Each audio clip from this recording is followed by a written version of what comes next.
G'day guys, this is JL on the Dungeon on this Tuesday evening in Australia. So wasn't really planned, but we're hoping to continue on through to the European day and the US morning. So with hopefully Dodger and Luke later on this evening or early morning tomorrow morning. I've dropped the link if anyone wants to join, and basically I'll just play the intro at the moment, and if anyone wants to join, feel free, hop on. Okay, with the intro.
I'm sure you'll find this the most fascinating dungeon.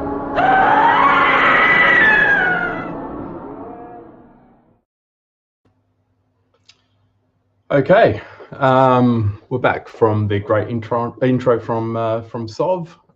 This is the less favorite, I guess, of his intros. So anyway, I've put the link out there if anyone wants to hop on. More than welcome to.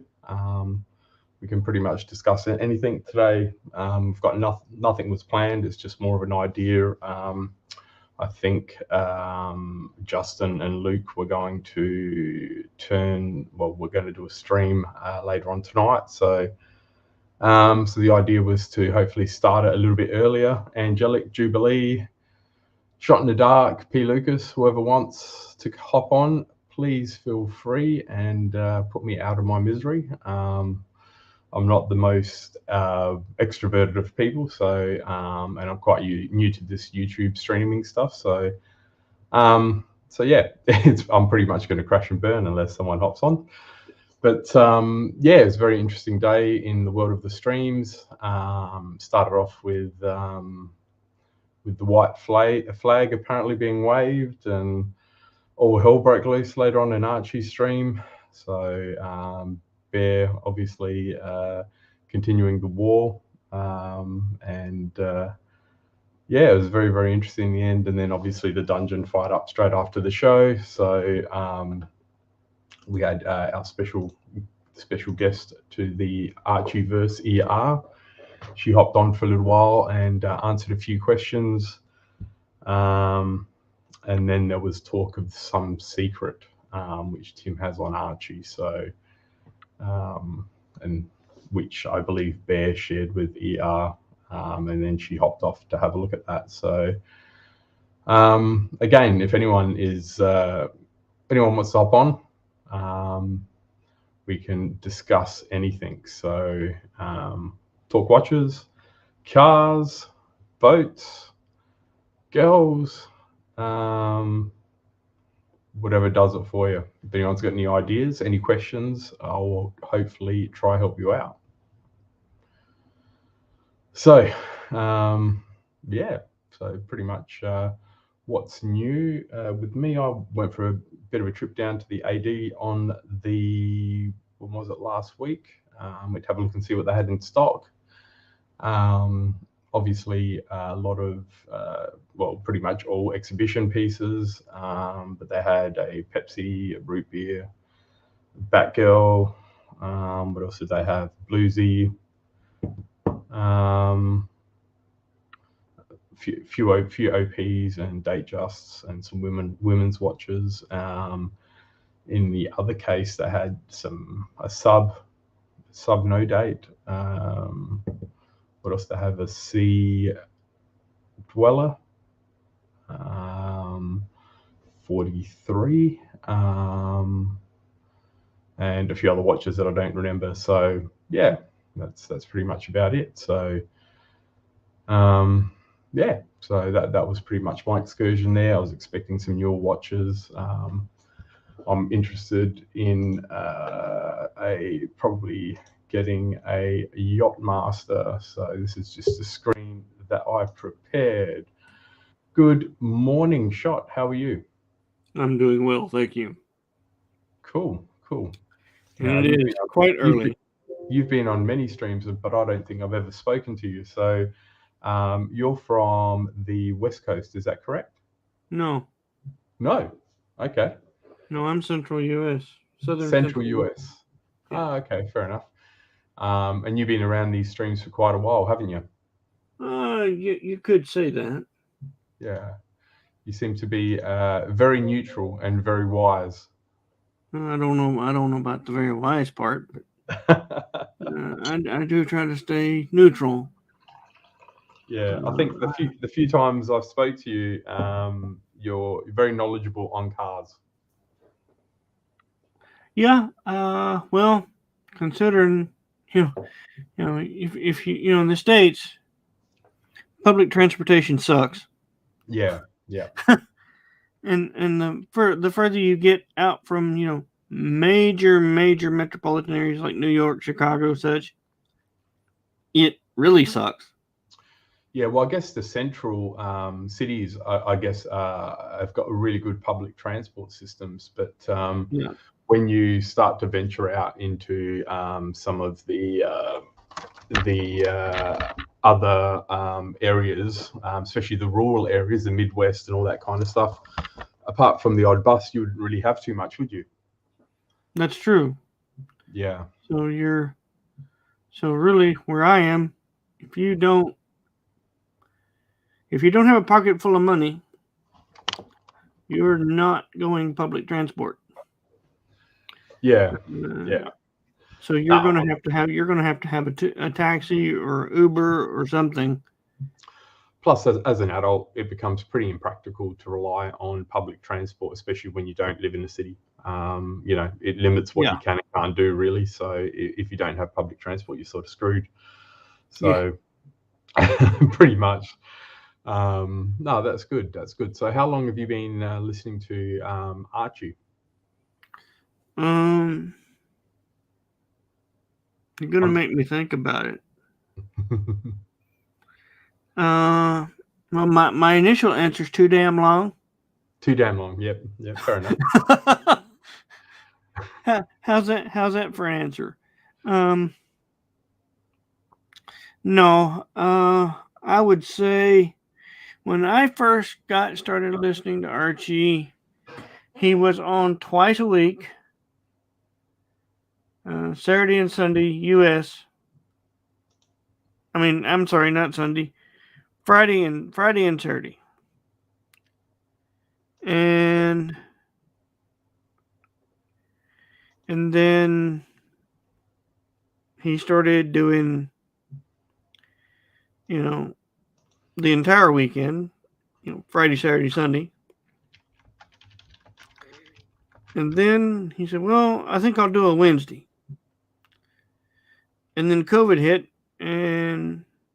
but whenever I got started, it was live with Clive, and you had Jen and just, I think it was his second crew. Yeah.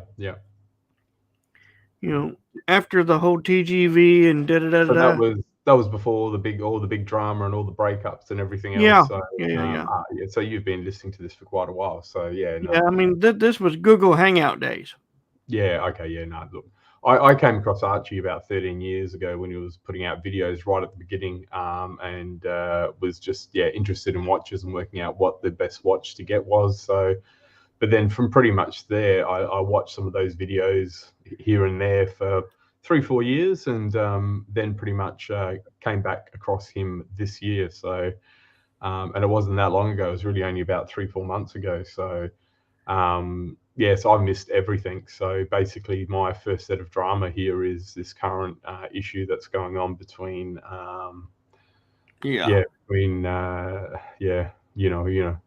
other channel, and Archie's channel. So, look, it's kind of interesting, I guess. In a way, it's good entertainment for whoever's interested. It does get kind of disappointing when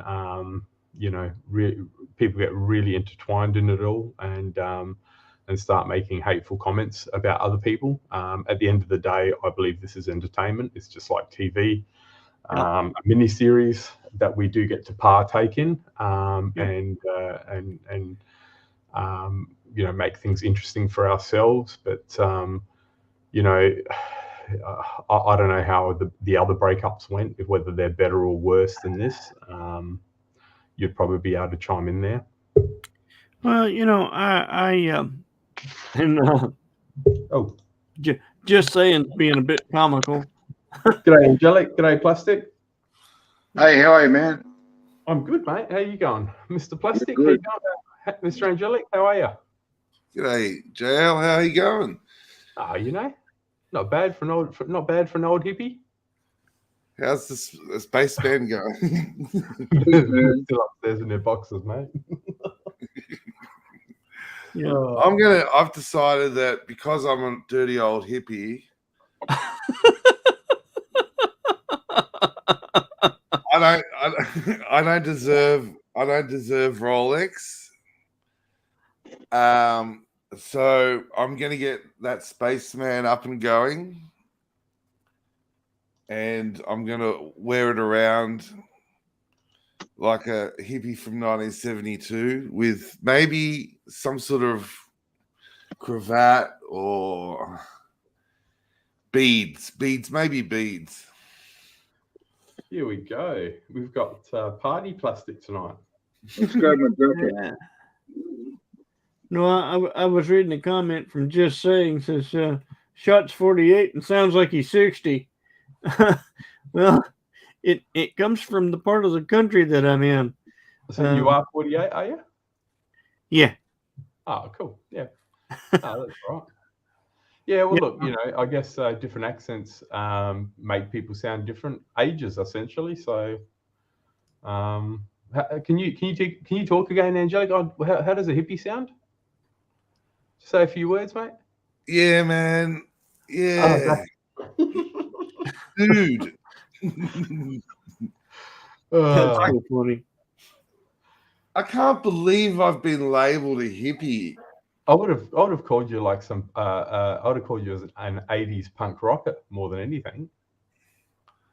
I would have labeled me like some dirty fucking loser from the gutter. Oh, come on. Nah, you're eclectic, my friend. You're just an interesting dude. I think that's pretty much what sums you up, mate. Yeah. um, Oh, it is party plastic today. ooh. Mate, I caught Plastic on Crappy today. He was spreading some mistruths around a certain dungeon individual, or maybe they are truths. I don't know. Ah, Oh. howdy, plastic. Hey, Shot, Angelic. Plastic. No, whenever I try to describe my part of the country to Australians, I say we're not quite Darwin, but we're damn close. That's an interesting point, Shot. I mean, I don't know who I was having this conversation with, but yeah, on the Australia trip. I would love to come to Australia. I'd love it. Australia's pretty laid back, from what I haven't been overseas, but I know plenty of people that have. I haven't been to the States or England, but I know plenty of people that have. And from what I understand, Australia's like, yeah, we're a bit, yeah, man.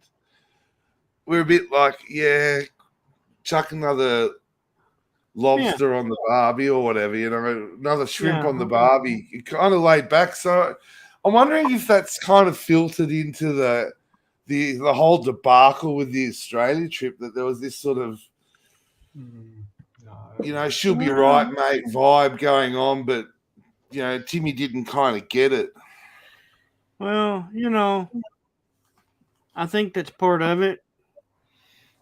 But, I mean, Tim's basically spent the majority of his life in New York City. I think the mistake Tim made was going on an Australia-wide tour and expecting Archie to come along. To be fair, Archie's going on a United States tour, but Tim's not going with him. Yeah. Well, Archie still went up and down the East Coast, Archie should have just said, Archie should have just said, "Look, I'll see you in Brisbane.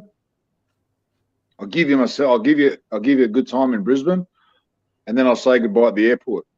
So going to Sydney and all that, I think he fucked up.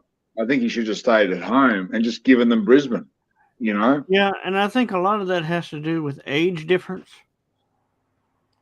Also, probably a bit of greed on Archie's part. He probably thought, "Fuck it, I don't want Timmy to get all the Aussie leads." So, right, you're not stupid, Archie's not stupid. No, the nearest Archie's going to come to me is Dallas. Mate, you know where I think things went downhill on the Australian trip? When Timmy was rebel streaming in the back of Archie's car. Yeah. That was like first day or second day? Yeah, never going to end well, Yeah, that was a bit strange. Oh well. I tend to agree with Plastic that Art should have just said, "Look, yeah," but I think he felt compelled to because Bondage was here. I mean, to travel down and meet people in Sydney and Melbourne. I don't know. Maybe he felt like he, needed to. put a bit of effort in. And it's a fair effort to come down to Sydney. And then, if you're Australian, it's hard to move, you sit where you are and it's like, oh, do I really have to go to Sydney? It's a long way away. And that's why I'm saying that's where he fucked up.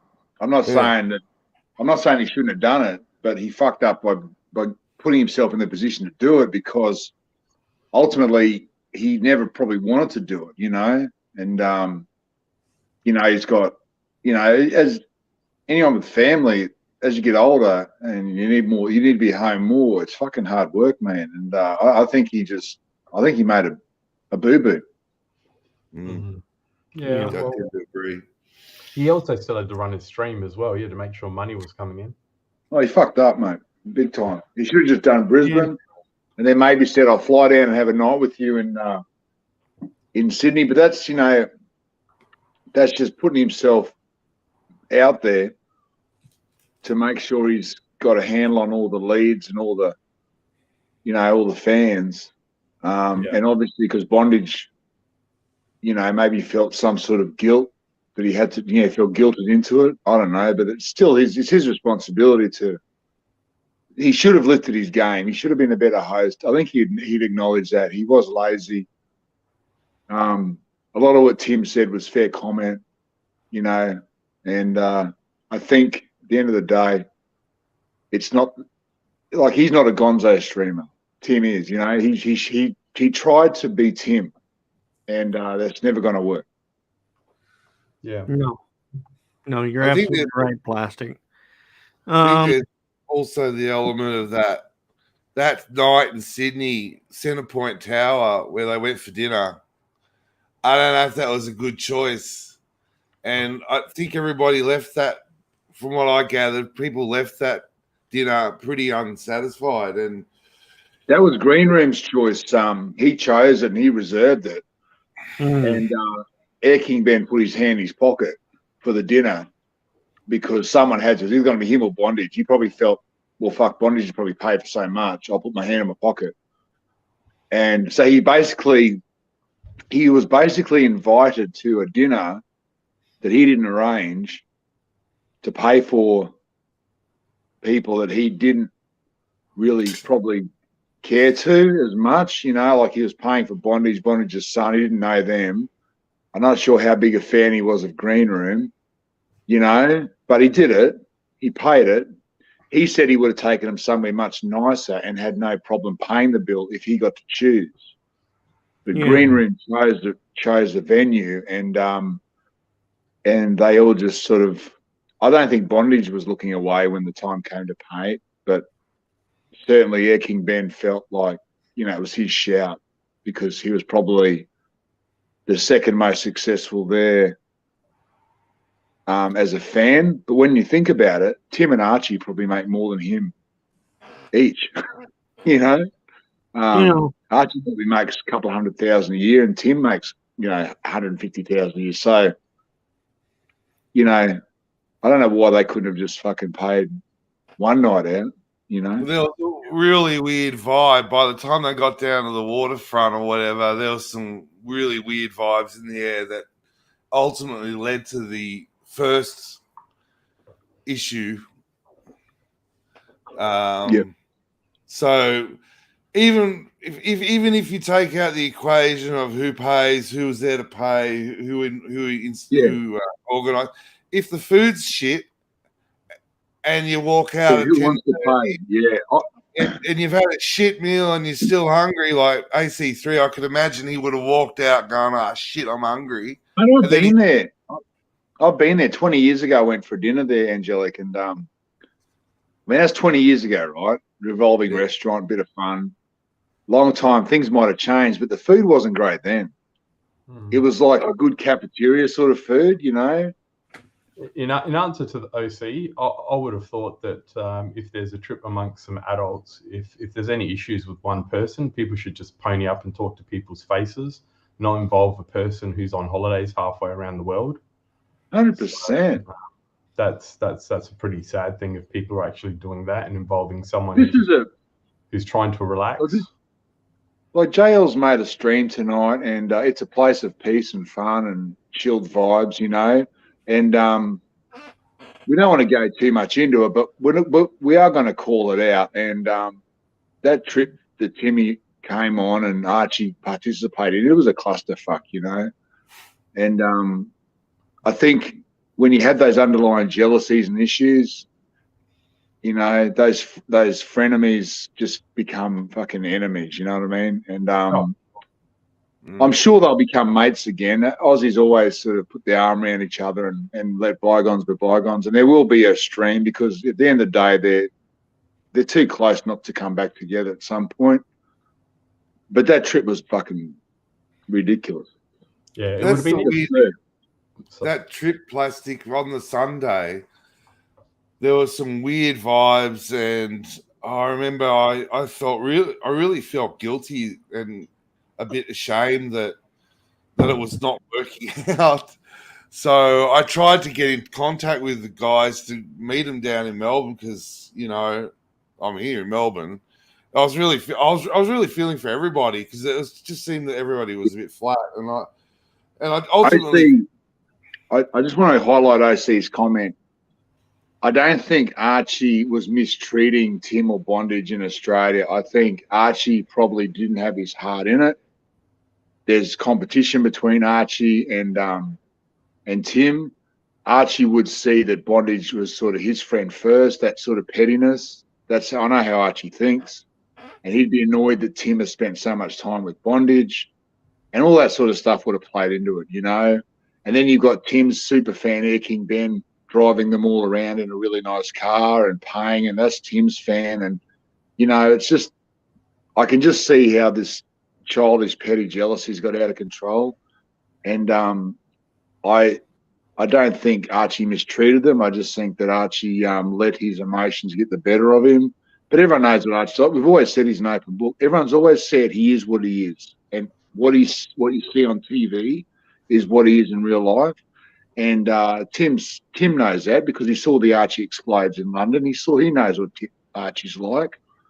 So I don't think Archie mistreated anyone. You know, I'll say this much. I've watched Archie many, many years. And anybody who's watched him very long knows how to set him off. And it doesn't take much. No. Agreed. That's half the fun. Knowing how to set him off. Yeah. And, you know, as far as Air King Ben, he and I have had a lot of good conversations. I like him. I like most everybody in the collective worlds here. You know, there's some that I just kind of take a step back and go, okay. But, you know, as a whole, we all get along pretty well. Further on to the Archie being set off, I've always enjoyed Archie setting himself off. You know, where he winds 100%. Up into it, where you watch the video and he starts to speed up and he gets on the bus and then all of a sudden, boom! But he'll do it to himself if he needs to pull out a video. You know. Yeah. Yeah. And the one thing it's all a storm in a teacup. It's just a bunch of girls. It's just a couple of girls with the handbags out having a bit of a slap. That's all it is. Yeah. And as far as what I've learned from Archie and watching all these videos and all this other is quit buying junk. Quit buying junk. Yeah, it would have been interesting if he hadn't gone to Sydney, to be honest, because really he had nothing to sort of gain in Sydney. He should have just stayed in Brisbane and then met up with them in Melbourne. That's a good point, JL. Stayed in Brisbane, let Tim have his fun with his fans, and you know. But I think because Archie'd already met Green Room, so just let the young ones and Bondage all get together. He probably didn't. I have a feeling he would have just said yes to the itinerary. Yeah. And in his own mind thinking, I can't let them spend all that time alone with Bondage because he does get jealous, you know. That's his curse. And you know, I think I think the whole thing was, I don't think you can blame one person for the fact that it turned into a real clusterfuck. I think they all got to share some blame. Look, I think that Tim came into the Australia trip also with the intention of rubbing Archie up the wrong way. Yeah, you got to understand this bloke's been with Archie for 18 months as an intern, learning the ropes, helping Archie out, you know. And actively encouraged, you know, when the boomers, we all said, oh, don't bring Tim back. You've already made your break. You're going well, you know. And then Bear said, oh, no, bring him in. This is the decision. He's coming back. It's my decision. Archie is doing, you know, what we say, and he's going to bring Tim in. And we all said it's going to end up in tears. Yeah. And so first thing Tim does is go against all the negative voices, tries to shut down the boomers and all this bullshit he's trying to do, forgetting that we're volunteers and a bunch of mates who don't give a fuck what he thinks. And, you know, because he's just a fucking squib in New York. He's a nothing. He's a numpty. He's a piece of shit on the shoe. Like, he's nothing to anyone here, right, who has a regular, normal outlook on life. He's just entertainment. He's no fucking god, you know. Neither's Archie. Archie's just a guy we watch for entertainment. Yeah. We support him because he's funny. People support Tim because he's funny. He's not a fucking cult leader. You know what I mean? That's right. So fuck this bullshit about enemies. That's honestly driven more by Tim's side, this whole thing. Dungeon's a place of peace. Everyone's welcome to jump on whenever they want. There's no cult leaders here. There's no cult here. I shut down this war bullshit because I'm so fucking sick of it, because it's all meaningless crap. Been there, done that. And at the end of the day, it's love one day, hate the next, love one day, hate the next. And that's the way it rolls, because that brings in the super chats. So once you understand that, just sit back and enjoy the ride, except they are going to become friends again. They are going to stream together again. It's going to happen. And just let everyone else fight this fucking bullshit war, which isn't even a war, you know what I mean? Just let it garbage. Yeah, that's right. Well, look, to be honest, you know, a bit of biff and barge around that's going on is making people money. You know, it's making them both money. So you know, and OC knows better. See, you got OC there saying things like, you know, mistreating it. OC's not stupid. He knows better. He's fanning the flames. OC's pushing it because Bear's pushing back at him. But those two, you two go at each other, but the rest of us are just here for shits and giggles. We aren't seriously, like, I know OC's invested in it in his way, materially and personally, because he wants to see Tim succeed. He's a bit of a father figure there. Bear's invested because he likes Archie, but he's getting paid money. Let's not forget that, right? Bear's not doing this for free. He's getting paid money per month. So he's being paid to be an attack dog. Yeah. So, but the rest of us are just here for fun. Yeah. Fucking enjoy it. Look, really, it's going to be the viewers that at the end of the day are going to get sick and tired of all this drama, because there will come a point where people are going, oh no, Tim's like saying shit about Archie again, and Archie's saying shit about Tim again. I'll stuff this for a joke, you know. So, and that's where there has to be some sort of pivot, I guess. And you know, to be honest, Tim ain't going to survive in the long term trying to live on the streams for 8 hours a day. That's not really. That's taxing. And money, if you look at the alternative, the thing is, Jay, this is what everyone goes, Archie's had this life experience and look at him now and he's doing well and blah, blah, blah, right? Okay. In a lot of ways, Tim's the same. You can't look at Tim and go, sure, he's a trust fund kid. Sure, he worked for his parents. Sure, he did all these other things. But a lot of that's hard work in itself. Turning up, trying to please your parents, trying to please your father, your stepfather, all that sort of stuff isn't easy.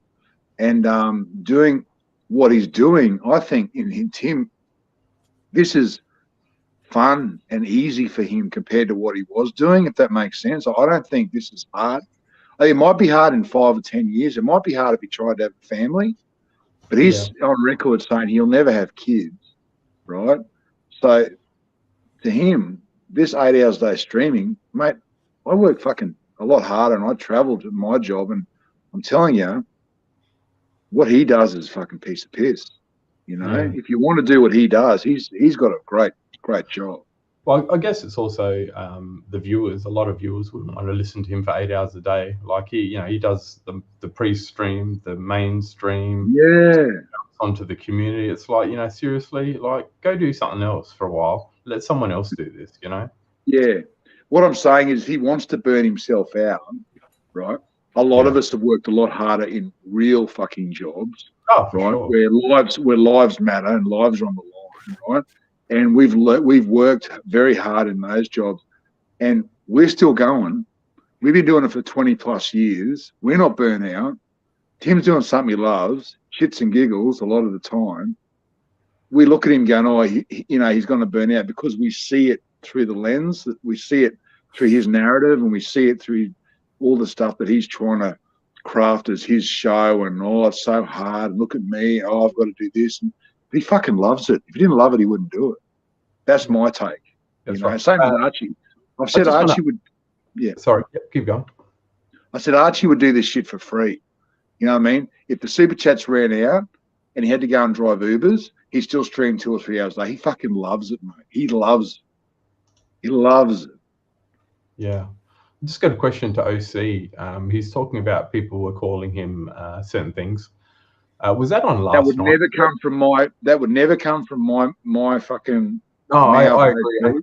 As a father and as a husband, if anyone's calling that, is fucking disgusting and it's wrong. And I just think that's fucking out of line. And if OC knows who's doing it, then call those people out and call them out directly, and just fucking say it and do what you got to do.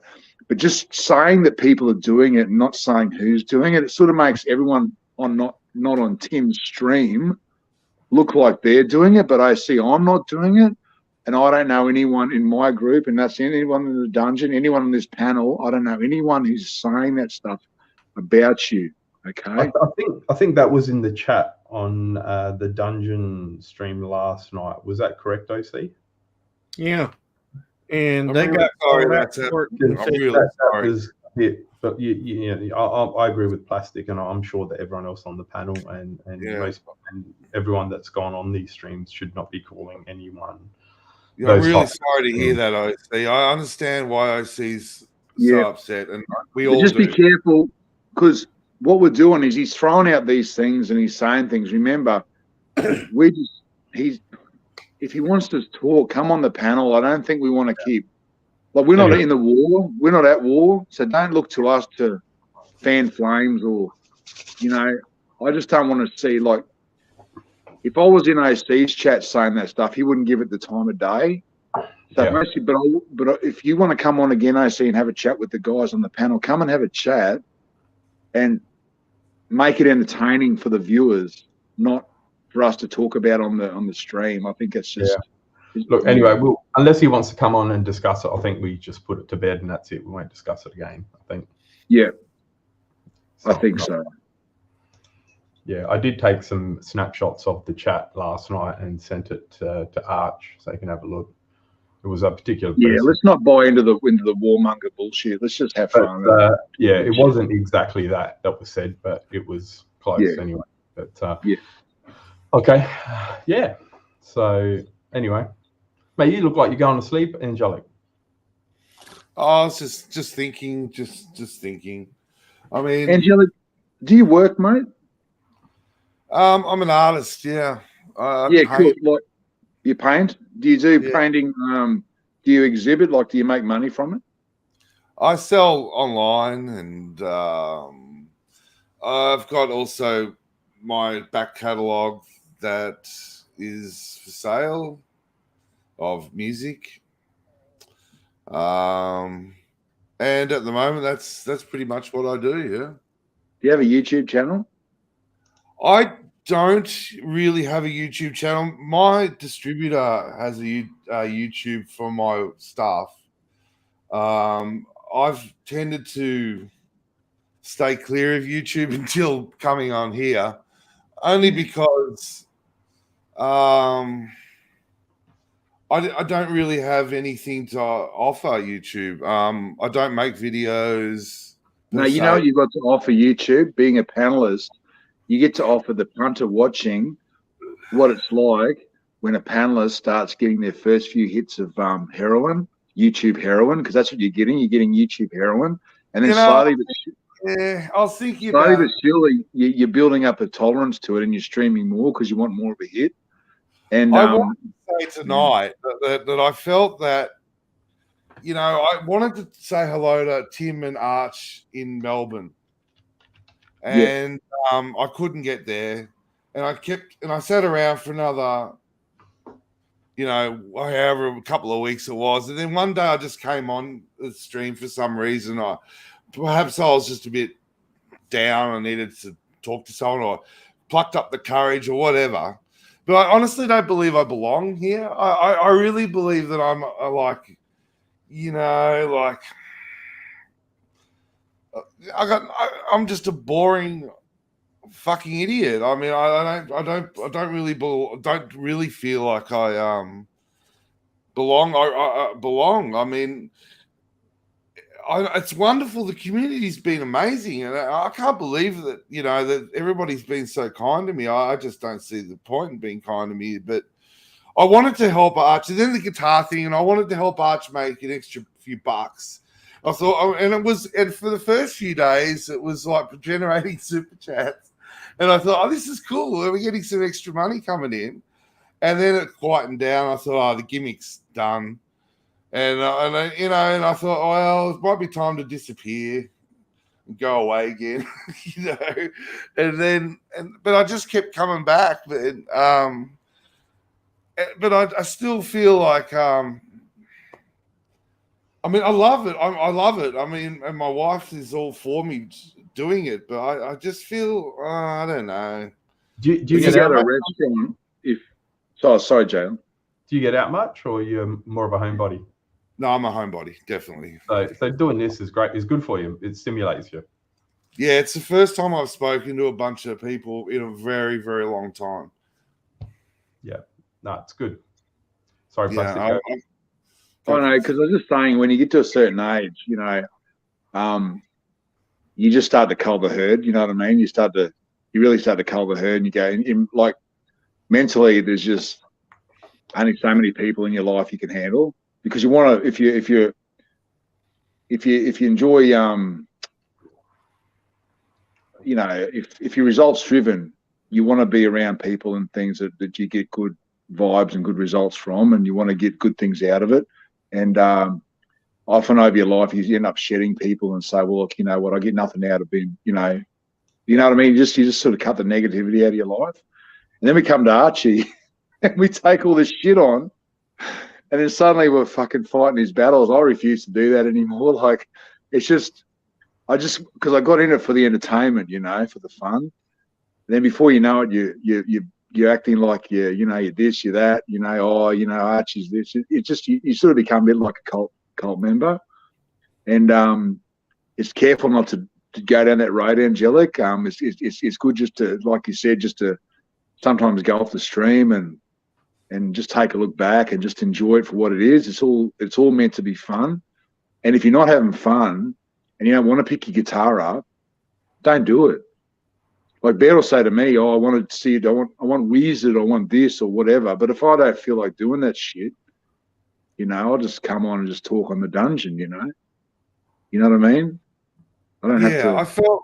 Initially I felt, well, I'm the gimmick, so I better do what I'm told. So I just did what I was told and play this, play that, do that. You know, I couldn't do anything. Yeah, once it becomes a bit forced, so once you're asked to do it, it's not fun because you lose that reason. Like, you do it because you want to. Once you're doing something because you think, fuck, this is a bit of a... Like, I could go through Bobby Google, fucking, you know, all the characters, and I've done it once for Super Chats and raised some money on a stream once. I went through every fucking character. All for Super Chats, but fuck, it was forced, you know. It was, you know, it was just more fun when you just. And that's why I like Suck the Horn, because he's so disgusting that I can wheel him out when no one expects it, and it's just fucking hilarious because it's so fucking off, you know. Yeah, and no one You add value to the stream with or without the guitar. Even if you don't want to play the guitar, you're a good panelist. You're entertaining. Yeah, that's what I was about to say. So you don't have to be a performing monkey. You can just come on and see. You go on both shows. See, I go on the main show with Archie. I just want to wring his neck. You know what I mean? He fucking does my head in. You know. But I come on the dungeon talking to you guys. It's fun. It's enjoyable. But if I'm on the other show, I just want to blow up constantly. I say it's not good for my mental health. So I come here and I can listen and talk to you guys. You know, it's enjoyable. Well, the other show's more centered around super chats and earning income for Arch, whereas this is. Oh, it's so fast paced. It's too fast paced for me, Jay. Yeah. Like, it's just too fast, man. Not to say we wouldn't accept a super chat in the dungeon, but anyway. My last stream, I had 0 super chats. Yeah, 100%. Like we could. I'm sure we could, JL, and we've done it before. We could sort of ride the coattails of a good main show and come on with us. And I did that the other day with a different narrative. You know, we all jumped on and we created a good stream, raised some good money. But in doing that, you still got to play a character. Yeah. And that's hard work. When you go on the Archie show, you got to play a character. You have to. It's hard work. It knocked me over after a couple of days. I was absolutely tanked. You got to play a character. See, Archie, he just lives for this shit. He fucking loves it. You know what I mean? He's just into it, fully into it. You know. I'm sure he's. First time I met him, I trolled him. I saw an advertisement for a watch. I knew it was him because he had the fucking toys on the thing. He was in a Gumtree ad for a fucking watch, and I trolled him. I rang him and said, I'm interested in buying your watch, mate. And I knew it was him. I drove around there and I got to see the studio and all that sort of stuff. And I was just wearing a G-Shock. I had the subby at home or whatever. I wasn't wearing it. And I just trolled him, you know, and I just told him the watch was fucking shit and all that. So I was just being and I just being fun. I told him, the stem's broken. Why didn't you put on a timer? What's wrong? Where's the papers? Just being an absolute asshole, you know. Then I get all these texts. I get text after text. The watch isn't for you. I will never sell to you. You don't deserve this watch. It's fucking hilarious. And I was just trolling him.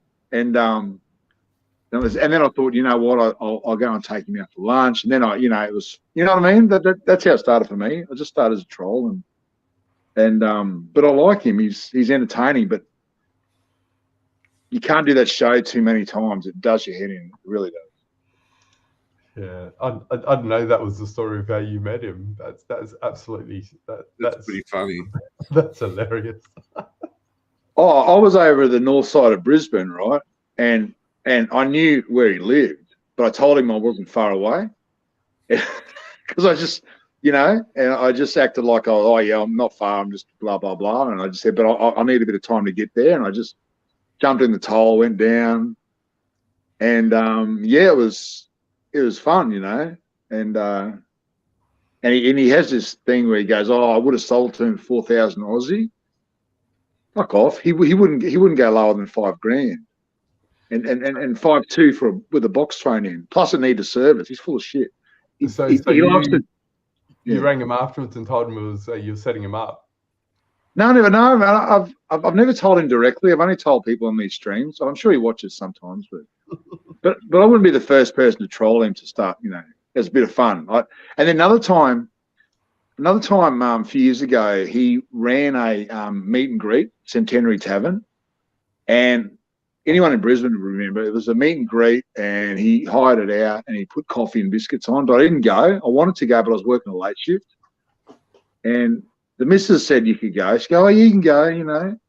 And I just couldn't be fucked because this is before I went around that time. I just felt like, but then I found out that the night was a disaster. No one turned up and all this sort of stuff, you know. But big set of balls to do that. You know what I mean? Like, he's got big balls to do what he does, you know. He's got more courage. Him and Tim have got more fucking courage, mate, than most of us in our little finger to do what they do. You know what I mean? Like that's fucking hard work. I don't know how they do it. You know. That's why we love them, because they do have the balls, you know. Yeah. I'm not knocking it. They got the balls, man. And you know, you got JJ, and like, he doesn't stream as often, and he needs his tight crew around him. See, JJ likes his tight little crew, you know. So he'll never amount to much in YouTube because he he doesn't go out there, put himself out there. He doesn't go to watch shows. He doesn't do any streaming live or anything like that. And then you got like Marco. You know, he's different. He's turned into a career with old mate Roman. You know, and then you got other guys like TGV who never live streams but somehow makes money, right?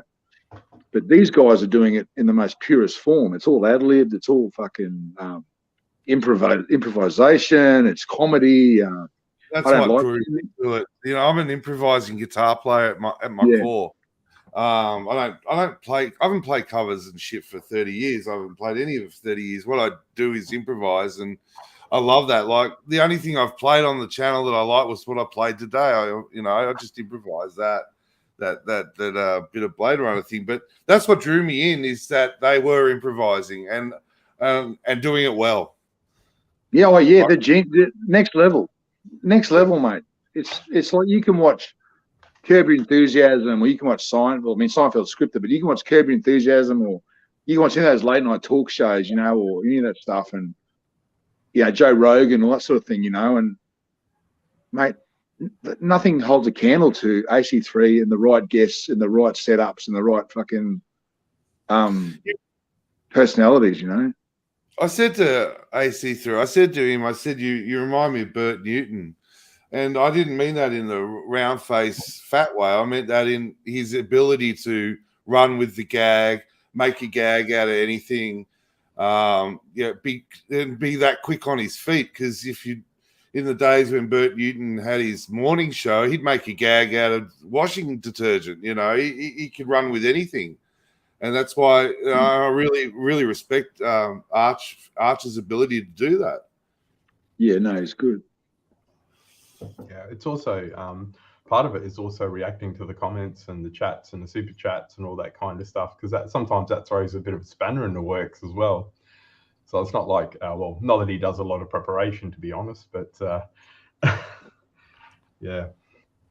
It all adds to it. I mean, he just has to go off on a super chat and just work with that, and then, you know, and then and that's why the super chats come, because if someone super chats something that's quirky or interesting, it's a whole new bag of material for AC3 to work with. You know, that's the quality of the super chat helps the show to move forward. So the super chats are so important. You know, they're just one of the most important aspects of the show. They're the material being fed to the pontiff, and then he just runs. And then that's when that's happening in its full bloom. That's why I just love like watching the show. You know, I'm still just a fan at heart. That's why I say I don't know if I belong here, because I just love to sit back and watch Arch do his work. Yeah, for sure, 100%. I think we all enjoy him doing his work, because that's why we're here, I guess. Mm. There's like a zillion other channels on the internet. He's just so good with people, you know. Yeah, I've had a couple of my kids pop in their heads on the stream, and my wife popped her head. He's just one. I've had a couple of chats with him after the show, and he's just a lovely guy that can just. And yeah, like all that, you know, we're men of a certain age, you know, we're men of a certain age, and we get angry and we get upset, and we do get upset. I mean, especially when it's over kids and things to do with family and personal attacks. We don't like that kind of thing. You know, we don't like, and we don't often think very, very, very much about what we're saying or doing. You know, I remember one classic case where I was down the tennis club with my kid, and this father, he decided to accuse my kid of bullying his son in the playground. And I just lost it. I was just screaming. It was at tennis at night. Everyone's playing tennis, all these people, and I'm screaming my head off, going, "You got to be joking!" Yeah.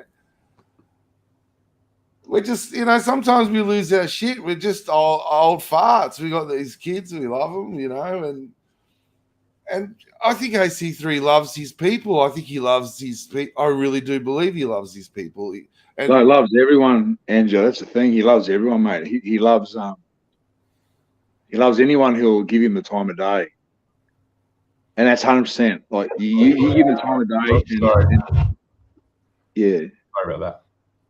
that's right. You come on the show, or you bring him up for a chat, or you send him an email, you know, and all this shtick about, oh, you got to pay me for emails, whatever, blah blah blah, you know.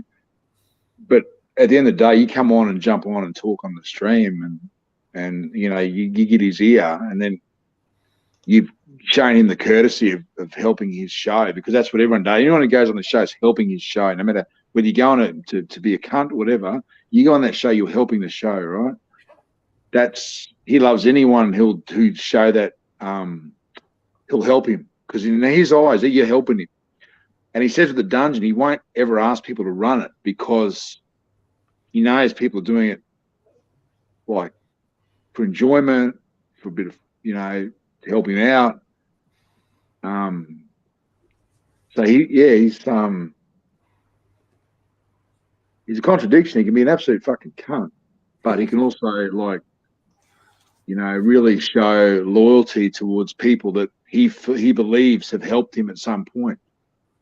And that's why the door never closes with him. You know what I mean? There's people, no matter what big fights or whatever he's ever had, they'll always be welcome on the show. Whereas you get someone like Tim, and he burns the bridge. You know, he's burned it with a few people. You know, they'll never go back on the show. AC3 doesn't think like that. Got a super chat, SP, $5 Since my dad died in 2019, AC3 and the older panelists have gone a long way to filling the father figure void in my life. Such good fun too. Yeah, that's great to hear. Thank you very much for the super chat. Yeah. So I think we're not his people so much as I know what you mean, Angelic, but he actually, mate, if anyone jumps on the show, it could be. I mean, he'd take Marco back, mate. I'm serious. He would. If Marco, he'd go back on. Of course he would. You know, Bear might get the shits and have a sulk, but Archie would let him on. You know, no problem. Yeah, I'd agree with that. What did Higgins do to him that's so bad? Because he's permanently banned everywhere.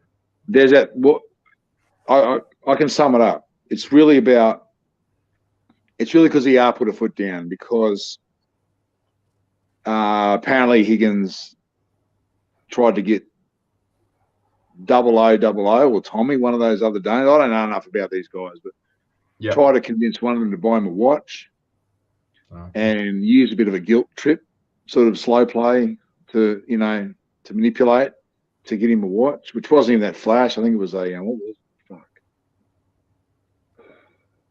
It wasn't that great a watch, you know what I mean? It was just it was a Porsche design, nothing flash, you know, and that was like, you know, not well received. But that was on top of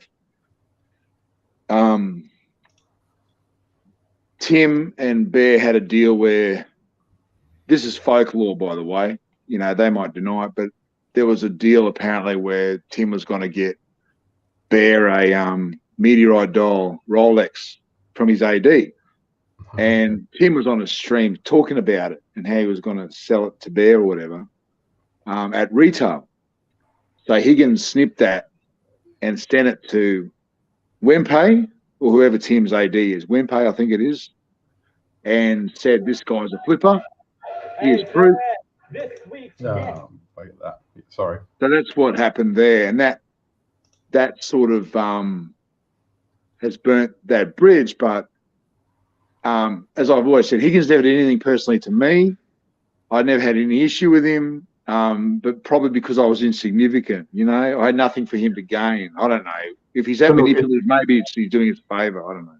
To try and guilt someone into giving you a watch, man, like that's a bit, yeah. Exactly. But there's always two sides. But you know, management has said Higgins is banned. But if I'm ever on the crappy luxury show and Higgins were to jump on, I wouldn't jump off. You know what I mean? Yeah. Yeah, fuck that. You know what I mean? But on this show, of course. Can't come on. It's fine. Yeah. Yeah. No, that's right.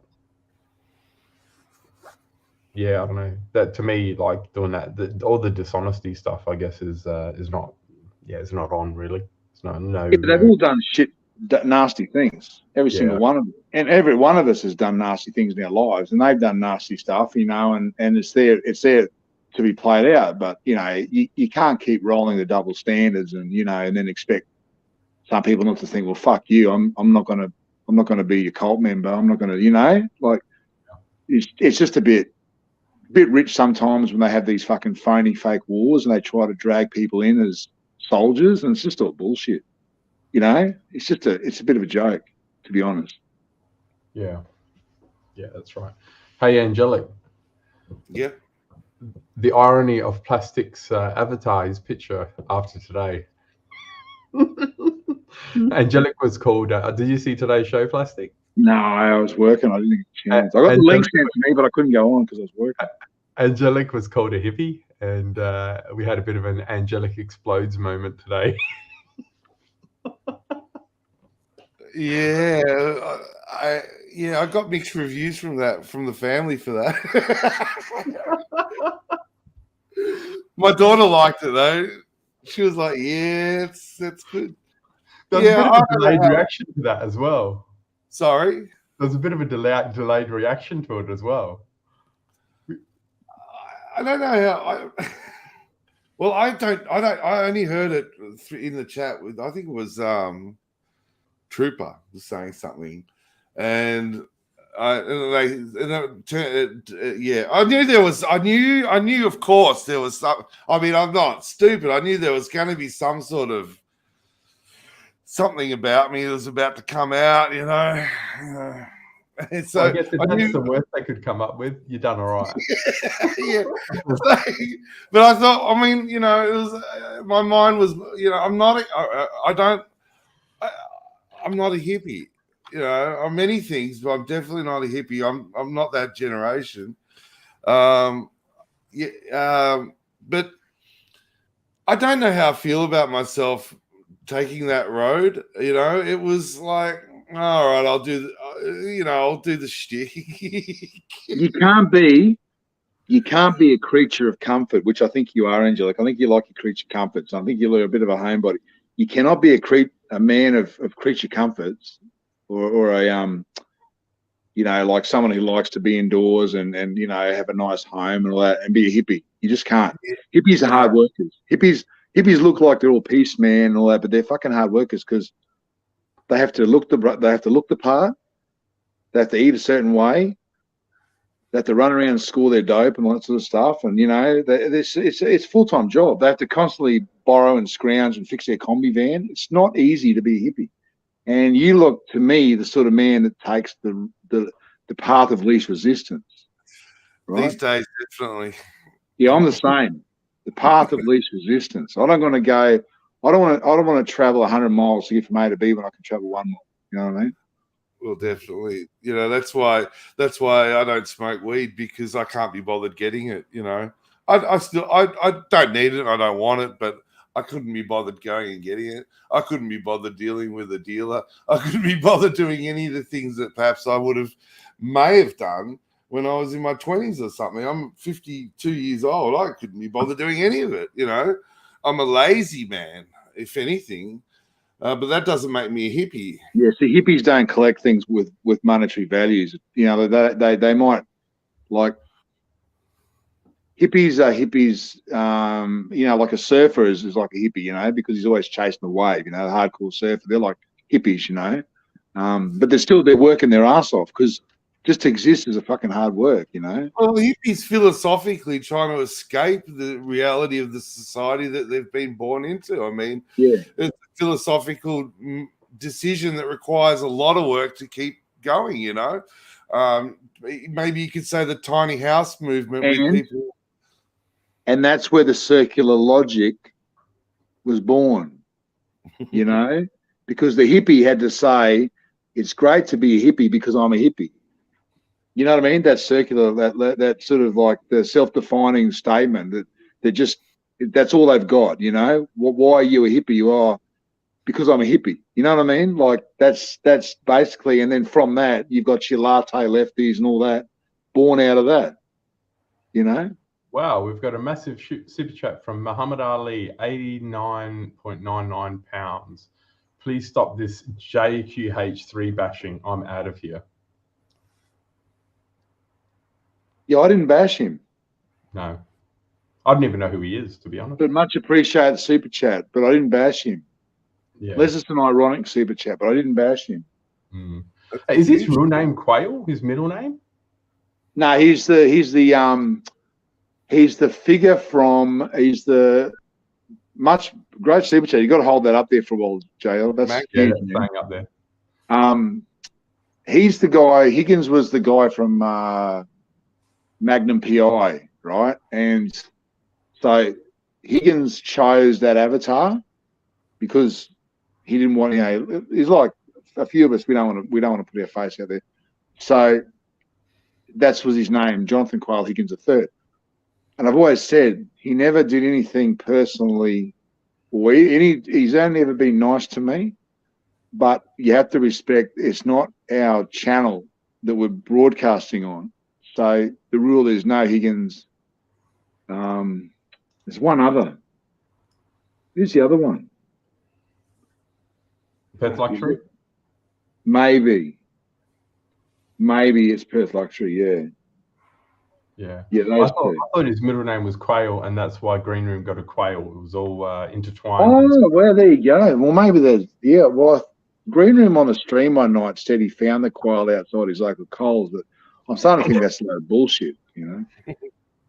I'm a bit naive like that. I tend to believe those sort of stories. You don't know with Green Room, like I found animals growing up. Like I found a bird once, and I put it in I was a kid, and we put it in a box, and we nursed it back to health and let it go. Like I've done that sort of shit, you know. So I thought maybe that's what he did at the time, because he's very childlike, Green Room, in a lot of ways, you know. But yeah, in his mind's ticking at 1,000,000 miles an hour, so you don't know whether it's just like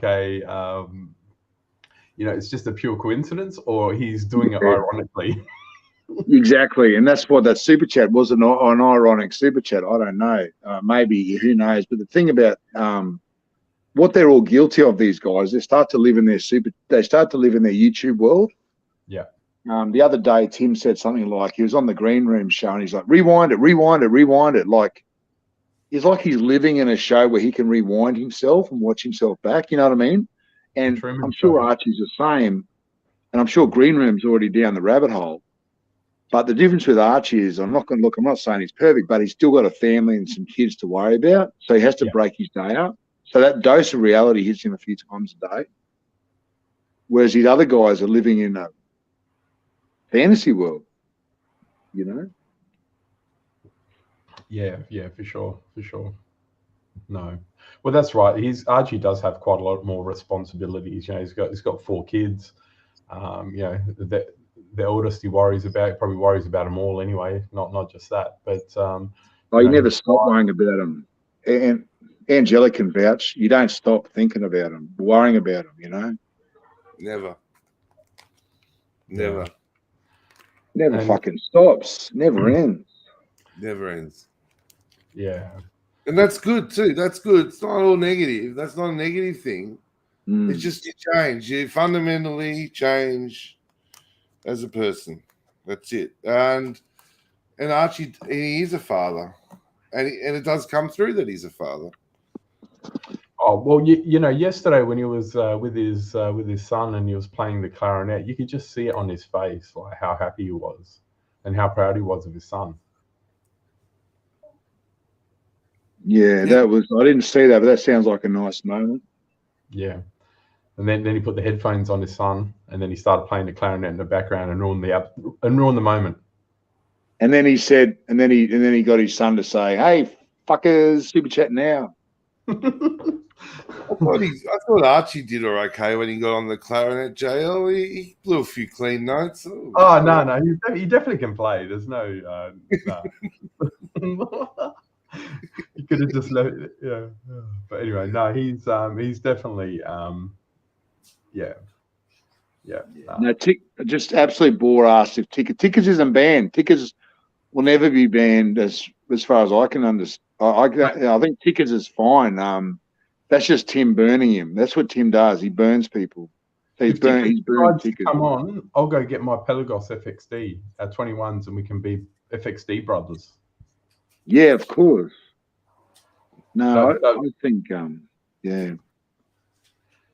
Yeah. No, Tickers is a nice guy, man. He's trying to do his own thing, and I beat cancer for Christ's sake. You can't hold a grudge against anyone that beat cancer. Fucking hell. Bloody oath. I agree 100%. And he seems to be passionate, and he's given it a go. So, yeah. Ross Rachel Brady's up. Oh, excellent. He's sending some quality pictures. Oh, you and all these WhatsApps, are you? I got them to add me, but I'm like, after today, I've only been in there for 6-7 hours. I'm already regretting it. So just pull out, just leave. You don't have to be in those things. They do your head in. You're better off just being out of it, I reckon. I didn't realize it was just all about one thing. Thought there was other stuff. No, they're full on those groups. I was in one last year with Marco, JJ, and Showcase, and I got booted out for dissent. Called them out. I said, "You're only here for the fucking leads. You're only here to promote your own channels." And I said in that Aussie way, every cunt's got their own channel now. The Aussie way, every cunt. And then JJ's like, "Who you calling a cunt?" Like really taking it seriously. And then I just went, had my say, and then before I know it, so and so, has been removed from the group. Yeah. If Muhammad Ali is still in the chat, will he say something? Was this done ironically, or was he serious? Because if he was serious, we weren't obviously bashing the guy. No, I've never bashed him in my life. I've been told by Bear goes the other day, goes, if he's on, I'm not. I'm out, And I'm like, well, we're not going to put him on because management says no. So, Yeah. But as I said, I don't have a personal beef with him. He's done nothing to me. And you can only judge a man by what he's done to you or your family. Now, Bear's entertaining, Archie entertaining, but they're not my family. You know what I mean? Yeah, for sure. Yeah, I reckon it'd be good to go out on the piss with Tickers one night. I reckon he'd be a funny guy when he's struggling to stand up. Yeah, he would be. He would be. He's all right. I don't mind him. I can't watch his shows. I don't enjoy his channel. I like unpredictability. Something you go, well, you don't know what's going to happen. See, that's what I like about art. You don't know what's going to happen from day to day, And I think the dungeon's a bit like that. No one knows. I mean, they might get a bunch, like three old blokes talking shit, which we are, but they don't know what we're going to talk about. There's no narrative here. No, definitely not. No. Yeah, well, I had no idea what I was going to talk about for the first few minutes, and then Shot jumped on and he saved me. Then Angelic come on, and then you come on, Plastic, as well at the same time. And I guess from there things just it's like having the chat. You can run a narrative, you can put something like, you could have said something like, you'd only do this if it's a hot show after the main show. So if you're going to run a hot show when you get the leads right, you'd have to watch the first show, then come up with an idea about how to turn that into something, a talking point. Like if they're talking war, you'll talk peace. Or if they're talking peace, you'll talk war. You know what I mean? Or you'll, you try and mix it up. But then even that dies in about 20 minutes because then it all comes back to gossip and bullshit and comedy. The narrative's only good and the theme's only good for a while just to get the bit of buzz. And even on the Archie show, it only lasts for a bit. Then they just, go into the usual shtick, Can I ask you, Plastic? You have the wisdom here. How do you think it's going to play out the America trip? Do you think that there's going to be a coming together? Yeah, 100%. Yeah, they will, because it's good for business. Only a fuckhead wouldn't make it happen. You know what I mean? Like you want to succeed. These guys aren't in it for fun. They're in it for fun and money, right? So they want to make money but have fun doing it. You're gonna make more money with a reunion than you are by being a dickhead and acting like there's a war going on. So there'll be a reunion. There'll be it'll be good. I just don't know. I think it's getting to the point here now where Tim doesn't want to share his leads because he's got his own leads, right? And he probably knows that Archie would, when people meet Archie, they're impressed by his authenticity and just how natural he is and how he's just off guard and he opens himself up and he's not on the show. He's not working. Where Tim's always working, Tim's always filming, Tim's always streaming. You're with Tim, you're part of the show. You're with Archie, you don't have to be part of the show unless, he won't pull anything out and start filming or anything, right? He'll just have a lunch with you and have a chat and all that sort of stuff. And I think Tim is probably threatened by that because they're going to be big donors, guys with real money, real clout, who Tim has discovered or have discovered Tim. And they're going to meet Archie and go, fuck, this guy's entertaining. I like this guy, And they're not swayed by petty wars and bullshit. These guys are persuaded by personality and strength of character, which Archie's got when you meet him. And, he's got a firm handshake. He is a man's man. He's done everything. Like he's done it all. He's a big, imposing guy. He's not a snowflake. He's not a twink. He's not a twink. So that's what Tim would be threatened by, the fact that he is just a little twink, whereas Archie's a man's man. And that would threaten Tim and his clout and his relationship with some of his donors. Well, look, especially if you are a Tim fan and you've been sold a narrative and then you actually meet the person face to face, you get the opportunity to make your own decision on the person. And really that's, there's lots of people in this stream and you read what they're writing and you're like, well, this guy seems like a bit of a dick. This guy seems okay. But then, you meet them in real life and they're complete different people. Yes. So, and that's, and like, especially like, the other day I was on one of the chats and, one of the guys said, he goes, oh, Bondage has said that Archie was a terrible host and, he ruined the trip for everyone. And I said, well, show me where he said that. Like, I don't think he said that. And he goes, well, he did. And I said, well, no, you've come across, you made that assumption yourself. Like, I guarantee you, I go, not that I know 100%, but I can guarantee you the type of person that Bondage is, not that I've met the guy, but you can get a sense of his character. He would never have said that, right? And even if he did, he would have said it knowingly with a bit of humor. Like he would have, it would have been something like, oh, of course he was a terrible host. You know what I mean? That's Archie. Like he wouldn't have, it doesn't. I totally agree with what you're saying, Joe. I don't think he would have said it in a malicious way if he did say it. But then I was getting attacked for it, and I'm like, what the hell? Like, like seriously. Cult, mate. It's a cult. They're just fucking idiots. They're just idiots. They're kids, mate. They're kids. And then it's funny because then I said it to Pyro in the dungeon today. I said to him, I go, yeah, I was on the stream last night, and I was saying that your dad said, basically said that Archie was the worst host, and then he turns around and goes to me. He goes, I'm Bondage's son, and I categorically will tell you, I'll categorically tell you that my dad did not say that. He goes, I'm 100% confident that my dad never said that. And I'm like, well, I go, man, like, it's just, it's just crazy. I'm telling you now, Tim would have liked if Archie just didn't come because then it takes all the fucking threat, it takes all the anxiety out of it, right?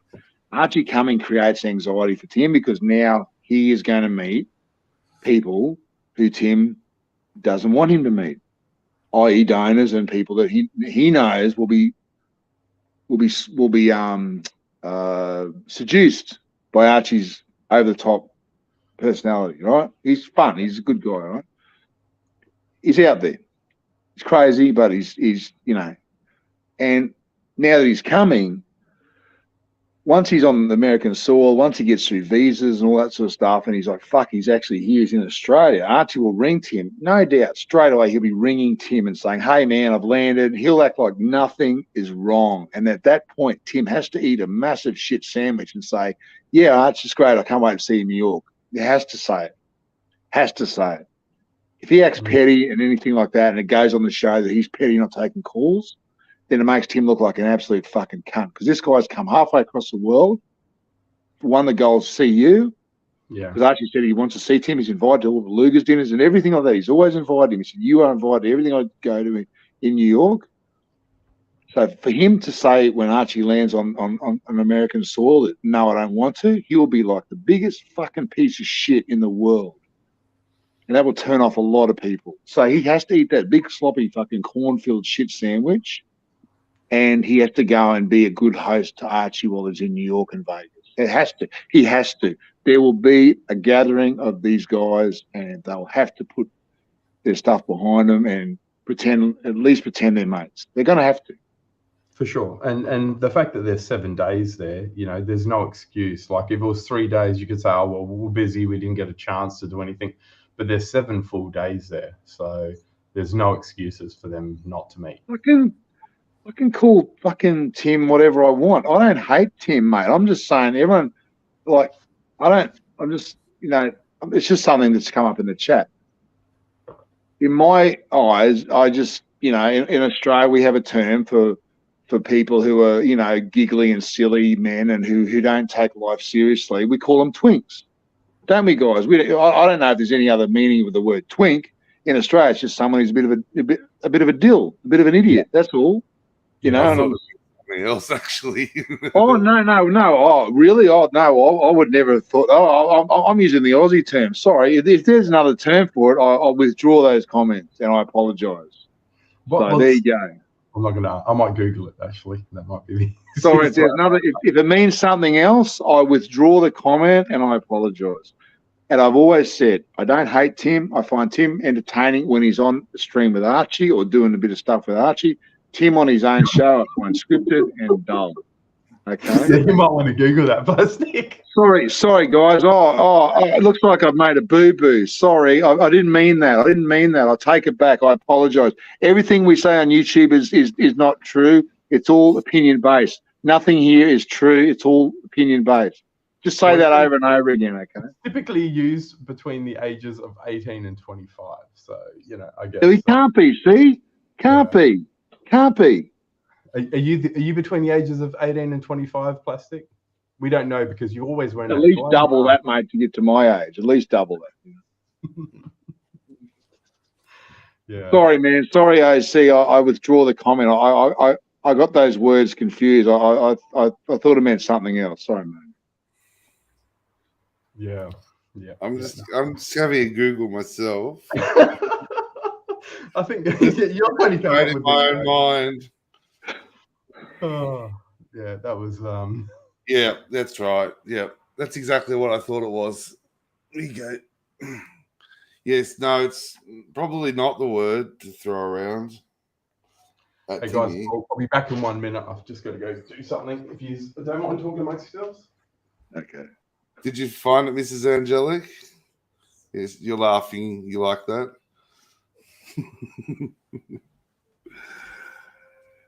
Yeah, we have a lot of colloquialisms in Australia, don't we, Plastic? We do. Yeah, we do. It must be just a Queensland thing, maybe, you know. Sorry, guys. Maybe you may be right. Yeah. I just lost my camera. Things get lost in translation, you know. I've got to run. I've got the 3D printer running. I've got to go there every 20 minutes to bloody take the part off and switch to another part. So, yeah. Hence the reason for running a stream tonight, because I knew it would be a late one anyway. Well, Dodge is in the chat. I'm sure Dodge will jump on a tick and, you know, might help us out. Angelic, what do you reckon? Yeah. Mate, you can get your guitar out, man. It's not that late down your way. Just crank the speaker up. Crank the Marshall up. Yeah. The Marshall. Mate, that's what are they called? light fixture behind you is really nice. Yeah, that you know, I scrounged that at well the lamp you probably The can't lamp. see the lamp itself I bought separately. That's Art Nouveau, so it's about 1915, maybe a little later. And the shade is just a repo, but it's sort of Victorian era. And yeah, I had the lamp, and then a few months later, I found the shade at where was it? I can't even remember. What didn't cost me much. At just an antique shop, and it was on another lamp. I said, "Can I just buy the shade?" He said, "Yeah, you can just buy the shade." But that's all that I just like this old junk, you know. If I'm the old queen. You're reading the comment. No, I was just thinking back, you know, green room calling Archie the old queen. I'm really that was gold. That was just gold. The way Green Room said it, I reckon he's been to a few bars around Oxford Street. Yeah, probably. I reckon he might have a couple of older relatives or maybe friends, you know, who are a bit that way inclined, and you know they sort of you know, he might have been in a few situations where, you know, I mean, it's funny the way he said it was funny, but I guess it could be turned offensive in this new age of PC and political correctness. So, I don't know. Oh, it doesn't bother me what people call me. I mean, so you can see I've got the old lamps up there. I collect them. Got the old kerosene the lamps up on the top of the mantle there. I remember going fishing when I was a young fella, and we'd go out in the boat, you know, and all we had was the old kerosene lamps. Yeah, well, yeah. We had a property on the island down here on Phillip Island, and it had no power, and we'd go down there, and it was a chicory kiln. It was a brick chicory kiln, and it just had.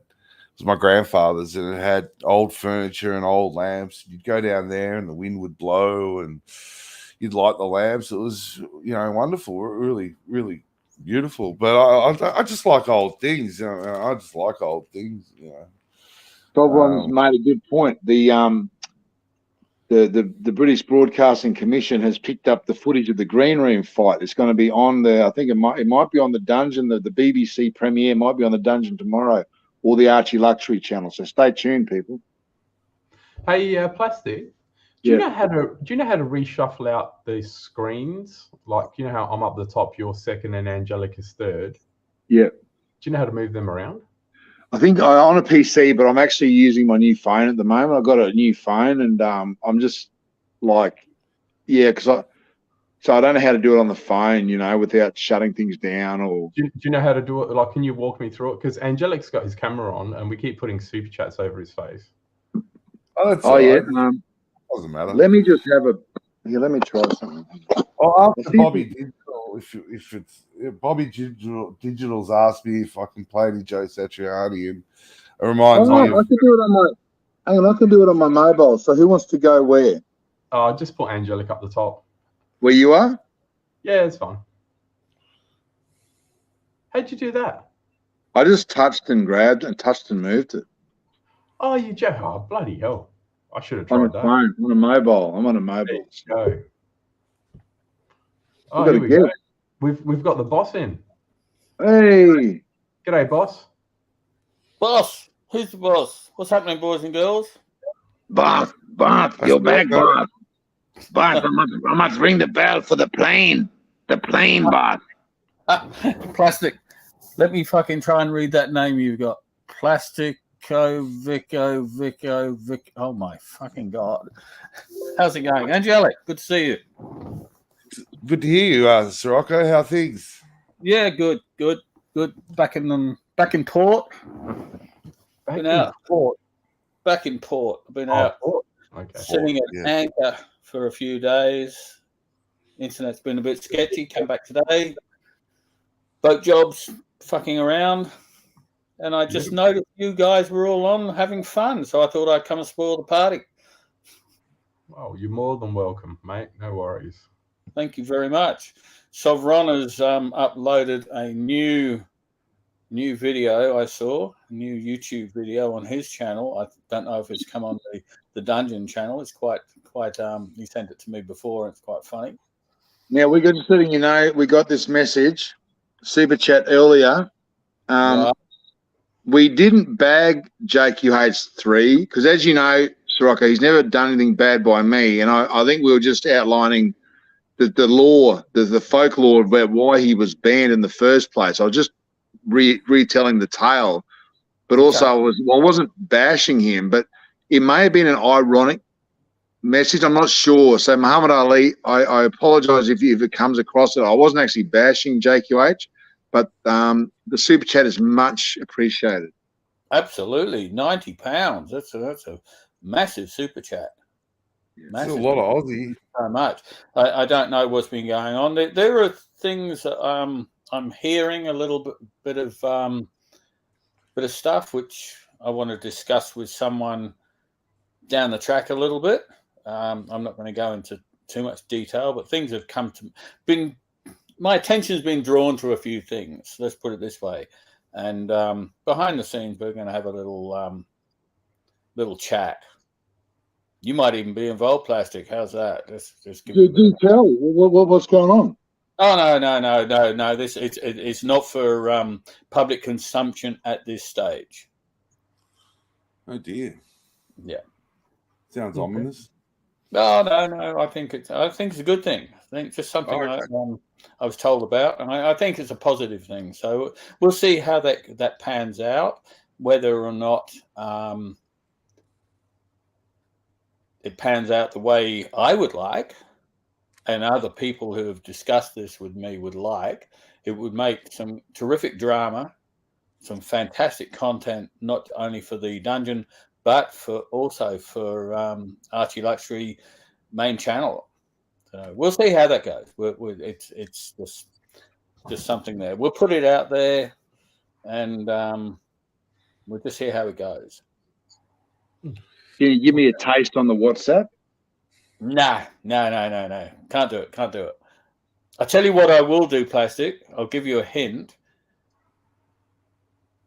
We'll talk about it on Sunday week. Okay. Intriguing. Yeah. I think it's worth a little discussion.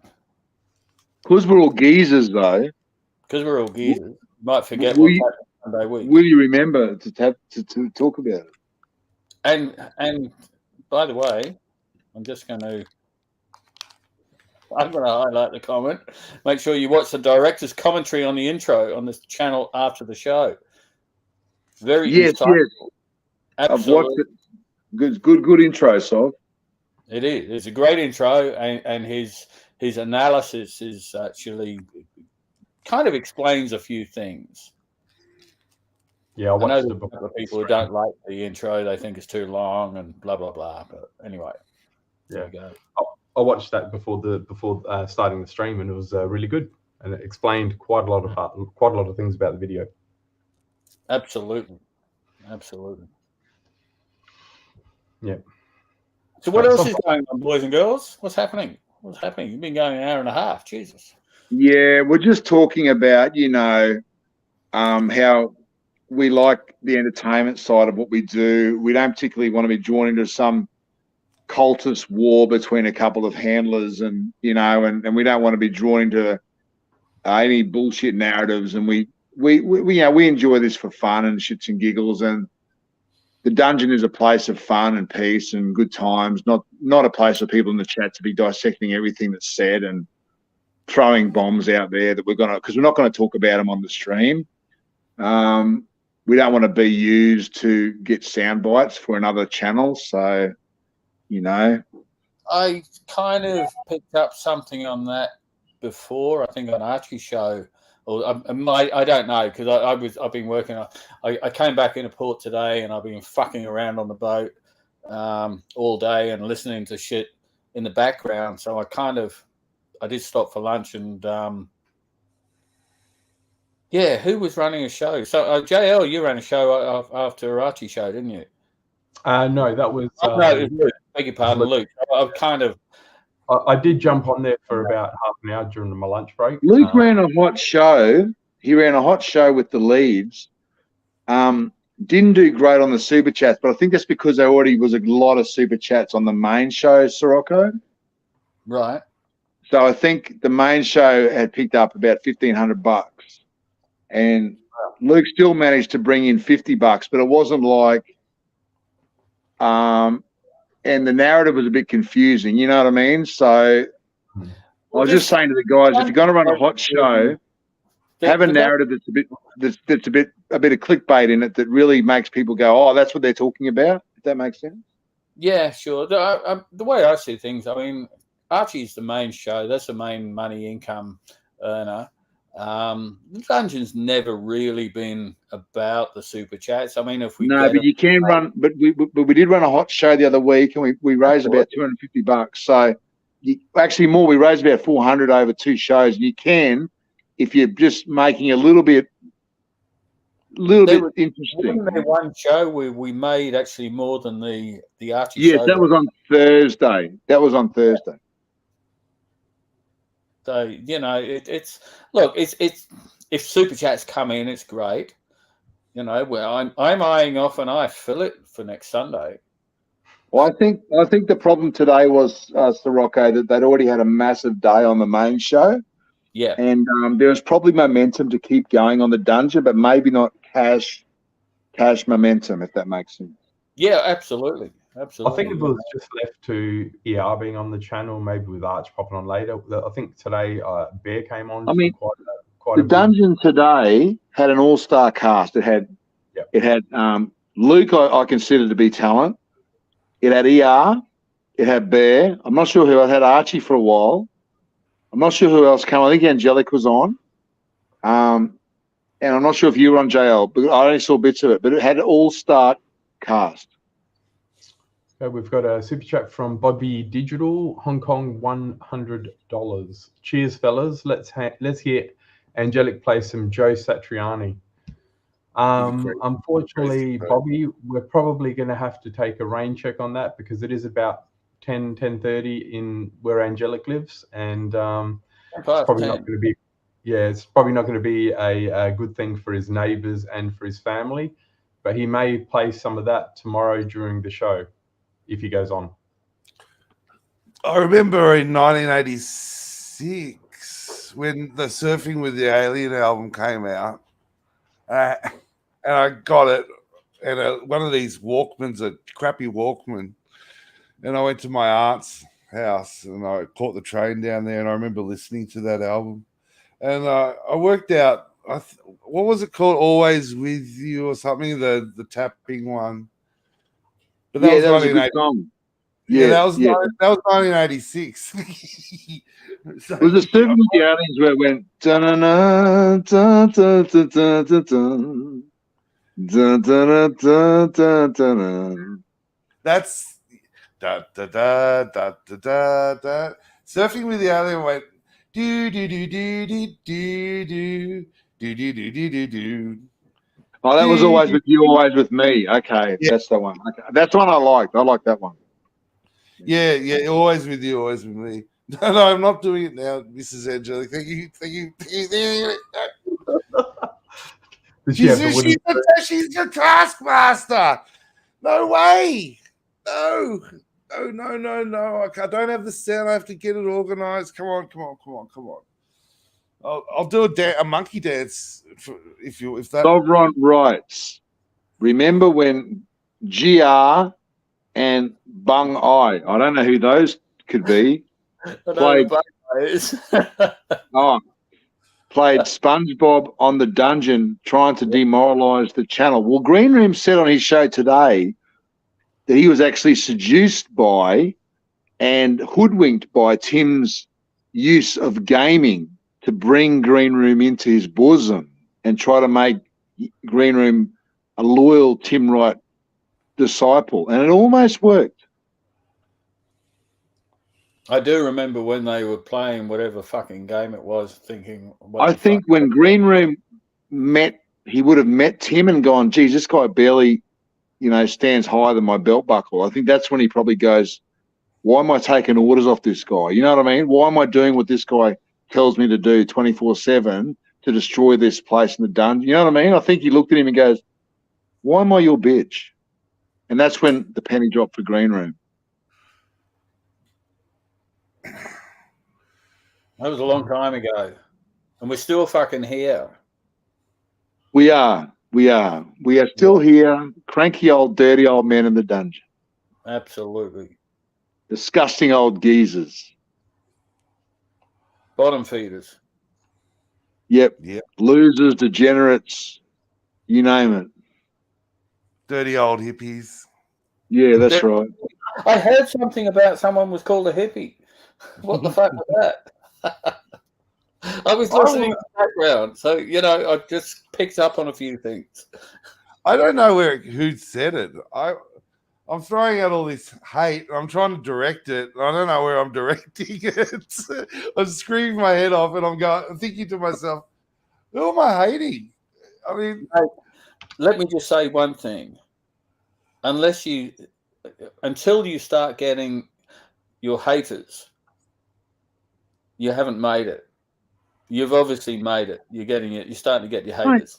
I've had a bloody private investigator sent by JJ halfway around the world trying to track me down and feed it all back to JJ for his own sick reasons. I have no idea what he wants to do with that information. I mean, I'm looking over my shoulder all the time. Every time I see a white van or a guy in a trench coat in one of those, those hats hiding behind a lamppost, I think I'm being followed. You know what I mean? There you go. Rob D. More grunge than hippie. There you go. Yeah, well, that's the era we were in, wasn't it? Grunge was because we had no money. It was a recession. I was trying to sell real estate in 1990, I think.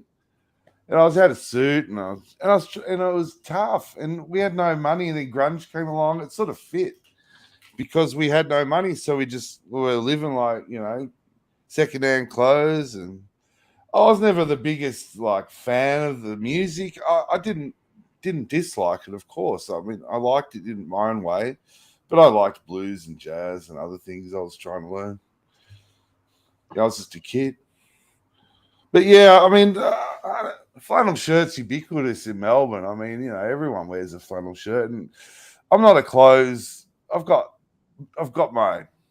a suit and a reefer jacket somewhere, and as the years have gone on, and I just don't need that many things or clothes. As long as I got a guitar or whatever, I'm all right. I've got my cigarettes. But says, how we step into the light of the flaming dungeon flares, my son. Oh my God, lost breath. Dungeon flares down and bask in choking filth and soot of despair. There you go. Where I went off my brain and was, I don't like people, labeling people. I think that's fucking bullshit. I mean, these labels are so generic. I mean, I'm not a fucking hippie. I'm not grunge. Okay, we'll see how long. What am I? I don't fucking know. You're now a dirty old pervert in the dungeon. You're a dirty old pervert. Boomer. I'm a dirty old fucking man. I'm over 50. I'm 50. I'm 52. Nearly dirty old man in the dungeon. Dirty old man. You're in the dungeon. You're a boomer. You're labeled a boomer. Look, proud to be labeled a boomer. Yeah, the music was incredible. I mean, the music was fucking incredible. Absolutely, boomer music. Oh my fucking God! Yes. Welcome to the very depths of society where we wear tutus and eat bananas from the unhinged horned one, I guess. Sorry, Angelic, carry on. Yeah, I'm an old bastard queen. Yeah, I'm just looking at the chat. Yeah, I like all those terms. They're endearing to me. When you got kids and they're fresh and beautiful and young, and I had a very beautiful guitar teacher when I was young, and he's very famous, and I went to see him when he was getting on, and I said something, and he said to me, everybody's beautiful when they're young. And that was the lesson he had for me that day. Maybe he meant something else. You want to be careful around him. Yeah. yeah, probably. Yeah. But I got these young people, and you look at these young people, and they're fresh and they're young. My young kids, they're great. I'm old. I'm happy to be old. I mean, well, that's the song, the song "Dancing Queen" by ABBA. Young and clean, only 17. They're so much smarter. I'm so slow. I'm so fucking slow. Everyone's saying, play Joe Satriani. If my fingers don't fall off, or I trip over my guitar getting to the amp, or have a heart attack, or young people, their minds are quicker, and they're just they teach you that you're old. Your kids teach you you're old, Dad. Believe me. Poway's got an observation here. The guitar instructor was fiddling something other than the guitar that day, Angelic. Yeah, look. Well, that's one of the things I like about the Pontiff. He's not afraid to love things that are like not necessarily manly. He said earlier, Plastic, that he's a man's man, and he is. There's no question. I consider myself a man's man, but I have a deep love for arts, for stupid things like Wedgwood and and junk that isn't necessarily manly. Oh no, but see, I'm not defining manly by you've got a carpentry shop or you're out there at the footy. I'm defining manliness as the fact that he provides. He's a father. He provides for his kids. He's lived a well-traveled life. He's a man. Like he's done. Look at Sirocco. He's a man. Look at JL. He's a man. Look at you. You're a man. We're all done things, and we've put ourselves in positions where we weren't always comfortable, but we've taken risks, and we stand by and we live by those decisions, and that's what men do. We don't have handlers. We don't have handlers telling us how to act or what to say. We just live and fly by the seat of our pants. And we got to live with it. We got to live with our mistakes and our fuck ups and what didn't get done and what we wanted to get done, and we've got to we do our best, and that's what we do. I honestly have trouble understanding. I've got a lot of mates that didn't have kids. I don't talk to them anymore. They don't like me. I don't necessarily have a problem with them. They don't want to talk to me. A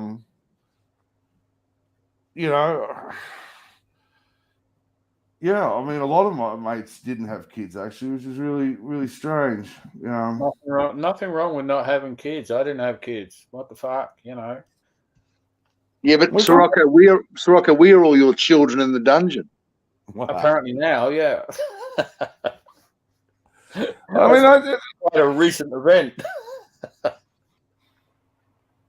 Yeah, I have no issue with not having kids or having kids. It's just. You've got sorry, Sirocco, you've got kids, mate. Don't you remember when you were shipwrecked off the coast of WA, taken in by that Aboriginal tribe? Well, I do remember one many, many years ago, but yeah, you've got kids, mate. You're married. You're part of a tribe of the northern WA. I try to put that behind me.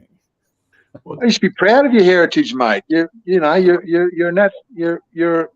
celebratory Indigenous Australian now. My ears are too small. You've got multiple kids, haven't you, Sirocco? They've got a gestation period of less than a month. Yeah.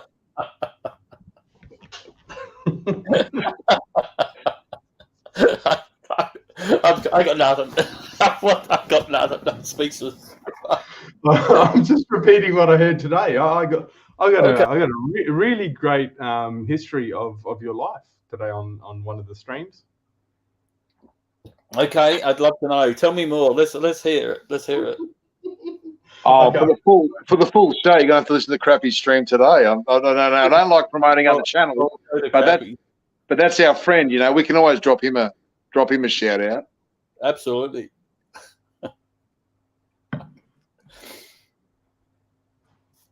We got talking about Perth and WA, and I said, look, the only good things coming out of WA is NATO and ER.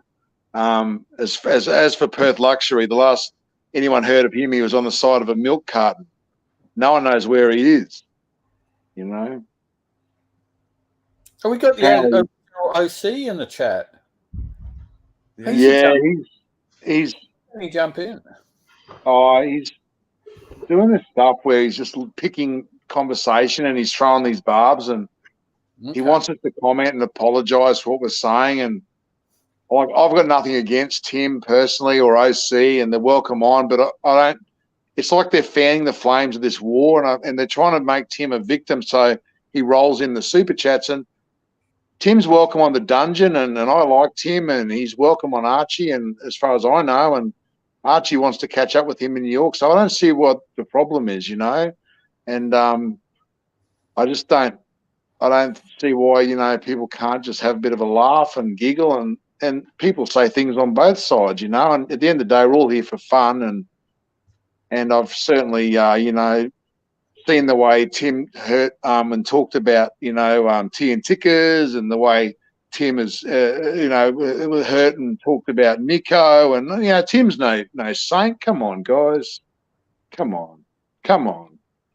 Let's not take the piss, OC. Come on, mate. You're better than that. Or am I delusional, Sirocco? I'll take on board what you just said. What did you just say? I forgot. Well, am I delusional, or is there name calling on all sides? It's a bullshit narrative that other people are trying to push, and you're spot on. And it's all in the name of money. It is in the name of money. It's to create a victim, to get massive super chats. And look, you know, I'm not going to buy into it and talk about that stuff he's putting in the chat. He's welcome on, and we'll happily, you know, chat about it and talk about it. And trying not to buy into, you know, who's right and who's wrong. But I think the one person, and I shouldn't even say those two words, right and wrong, but anyway, I just did. But that one person should actually realize and give thanks, because without him, without Archie, he'd be nowhere. Exactly. And look, you know, you don't have to like another stream. Doesn't mean you hate the person because you don't watch their stream. You know, we're not members of a cult. We go and watch whatever we want. You know, we can go on whatever stream we want. We're not part of a cult, you know. And I'm a bit culty at the moment, I think. Oh, that's just early. Like, you just had your first few tastes of YouTube heroin. That's all that is. You'll get over it. I fear Archie. I fear the man. I don't. It's not my first rodeo with being involved with community, you know, and I don't feel like going through the backlash if I turn up on a Tim stream, you know. No, you can go. Like, honestly, you know, it wouldn't be an issue, mate. It wouldn't be an issue, you know. Like, hang on, look how I got fucking vilified for going on Lexadex's fucking stream. Yeah. Oh, not by me, mate. Hey, Sirocco, not by the people that count, mate. You know what I mean? Oh, absolutely, not by the people that count. But you know, it brought in money. It did bring in. Look, I've got to go, guys. I'm getting the wind up from the you know, basically I've got to get off the stream. So I'll say you'll be next, Angelic. But anyway, yeah. Have a good night. Have a good night, Angelic. JL, thanks for running the stream, JL. Thanks for coming back in, Sirocco, and see Angelic, and have a good night, everyone in the chat. OC, have a good night, mate. I've got no animosity towards you, original OC. I think you're doing what you want to do, mate, and live your life, and God bless. See you, everyone. Thanks, buddy. Yeah, it's really good to have the outlet to come on the dungeon and feel comfortable. I feel very comfortable coming on the dungeon here, and I really want to thank you guys, Plastic, Sirocco, and JL. You know,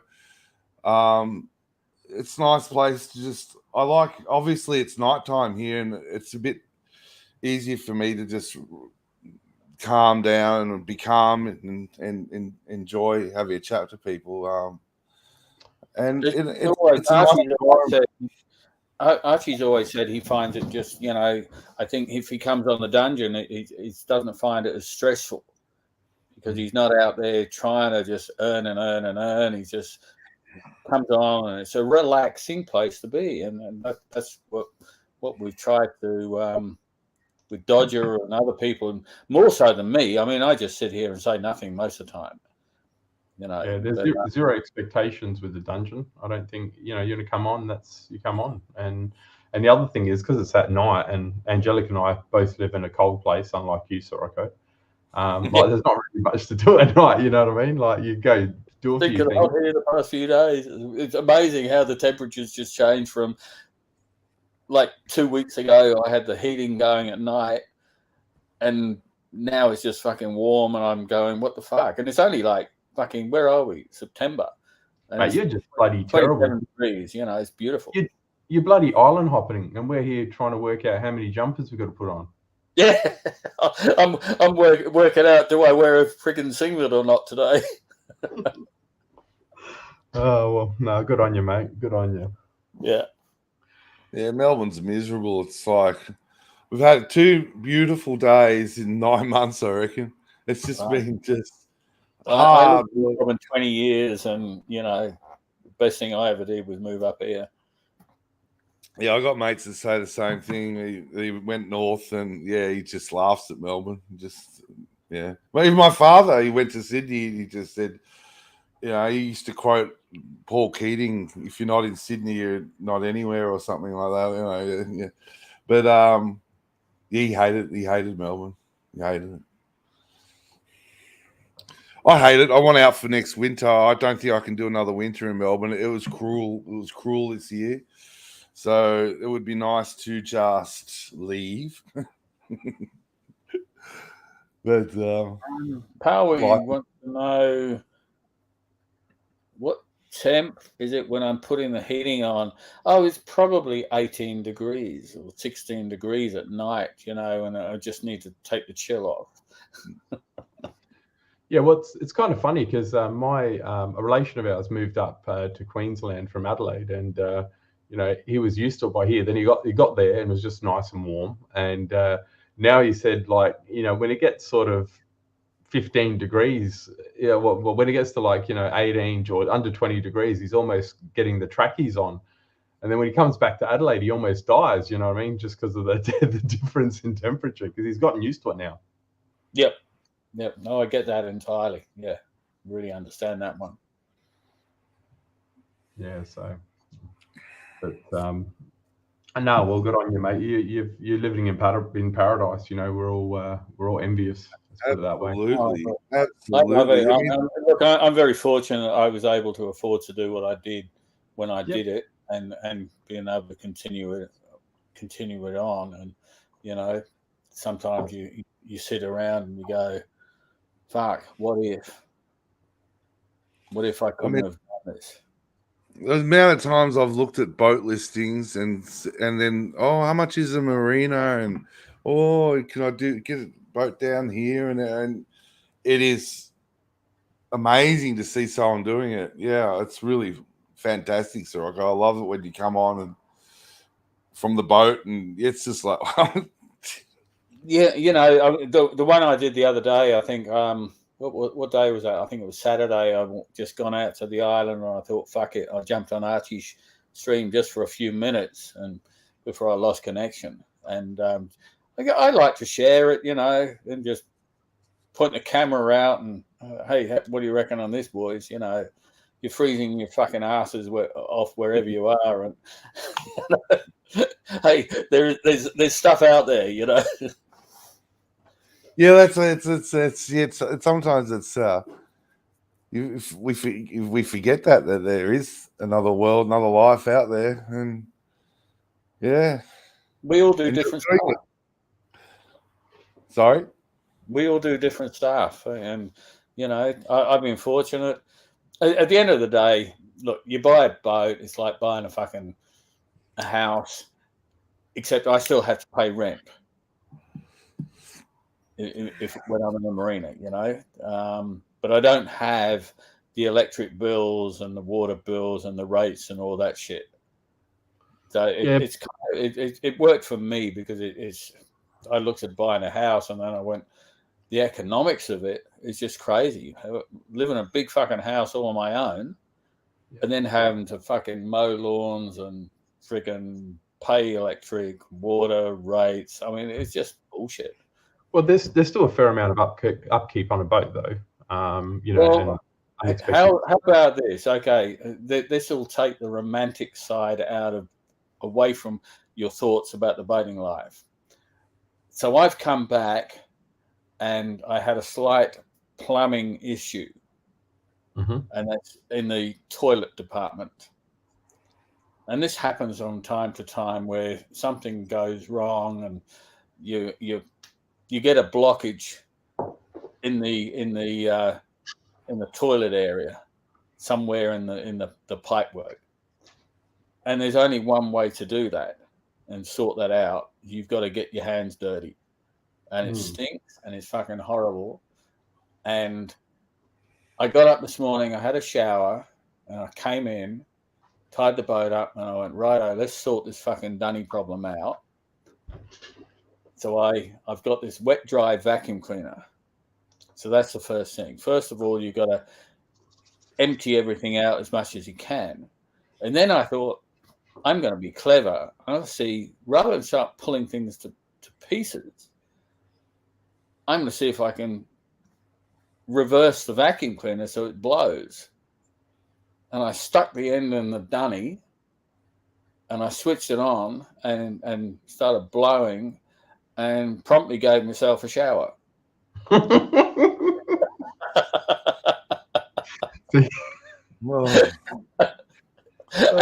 Believe me, it fucking wasn't very nice. You should taking the romantic side away. So how does that work? Does that actually go into a tank, or does that go out into sea? I've got a tank. On this boat, I've got a tank. You should get yourself one of those windy things that you get from Bunnings. You just shove it down there, and then it doesn't work because you every time you take a dump, you press flush and it goes through a macerator and it chops everything up into little bits. So you can't get the little windy thing through. Okay, fair enough. Yeah, fair enough. Yeah. Did you have any, other than that, did you have any mishaps the last few days, or everything went? No, everything was great. Not like the other week when I got stuck in reverse for the sake of a 20-cent frigging split pin. Shit. You know, these are things that happen. I know people. I got a friend of mine who bought a boat last November. So they're coming up 12 months owning this particular boat.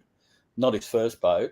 He spent $2.5 million on this thing, and he was up in Cairns, and he was heading to Townsville, and he limped into Townsville on one engine. You know, because a part failed. So and I know this other guy who has just come up from Brisbane. They're out at Lady Musgrave Island fishing, but had to call in at Bundaberg because they had a problem with their boat, and that's another that boat's probably $4 million. You know, it's when I hear this thing, it makes me feel better that my little boat, which is nowhere near that sort of money, you know, it happens to everyone. It's called a boat. Yeah, I can picture Angelic on the front deck of a boat, smoking his fag with his shirt open, taking a few steps, slipping off and falling in the water. Yeah. And going, yeah, that'd be me. Yeah, you've got to be pretty fit to have a boat too. I think I'm a little bit unfit. Rocco, what are your thoughts on that? Look, I've got a fair amount of fitness, but I'm nowhere near the fittest person in the world. And with this particular boat, it's a power boat, so I don't have lines and friggin' sails to have to pull up like I used to have. You know, I've just got to turn the keys, push the levers forward, and away we go. So I've seen people who, in actual fact, there was a guy I met today, first time over in the yacht club, just tonight, and he came over. I was talking to a couple of people I knew, and he came over and joined in the conversation. And I didn't notice at first, and I can't remember what we were talking about. And then one of my mates said to this guy, "Oh, you've been in a shark attack then, have you?" And his left leg was missing below the knee, and he had like the Blade Runner foot. And I went, okay. And he's a solo yachty. So yeah, you know, you can do it with one leg. Yeah. Well, I guess you know, you just got to have a plan for when things go pear shaped more than anything. You know, like with boats. I guess when you least expect it, shit happens, and you just need to not panic and have a plan in place, if you know what I mean. Absolutely. And you know, because obviously you can get yourself into, like, say if your boat breaks down and a storm comes in and you end up in massive swells, like, you know, and you're not prepared for it, you know, and you're not calm. Yeah. Usually you've got a bit of advance warning with weather, but you're spot on. It's just a matter of having a clear head and getting on with things. Just think it through, think what's going on, and think what's gone wrong, and what you can do to rectify it. G'day, Alex. Hey, how you guys? Hey, Sirocco. Long time no see, buddy. How are you? The famous Angelic Slayer. Hey. Hi, Alex. How are you? I love watching you and your guitar. Very mellow, very relaxed young man. Hey. Great to see you. You were a bit relaxing and soothing today, Angelic. It was. I was listening to him in the car while I was driving. You know, it's nice to hear. Well, you know, last night it came into my hands. It's often these things do. You know, that little melody from the Blade Runner thing, and then I thought about it today, and there's all this fighting and carry on, and it's much like the plot in Blade Runner. You have Tyrell, and you have you have the replicants, and you have and he kills his master. So I was thinking it's a bit like Tim, you know, trying to do away with Archie, and then he dies anyway at the end of the movie, sitting on the top of the building in the rain, and it's all inevitable. It's all fatalistic, isn't it? It's all inevitable, you know. And I was thinking it doesn't help anyone, any of this grieving and carry on over and over again. I guess until we get to 2 weeks' time, we've got 2 weeks to go, I guess. But you know, I'm looking forward to hopefully a reunion. You know, I'd love that. I'd love them to enjoy it, because I love their vibe they had together. You know. So it just came to me, and I thought, oh, you know, this thing, and I had the sounds, and that's why, like, I sometimes I don't have other sounds ready. Like, I got that sound ready for today, you know, because I sort of played it last night, and I went, oh, I'd really love to do that. And I had to think about it overnight, and I thought, oh, well, you know, it's going to cause, I'm going to get, there might be some hate coming for doing that because it's not Led Zeppelin. But, you know, I thought, well, bugger it, I'm going to do it anyway. Because I thought there was a metaphor there, you know, in my crazy mind. Yeah. No, it was really nice and smoothing. I think it was good. A lot of positive comments.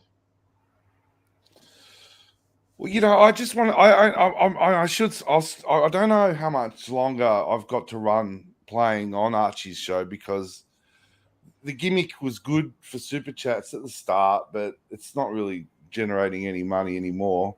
But it's crossed my mind, why there's probably others that need to come on and play, and why isn't there a segment for artists to come on and you know, there's probably other artists out here in the chat, and that musicians, and you know, there's no reason why you couldn't even have a band come on an Archie show or on the Dungeon, you know, because these days people can set up, in the room and get everything hooked up, and you can even have a live band. I mean, but there's no reason why you couldn't have other musical performances as interludes on these shows, and perhaps I they do. agree with you, but you know yourself how it is when you come on these shows, and not everyone wants to put themselves out there to do it. It's wild and woolly, and it's okay for an old guy like me. I understand it. Yeah, it's a and I can just whatever. I can crash and burn. Doesn't matter what happens to me. But I'm sure there's probably. I know, like Hans is in the chat. He's just turned up, and this guy can play. He's a classical guitarist. He's playing through all the Bach suites and cello suites and whatnot, and and there's probably and it gives it also when I was thinking about when I'd done the first couple of times when I played, I thought, well, it gives the panel a break. It gives the panel just a bit of okay, they can just reset, or they can have a quick chat between themselves in the chat, or they can sort out the next what they're going to say next or whatever. It just gives a little bit of a space that can what I would do if I was you, Angelic, I'd probably just record an outro, and then that will alleviate the whole the pressure of having to play every day, and then just pop on and you don't have to play anyway. That way I just got an outro to play. And that's it. Just I don't know if that would be as. There's something about some idiot getting an instrument out. That it's funny. Like, what's this idiot gonna do? And half the time, that's why it's been kind of funny, because I know I'm being a dickhead. Yeah, but look, today I wasn't trying to be a dickhead. I just want to say that today I actually tried to do something nice. But then Ben told me a collaboration between yourself and Sovron. So Sovron puts the video clip together, but you put the music over it. That could be quite special. Yeah. Perhaps, I'm not sure. Especially for the dungeon, because you can play some dark music or something like that. Yeah. Play some down-tuned metal. I like that intro to the dungeon's really quite out there. It's really good. I thought it was fantastic. He sent me the when he first did it and put it up. He sent it to me on WhatsApp, and I didn't look at it immediately, but when I did, holy fuck, this is fantastic. Because when you think about the explanation later, not so much the analysis he did overnight or this morning, but when he did the Archie luxury intro, he had history to work with, and like he said, there was no history with the dungeon to work with, so to do something like that is just brilliant. Yeah, it looks fantastic, and it's. I don't mind playing. A couple of I've got it. I have to get I've got these appointments, so a couple of times a week. I've been sucking it. I'm here a lot now. Yes, I'm here a lot. I think Plastic was saying I've got my first hit of heroin doing this, and yes. I'm trying to get better at it, if that makes any sense. Because when I first came on, I didn't know how to talk, and I still do. I go to talk and someone else is talking. I'm trying to learn how to actually communicate via this sort of format. And I'm trying to get a little bit better at it. And then I thought, well, Sirocco. Sorry, Angelic. Sirocco. Yeah, mate. When they say your watch tells a lot about you? Yeah. I've got something that I think suits you. Okay, I'm going to put you full screen. Hang on. Oh, it's a bit too blingy for me.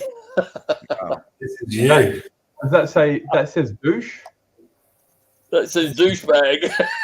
Thank you so much. So, on his boat, you imagine?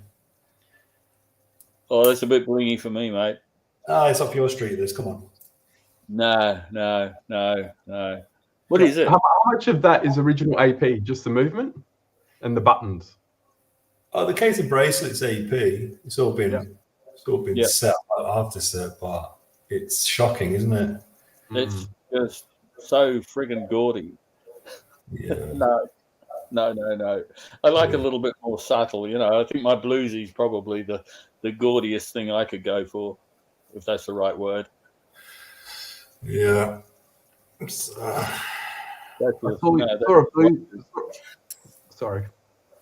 bluesy at the AD Sirocco. It looks absolutely magnificent.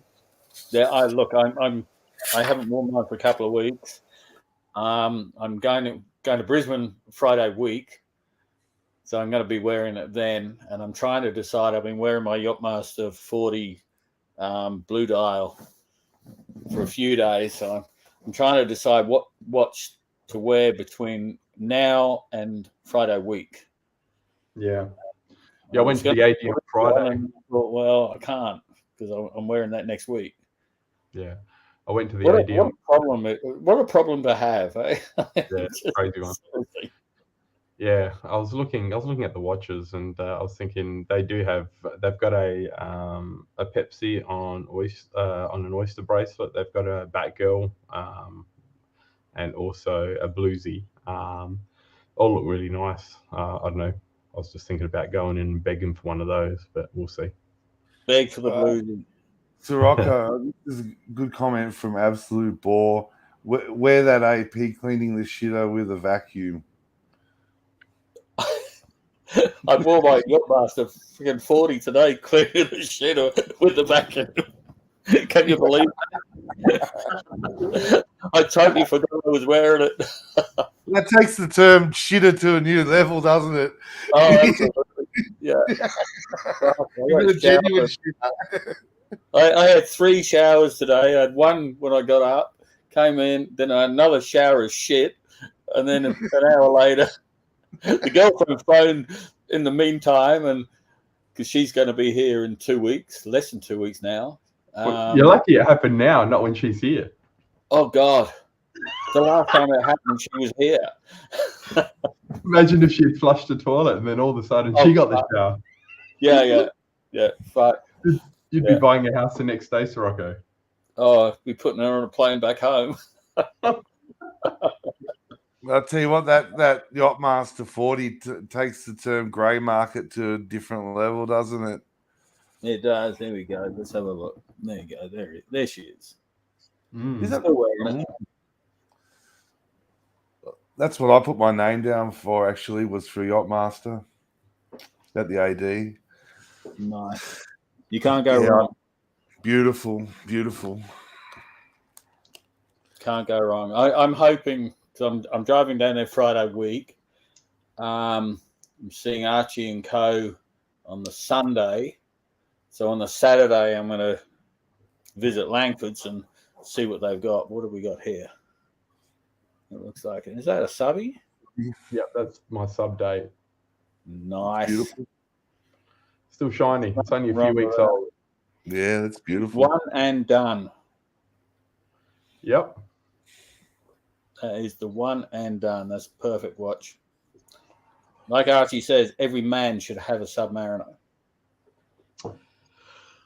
Yeah, it's definitely a very it's what I've been wearing mostly, and it's quite interesting because I've got the Black James Cameron, which is a slightly larger version of it, but this wears so much more comfortable. Yeah, I love. In fact, I'm going to put my subbing on tomorrow. That'll be me till next week. Sad Sorokovic. I was getting this Yachtmaster at retail last year, but missed it. It's a lovely watch. Absolutely, Sad. They're beautiful. Absolutely beautiful. I love it. I've got the two-tone as well.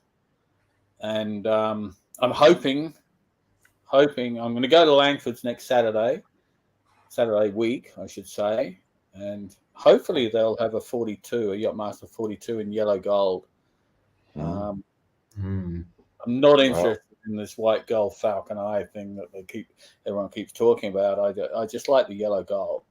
And if they have one and which, somewhere in my dreams they decide to let me have one, then I'm going to shit myself and go, fuck, I've never spent $40,000 on a watch before. That's just crazy. I'm with you, mate. I'm probably going to go the yellow gold as well. I've been thinking about it, looking at the pictures, and I agree 100%. I just don't see the point in white gold. You might as well just buy steel. And it's like $3 or $4 grand more expensive as well. Yeah, it's crazy money. I think the yellow gold's 38.5 last time I looked. Sirocco, the good thing about white gold with Rolex is that it doesn't need to be plated. You can polish it like platinum, and it doesn't lose its whiteness. Yeah, like Cartier white gold and AP white gold, they go yellow, so you have to re-rhodium or replate them, which is not good, because basically white gold's an imitation of platinum, really. Yes. Just thought I'd let you know that. No. I know a little bit about white gold from my old jewelry store days. Exactly. Yeah, of course you do. Yeah, of course. But I just with a watch, it's look. You don't buy a watch for other people to admire. So the only person who's going to know that it's white gold and not steel is yourself. But I just don't see the point. It's too soft. So you may as well just buy a steel watch, and at least it's going to bear up to a few bumps and knocks and stuff more than a white gold watch. I just like the idea of, especially the Yachtmaster 40. JL, do you want to bring up the Yachtmaster 42? Yep. I see you've already got a screen up ready to share. There you go. You've got it there. Look at that. Actually, yeah, I need to click on the screen. So that's the that's the yellow. There you go.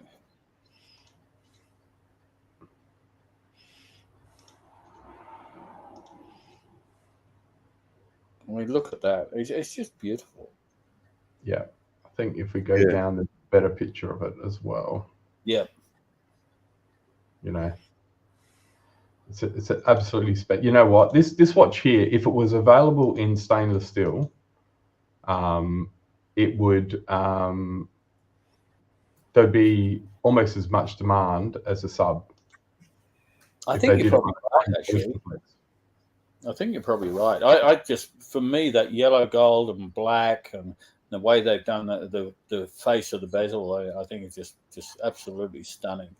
See the Rolex symbol? I learned last week that on all the precious metal watches, when you do the crown up, it always points directly upwards, whereas with all the stainless steel models, it doesn't. They don't really care about which way it points. But all gold platinum watches, when you do it up, it is always facing the correct direction. My two-tone Yachtmaster, I was going to try and point with a mouse then, but I couldn't do it, obviously, because it's your screen. But the face with the Rolex symbol and the dots underneath on my two-tone Yachtmaster is actually not gold. It's silver, steel, which is kind of weird.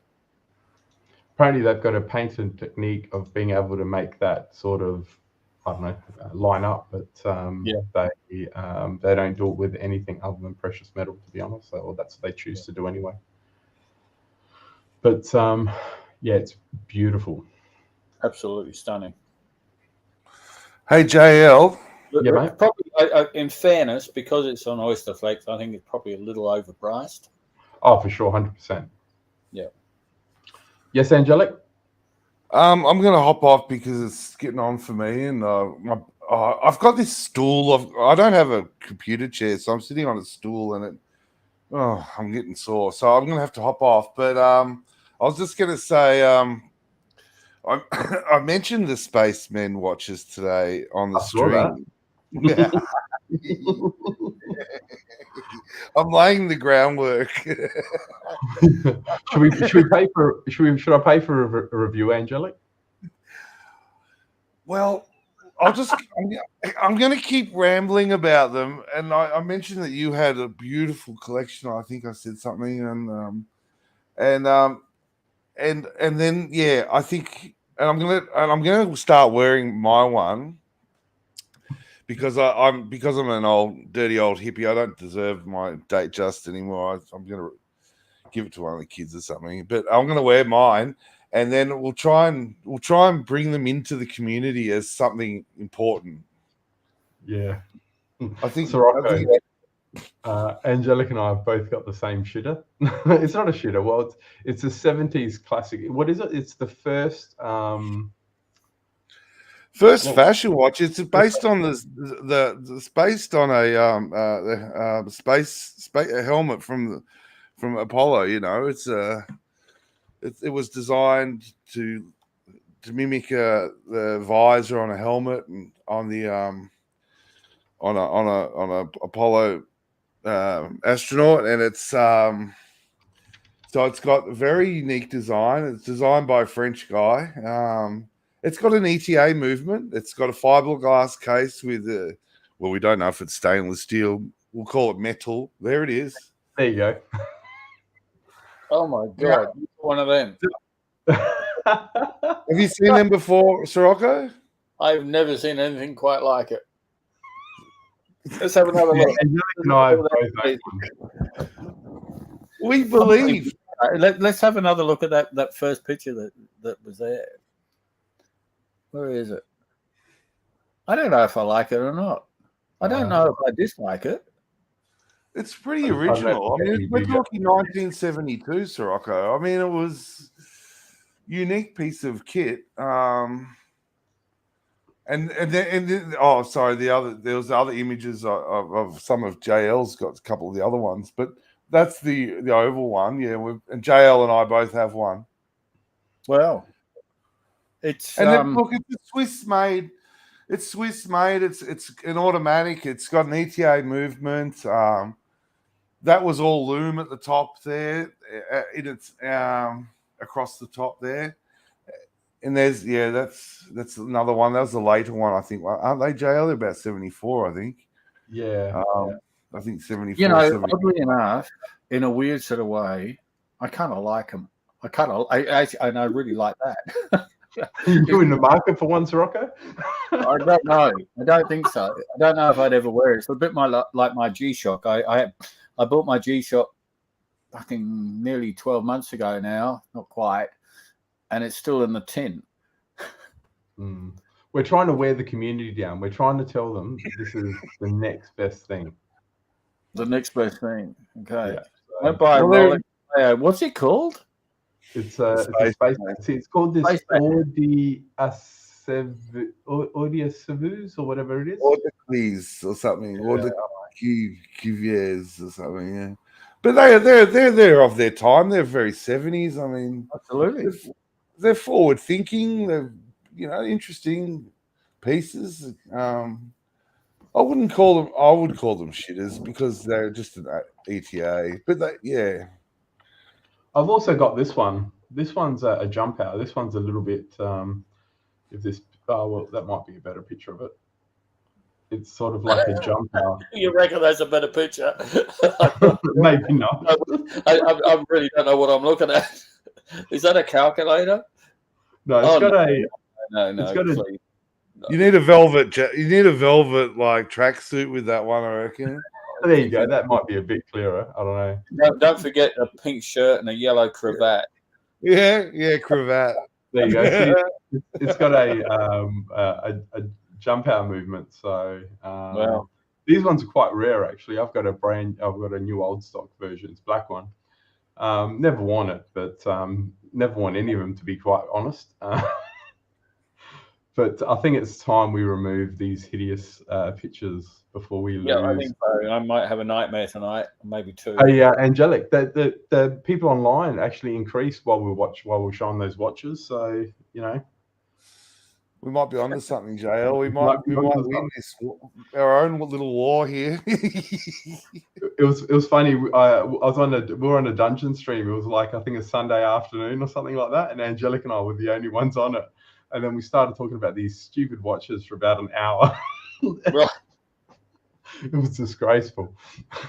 I said to him, I'm gonna get sacked tomorrow. I'm gonna have the keys removed if someone sees this. Please don't ban me from the dungeon. All content is good. All content is good. Everything is good. Oh, it was funny. It was funny. It was like two idiots talking about these watches that no one was interested in. Yeah. It's really weird because JL's the only person I've ever known to have, and not only does he have one, he has like one of each of the models, and it's like, wow. You know how surprised I was when you flashed yours on Archie's channel. I'm like, oh my god, where's this come from?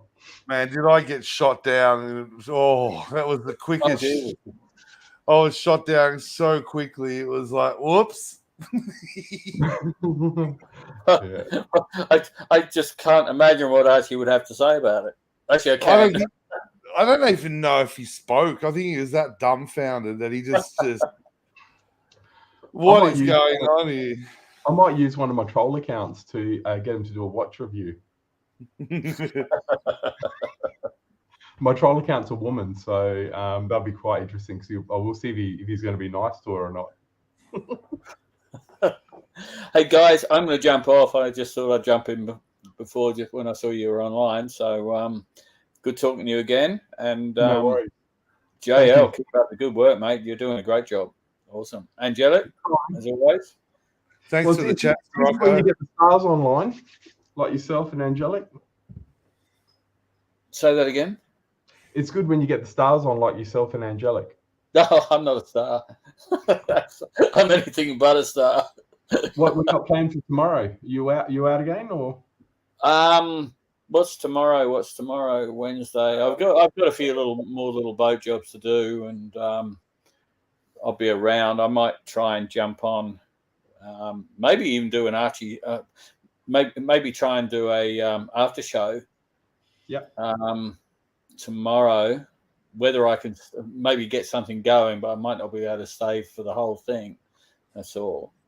I think Luke and Justin were around today after Archie, so maybe they could do that. I could probably do a little bit, but we'll see. Hopefully, well, anyway, look, it's up to you.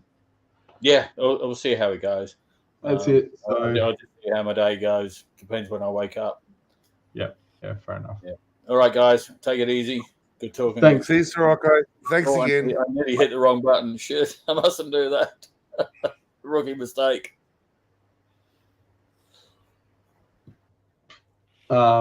Angelic. So hopefully Dodger's around and he can hop on. Otherwise, we're going to hit in the stream. Mate, you got to ask the Pondiff to get you a computer chair. Yeah, I know. I do need a new chair. I think a computer chair wouldn't work. I need one of those big old office chairs from the 70s with my spaceman. Just the ones that you can lean back on. Oh yeah. I was going to buy one of them. I thought, what am I thinking? Yeah. All these great ideas. Sorry? You get all these great ideas, but then you realize, what am I doing? Yeah, I know. Yeah, no, it's very true. But I've got to have to do something about this still because it's absolutely destroying my back. Oh, my God. But I better get off the stream too in a minute. So Dodger should come on if he's around or someone, because otherwise, if we talk about Spaceman watches again. We've gone down that we stopped talking about it. We went from 50 to 55, and now we're back up to 51. So 50 people watching, are there? Wow. 54 now. It's gone up. Now, see, as soon as we mentioned Spaceman, we increased by three punters. Well, I'll say it again once, and then I'll better shut my mouth. That Kevin McLeod, the first few series of Grand Designs, he wore a Spaceman because he thinks he's a hipster. Yeah. So they were hipstery. Yeah, I actually bought a watch book. I think that actually has them in them. I got to dig it up. Doesn't say very much. And they did they were talking about Omega, Rolex, and Patek in the same book, so they must have some sort of standing in the community. Yeah, well, they do. They do. I'm a believer. I'm a believer, but I can't. We can't keep talking about them because we've got no backup here. We're on a thin edge, thin line. They're going to be good for retirement. We'll be able to sell those and retire and live a lush lifestyle. Yeah, if they had been made out of decent materials, maybe. I need to have a good look at my one, actually. Yeah. I actually like it. It's so 70s. I'm not going to wear a Rolex anymore. I'm not going to... Yeah, I tried wearing that Seiko, and I've been wearing it a little bit, but rubber, I don't know about rubber. Everyone goes on about rubber, and I just can't get used to it. It's, the watch, the way it's fitted, quite, not tight, but it's fitted to the wrist. I'm used to I'm used to the jangle of a Jubilee and the watch sliding up and down my arm and my forearm a little bit, and wearing a rubber Seiko, it's kind of weird. It's like stuck to me or something. You know what I mean? It's like glued on my wrist or something. I'm not used to it. So yeah, I agree. I think this might be the next big thing. I don't know if you've ever come across this. But this is an original Bruce Lee watch. Wow. In solid gold plate. That's it's on gold plating. So you can see all the gears and all the movement behind it. Skeleton. Yeah. Yeah. Wow. They didn't quite get his face correct. He looks a bit. Yeah. That finger is kind of long. Oh gosh. Yeah. So anyway, that's worse than our watch, to be honest. But I came across that on Chrono. I don't know, for some reason it was. I've got some sellers that I've bookmarked when they've got new things. And I saw that and I'm like, this is the most hilarious thing ever. So yeah, that's really about it. But yeah, so anyone's on and anyone wants to jump on, you're more than welcome to. That way we can keep the stream going.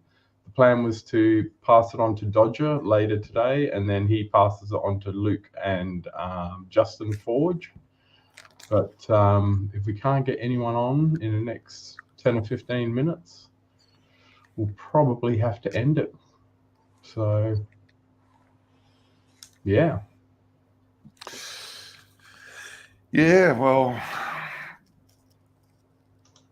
So yeah, well, yeah, I understand what you're saying. Like, I don't know, rubber straps. I don't know. It's going to be difficult to go back to a rubber strap watch, especially coming into summer, man. Like, it's just not ideal for summer. Yeah, no, they just don't. Look, it's good. It's not about quality. The rubber on the Seiko. It's just. It just doesn't feel right on my wrist. It just doesn't feel. But having said that, not many watches do. I really love the Jubilee. It's like I feel at home with my date just on, and everything else feels a little bit odd. Yeah, the AD was telling me, like I said to him, I go, I want to get a GMT and I'd want it on Jubilee, and they're like, really? Most people want it on Oyster. Oyster's way more popular. And I'm like, really? You just look at that Jubilee bracelet; it looks fantastic. I can't imagine a date just with the oyster. I mean, for me, date just is a Jubilee, you know, especially in the 80s when they were the champagne dial, and that was the watch that pretty much defined the 80s, the two-tone. But for me, it's not just about it's the feel. They're so soft. They're really soft. It's hard to explain. Like, there's nothing wrong with an oyster. Rolex oyster is beautiful. I wore an oyster for a while, and but the Jubilee just has this. You either like it or you don't, because they're loose. They move around. You know, they jiggle jangle. You either you like that thing or you don't. You know. Yeah, I think that, you know, it's very much a feel thing. Yeah, I like it. My date just is Jubilee looks beautiful and it wears really nice. It's comfortable. Yeah, definitely can't complain whatsoever. With a GMT or whatever, I'd probably go oyster with the GMT myself personally. I don't know, you know, maybe an oyster. But so I think it was Archie who said that the old Daytona had the same width oyster as an oyster date. There was a very thin little band on the old pre-Daytona, I guess it is pre-Daytona. There you go. Well, that's the meteorite, but you know, realistically, that does look very nice. It's beautiful. I mean, there's no. It's a matter of taste. It's busier with the Jubilee. It's when you've got the bezel and the Jubilee, you've got the numerals on the bezel and the color, and it's busier. When it's on the oyster, it's to my eye, it's a little cleaner. But you know, it's just it's different strokes. I mean, you can't. I don't see. It's not something that you fault or say, "Oh, one's better than the other." Yeah, well, I remember when I went into the AD, I said, "Oh, you know, this is what I really want." And then they had the back girl there, and I said, "But I'll take the back girl. There's no issue with that." And she goes, "You know what? Everyone says that. Everyone comes in wanting a Pepsi, then they'll take a Batman or a Batgirl or a Pepsi on Jubilee or Oyster or whatever it is that they want. They'll just take anything." So, but they're both beautiful watches. You couldn't complain with either one, to be honest. No, you couldn't. No way. That is beautiful. And what are they worth? 100. If you can get one. If you can get one. Yeah. But the Jubilee does make it look a bit more fancier, more dressier. Yeah, which I don't know if I want. If I need it to be dressier or I don't, or you know. Yeah, I'm also one of these ones that bangs on about 36 mil watches and even 34 mil watches. I like the smaller sizes. The maxi case on the subby, they're big. They're big now. You know, they're really big and chunky. Yeah. They're modern and they have that modern feel, and that's cool. But I'm sort of Mr. Old Man retro kind of. I've got a retro air about me, I think. You know. Have you been paying attention to the chat tonight? I was looking for a little bit, but I'm a bit lost at the moment. The last half hour, or the last half hour, maybe an hour, we could be selling Tupperware on here and critiquing it, and no one would be absolutely interested at all. I see OC's gone. There was something going on with OC before, and more of that, and they're just chatting away in the chat. That's cool. Yeah, no, that's good. You got much planned for tomorrow? Yeah, we won't be on the stream tomorrow. I'll be out in the morning. Yeah, I'll probably take a break. I think. Yeah. I think today I think I lost the plot when I said, I'm getting tired. I think I'm getting tired. Honestly, I wanted to try and get through to Archie leaving for America. That was my goal. To just hang around, because I was saying earlier, I don't think I belong in somehow, but even though I do belong now, I feel like I belong. Like, there's too many people I really like talking to now, so I'm in now. But originally it was like, I'll just get through till he leaves and then disappear again, But yeah, I think that I probably won't be on for a couple of days. I'll probably. Yeah, I wish I could send a message out to Tim and OC that I really. Boston Collector, Angelic and JL, have you guys ever researched watches that guitar legends wear?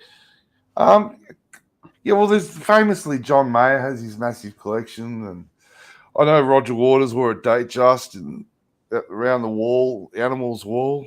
A nice floppy Datejust hanging off his arm. Sounds like a good topic for a show one day.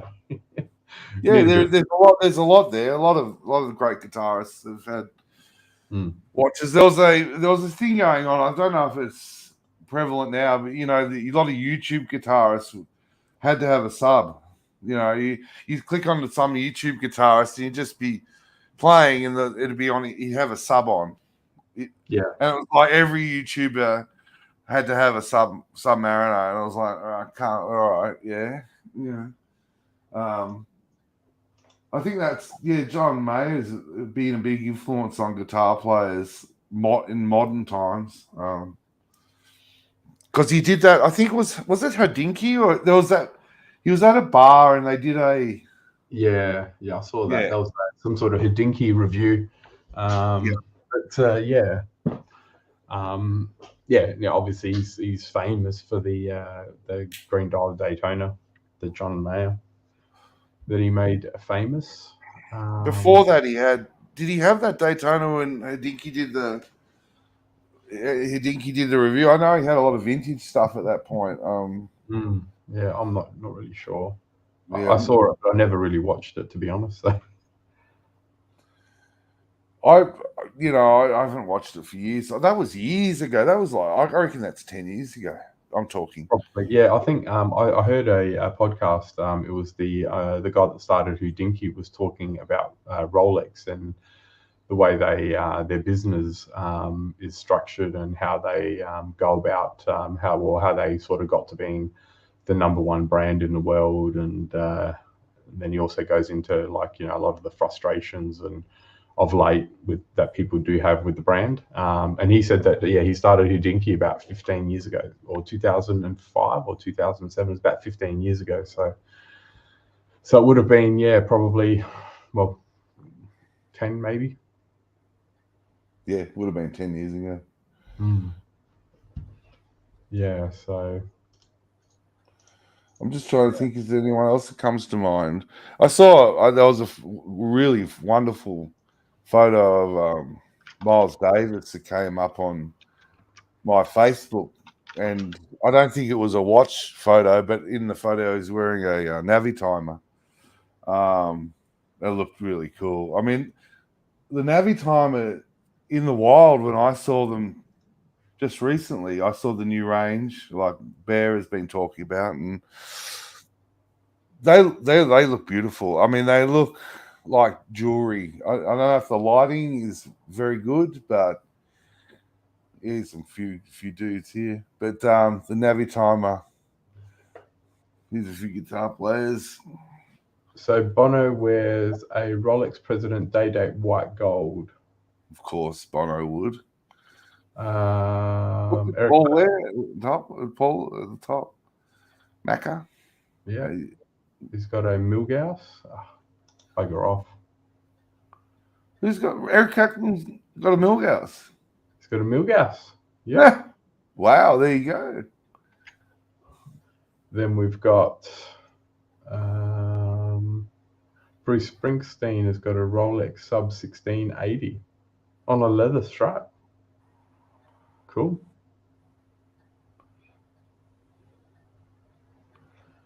Then Paul McCartney, of course, he's got a Patek Aquanaut. And then we've got Anthony has Kalaides. He's got a Rolex Explorer 2 1655. Oh, yeah. The unloved one. Yeah. Yeah. And Keith Richards has got an IWC Portuguese Chrono.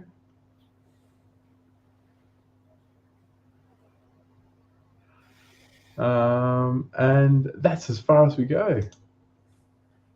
What have we got? Keeping the good musicians with the best watch. Okay, well, there you go. Mark Ronston. What's that? That's a Patek. Is it an AP? It's an AP. Yeah, it's an AP. Brian Ferry, yeah. Oh, yeah, what's that? Is that like a shot? Yeah, Cellini or whatever. Prince. It's a gold case. A H Moser. Or a Cartier tank. Anyway. Jay-Z. Oh, yeah, I bet he doesn't wear that anymore.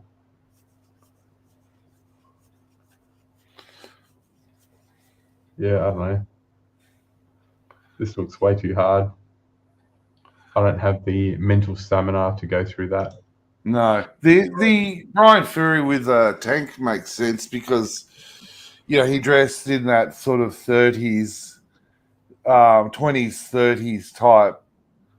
They, the way that the band presented themselves, they had this retro sort of 20s, 30s sort of lounge vibe, and the square, something like a tank or a reverso was perfectly suited to that vibe.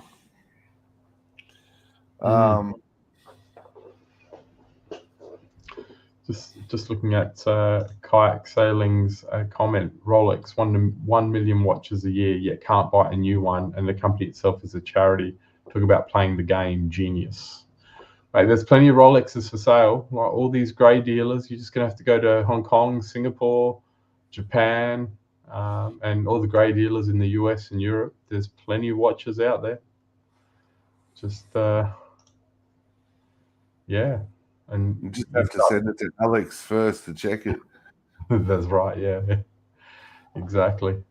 But there's a lot of new watches, a lot of people buying and just selling them straight to the greys. Probably not so much anymore, but yeah. Well, if no one's going to hop on in the next 8 minutes, we're going to hit 3 hours and we are going to shut the stream down. Sound like a good idea, Angelic? Say goodbye to holiday. Say goodbye to Hollywood. I agree. Yeah. So it's what time are you trying to get through? What was that? Sorry. What time are you trying to get through to? Till Dodger. 11:30 your time. It's 11. Oh, well, it's nearly 11:30 now. Yeah, so we've got 8 more minutes, and that way we can do a 3-hour session, and we'll give Roger Dodger 7 minutes to rock up. And if he's not here, then we'll shut it down. I got to go to work tomorrow. I got to wake up at 6. It's 11 o'clock here, so. Well, you better get some sleep. Yeah. Yeah, well, I've been up because I've had the 3D printer going, and it's been, I don't know if you've noticed, but every 20 minutes I've been ducking off. Just to change the part over. So, yeah, so I've just had to print those out. Now it seems like I've got enough for tomorrow. We'll be right. Cool. Yeah, I'll be doing paperwork all day tomorrow. Got some government applications to fill out for work. That's going to take up pretty much all the day. It's going to be boring as hell. I'll be listening to Archie in the earbud. And hopefully if Sirocco starts up the dungeon, I'll be listening to him afterwards. So, yeah. Can you 3D print cases, watch cases on the 3D printer? Is there files for that floating around the internet yet? Oh, I'm sure there would be. Yeah, I've got. Well, I'm not going to tell you what I'm. Yeah. Yeah, you can 3D print anything. You know, maybe a SARD. Is there a market for 3D printed watch boxes? Mine being my Asian distributor. Or should we say Diego? Oh, so can we mention that? Can I ask about Diego? I haven't heard. Is he around still? All I know is I hope he's doing well, man. Hopefully this hasn't impacted him too much, but that's just my personal opinion. That's it's not the boss's opinion, but well, maybe it is. I don't know. I don't know what they really think, but you know, I guess, you know, he seemed like he was a fairly active member of the community, and now he doesn't really do very much, and it's a shame. And wish him all the best. So he's not on Tim's stream. I think he's taken a break from everything, to be honest. So yeah, fair enough. You know. Yeah, well, that's. I think. Yeah, I think the drama and I think people need to take a break at times. I certainly am going to take a break tomorrow. Because I'm boring everyone anyway. Say not, mate. Say not. Hey, I received an email today. I got told that your Marshall amp in the background is actually a Chinese knockoff.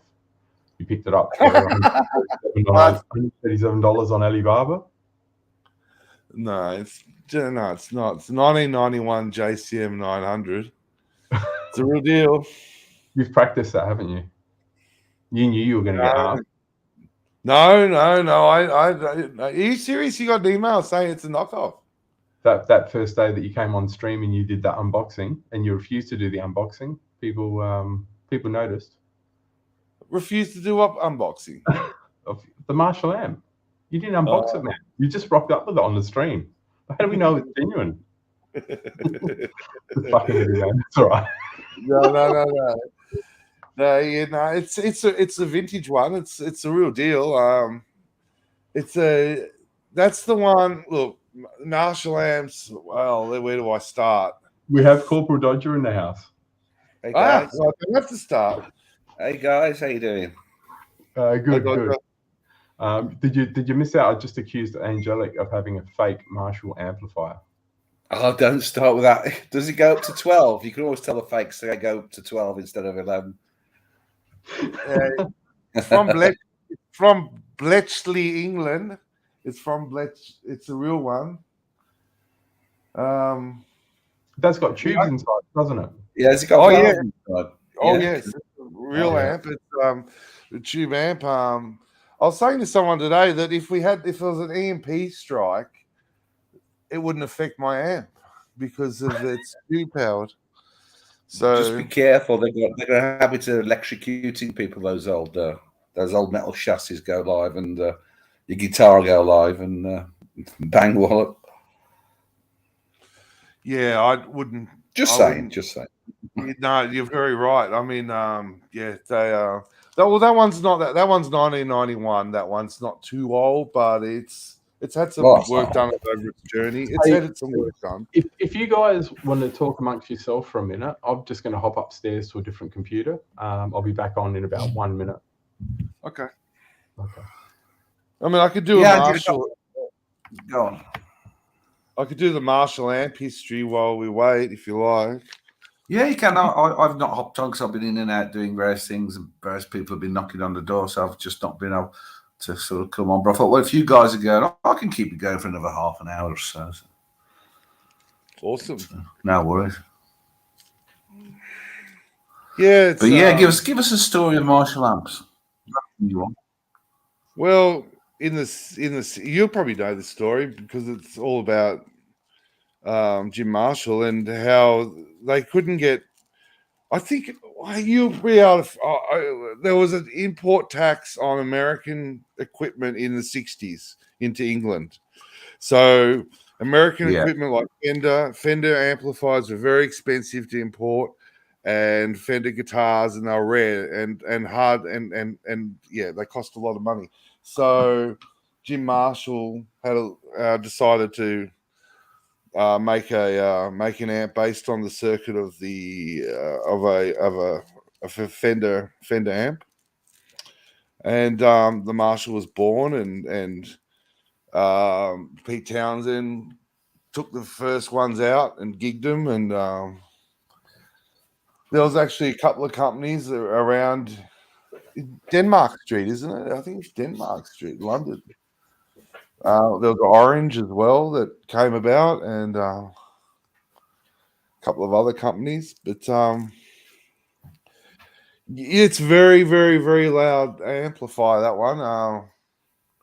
But they have the tone because they're Valve, and today there's a lot of options for guitar players to use modern computer gear, but the old amps still have a feel that you get through your hands. That's the thing. You get this feeling, the vibration through your hands. You can feel the actual amplifier. Yeah, I think, you're right about the import duties. I think they still have to import speakers, systems, and they're still very expensive from the States in the 60s. But the Marshall amp was just so. I remember in the 70s, because I started to play or try and play a guitar. And so I could get hold of a guitar, but I couldn't afford an amp. So I modified an old radio set. Yeah. It had one of these auxiliary inputs. So I modified the auxiliary input and plugged the guitar into this old Valve radio. Hence, I've got experience of being electrocuted. It didn't work out one day. But neither did the guitar playing. I'm left-handed, but I was playing guitar right-handed. If that makes any sense. I just couldn't get it going. Yeah, I could do things like Smoke on the Water, the usual things. But that's as far as I got with the guitar playing. I'm tone deaf, to be honest. I just, I can't listen to music and then repeat that music. Yeah. I'm reading the Fat Windbag Ben says Jim Marshall started off as a drum shop owner, and that is true. A lot of it all happened in that little section of Denmark Street. A lot of the first fuzz box was invented, and and it's for me that's a wonderful period in time, because the invention of the electric guitar came about in that era, and a very quick amount of time, it went from being a neutered, twangy thing to a roaring power machine that it became. So, I remember when those wah-wah pedals came out. 10cc did a lot with them, with those pedals. Yeah, the wah-wah was invented for a trumpet player, actually. It was meant to do the trumpet thing, but the guitarist got a hold of it. Eric Clapton got a hold of one, and, they've some great inventions, great sounds. And that led me, I was into, all sorts of music, but it was really the blues that hooked me, because it just has the power, and the beauty of the electric guitar in full voice. It just, whether it's Peter Green or whether it's Jimi Hendrix or Eric Clapton or any of those guys, it just has a voice that was just so, strong, clean.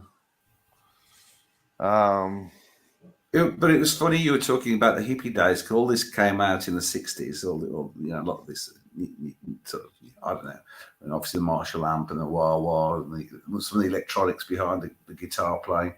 But I was thinking about you not wanting to be defined as a hippie. I'm trying to think back. I actually did have a caftan. I had the flares, with the triangle cut into the bottom of the bell bottoms with a different material. I had the two-tone boots. I don't know if you remember the boots where you've got, let's say, a silver. What were they called again?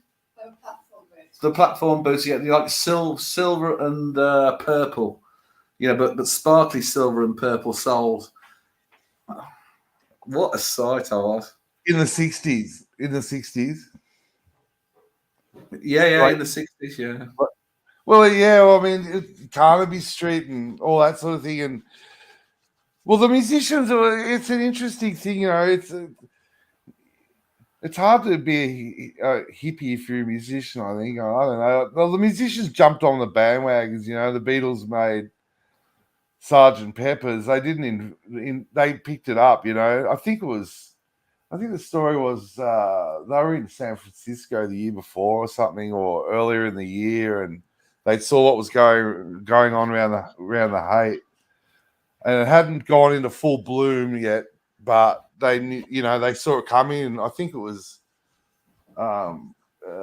George Harrison that was sort of really took note of what was happening, and sort of came and they sort of came back from America and sort of went, righto, this is the way things are going, and started working on Sgt. Pepper's. But drugs really had an effect on the music in that time. I mean, it started off with the marijuana, but the weaker, not the sort of marijuana you have today, but the weak form of it, and LSD, and a lot of the Beatles' music was derived from probably if you look at the album covers and the music, I mean, it was a very much trip music, wasn't it? Yeah, I think they got busted smoking marijuana on the top of Abbey Road. They were making, what was it, Rubber Soul or Revolver? It might have been Revolver when they first started smoking it. Paul was into it big time. It seemed to me, I wasn't there. It's very hard to talk about it. You can explore it, and you can analyze it, and you can play the music the best you can, but if you're not there, you're not there. But it seemed to me there was an age of innocence there, there was a change in society, and we've it's been discussed to death, I guess, by the world.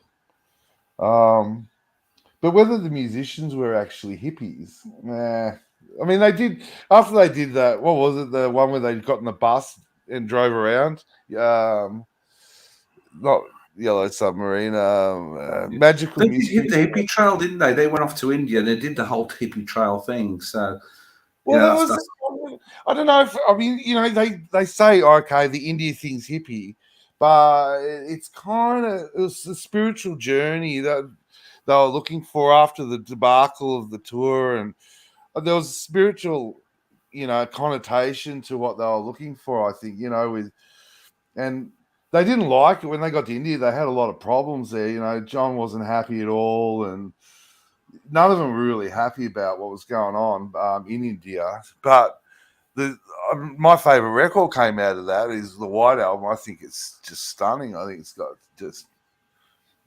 just got some beautiful stuff on it, as well as some really good crazy stuff.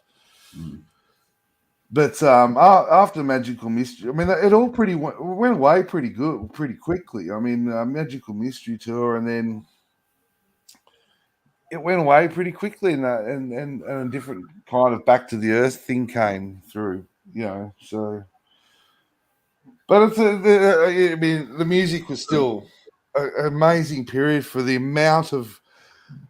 And across all genres, you had the hardcore stuff and of rock, hard rock, and being birthed, and you had you had glam rock coming up. Yeah, so much stuff, and you had Mamas and the Papas, and you had Simon and Garfunkel, and you had so much amazing stuff. A real beautiful flowering. A lot happened, through the 60s and 70s. Up to about 90s, an awful lot happened music-wise. A lot of genres. Moving from rock all the way through to punk. New romantic and everything, that was in between. It's just an awful lot in that 20-year period happened music-wise. I mean, now I don't know. I get the feeling that things are pretty stagnant these days. Yeah, you'd nothing be right. really new hitting the streets, nothing new happening, nothing changing. No, you'd be right, and a lot of it's looking back in and taking bits and pieces from the past and ramming it together to make something a little bit different. They call that postmodern. But you're right. I mean, it just went from genre to genre and whether society changed, society did change, and young people today probably just don't need it like we needed it. They've got their computers to play League of Legends on all day and night. I think the rebellion was a thing. Up 20 years, I think rebellion was the theme. There's quite a youth rebellion going on. I'm just trying to think, if internet was around in those days, how much powerful those movements would be with the internet driving it. I know we kind of had the rave scene, didn't we, where the internet would fuel the meets, and obviously there were having those smiley tablets and what have you, but that was heavily bought into by the youth, wasn't it? I kind of missed all that. I never really. I wasn't a raver. I was too old. I was actually having to work for a living by then, so my fun days were behind me. The hippie days were behind me. It was my generation, I think. It was we're talking about the 90s, are we? But no, it didn't. I was with it. That was the end of yours, beginning of mine. That's when it all that was sort of going on when I was, the arse end of it was sort of when I was about 18, 19, 20. What year are we talking, JL? It was in the 90s. It was in, I sort of got there sort of late 90s or something like that. And that was the trail again. Was Ultrasonic. Who else? They did some really big rave down at Port Adelaide in the old sheds, all the old wharf sheds. Yeah, I was well entrenched in and trying to make money and stay alive, and I was with my partner who became my wife, and yada yada yada. I was old by then. And the drugs, it wasn't my scene. Those pill drugs were never. It didn't appeal to me. I don't know. But hey, it's all part of youth, I guess. The only thing I didn't really get in the hippie time, they talk about free love and everything that was going on back. I didn't see any or get any of it, to be honest. I don't know where that comes into mythology, that it was all about free love, and so I didn't get any out of that. Yeah, I think it's a Woodstock.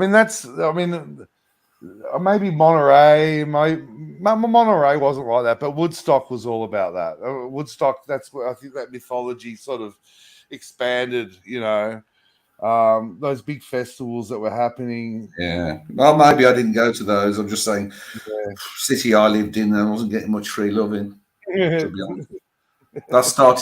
Strangely enough, that started in the 80s. In the 80s? Yeah, Dodger paid for his love, absolutely. Actually, it's probably easier your first time. It's probably better to pay for it, to be honest, rather than all that fumbling around.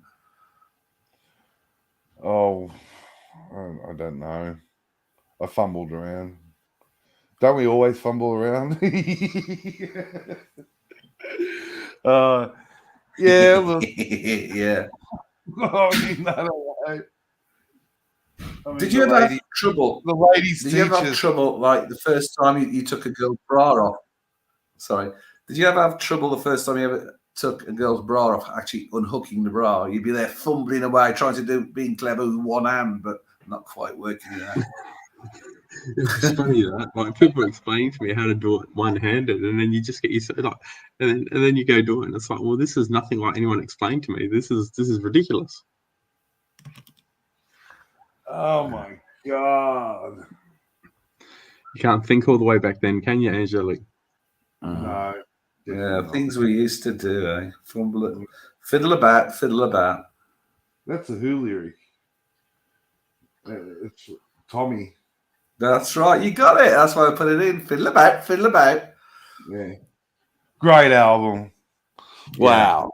Yeah. And again, that era. Oh, yeah. Man. Wow.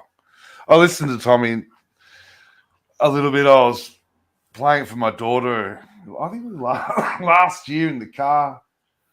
And I was saying, you've got to listen to Tommy. You've got to listen to this album. It's, yada, yada, yada, yada. It's intellectual, yada, yada, yada, yada. I'm going on and on. She's just sitting. She liked it. It certainly wasn't considered intellectual in his day. I mean, but yeah, it was great. Sure, mate. Sure plays a mean pinball. Some really good riffs in there. Yeah, amazing album. The one to listen to, there's a live concert on YouTube and they do Tommy in the second set. I can't remember where it is. It's absolute. Keith Moon is not just, it's right at the height of Keith Moon. I think it's about 71. Yeah, it's just incredible, the playing. It's just mind-blowing how good they were at the height of their powers. But you say that to people, they just go, "What are you talking about, Matt? What are you talking about, Angelic?" Nobody gets that sort of thing anymore about how these bands used to play together, like the Hendrix Experience, how they could just play and they could jam and they linked up together and they listened and yada yada yada. You have those things. Sorry, where you had back in the day, we used to talk about, well, who's the best player, Hendrix or Clapton? That sort of question. Sorry, who's the best guitar player? I mean, we just ask ourselves back in those days. Was it Hendrix or was it Clapton? I love both of them. The first, first Crossroads, the live Crossroads blew my mind. Cream. It was really just, but I listened to Hendrix's. I got a record of, smash hits. Anyone, you remember that album? It was this crappy Hendrix record of the hits, Purple Haze, yada yada. And I listened to it, and I was like, yeah, it's cool. But it really clicked when I got this plastic record in a Guitar Player magazine of Red House, and it was an unreleased Red House, and it was all guitar. It was at Winterland in '68, and the band, it was all an instrumental up to the last stanza, where he did a little bit of Red House vocal, and the playing was so incredibly brilliant. I mean, it was so far advanced from anything I can think of. We're talking about it's blues, but the playing was so good that my mind was I just immediately set about trying to learn this thing. And from then I was a Hendrix.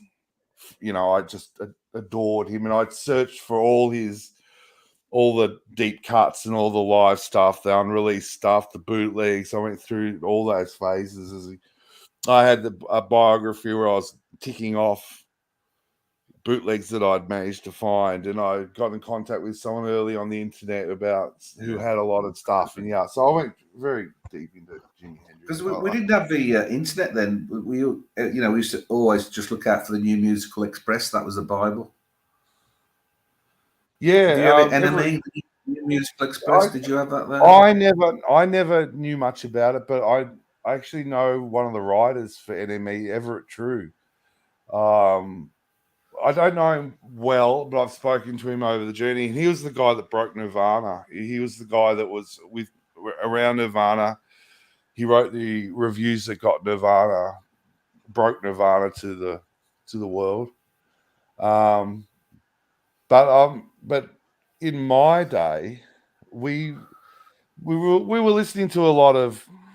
You had a lot of you had your radio music, but we were searching through. Our parents' stuff, and then we were getting handed things from friends, and that way, that's how we got onto certain things. there was a lot of tape culture and all that kind of thing where we'd swap stuff. But it was just one particular moment that, and someone's mentioned Mark Knopfler. I went through a Mark Knopfler phase when I was about 15, 16, and he's a wonderful guitar player. He's an incredible guitar player. And but when it went later on, I fell for that bluesy thing. Whether it was my mindset, it just related. I just related to it. I just related to it. So when I'm on the Archie show trying to play anything else, it's kind of like I can't really do it. But if I could just sit and play blues all day, that would be good. Yeah.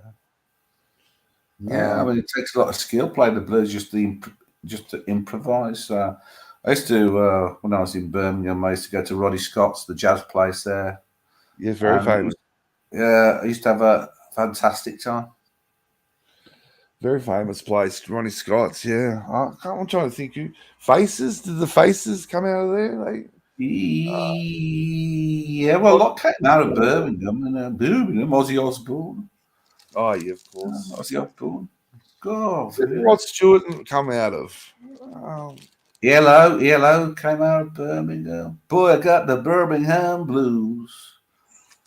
Yeah, Duran Duran, the rum runner. Actually, Mrs. Dodger, who was she didn't go through the hippie phase, but she became a new romantic, and she when they released Planet Earth, they were just playing there, the rum runner, and they had a little following, and they invited all the followers. They weren't famous then, just to come and listen to this new track. And she was saying that over half the audience didn't think it was a good track. Planet Earth was not a good track, and it's just amazing how that kicked off. Yeah, that was an interesting time. I was about 14, the new romantic era. I like that little era just before that, about 81, 80, just the new wave. Yeah, you had the Police, didn't you? They were hitting. Yeah, the Police. And no, you had Blondie. We won't talk too much about Blondie. But yeah, you had Blondie kicking in then, the mainstream stuff. It was mainstream. And then obviously in the background you had punk kicking off as well. Yeah, you had punk. Punk had, I think, punk had really kicked off by then, I guess. But yeah, New Order.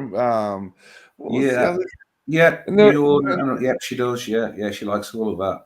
That was all of that stuff. And then I think what was that band that did Golden Brown? Oh, I always love that track. Golden Brown, Texture. What an amazing track. Musically deaf. But I enjoy listening to all sorts of music, all the way from Glenn Miller, would you believe? Some of the 40s stuff, the big band stuff. All the way to sort of heavy rock. I enjoy that. It's been, it's hard to, it's hard to define the 20th century was just unbelievable. What are we saying? I mean, wow, the 21st century's been a little bit quiet, maybe. Oh, the Stranglers, that's it, the Stranglers. Yeah, that's all that. Yeah. Of course, we did have Mark Knopfler, didn't we? We had Mark Knopfler. Wow. That Alchemy double album, man. I learned the Sultans of Swing. I learned the whole solo and played. Yeah. Fantastic. He's such a town. Yes, unique.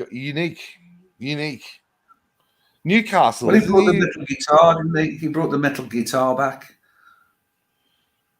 The Dobro, which had that unique sound, didn't it? I'm correct in saying that, aren't I, Angelic? That he had that metal guitar sound, but he brought that back. Yeah, and the 12 string. Romeo and Juliet. Yeah. Hey, Romeo. Yeah.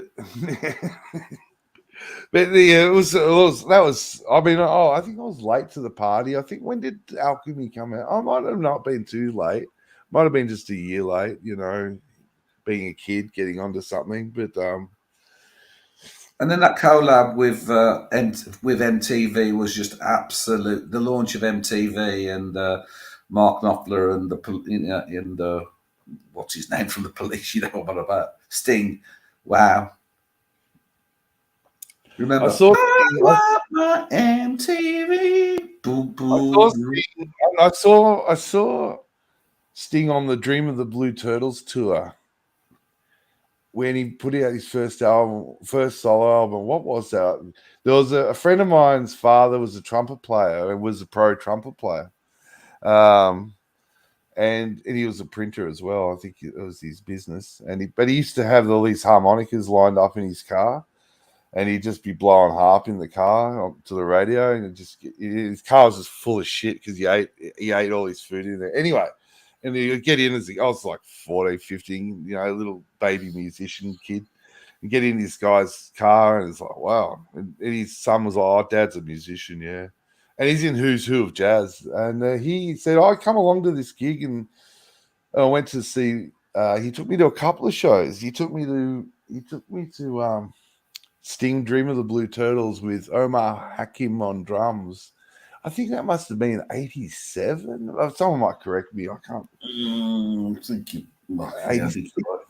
Yeah. And the band was just unbelievable. It was like, wow, this is serious music. These guys could really play.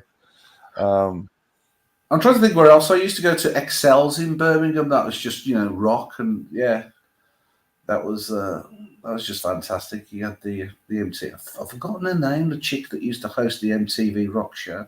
She was always there. That's the reason I went there, really, was because of her. But that's what Excel. And if everybody remembers Excel's in Birmingham.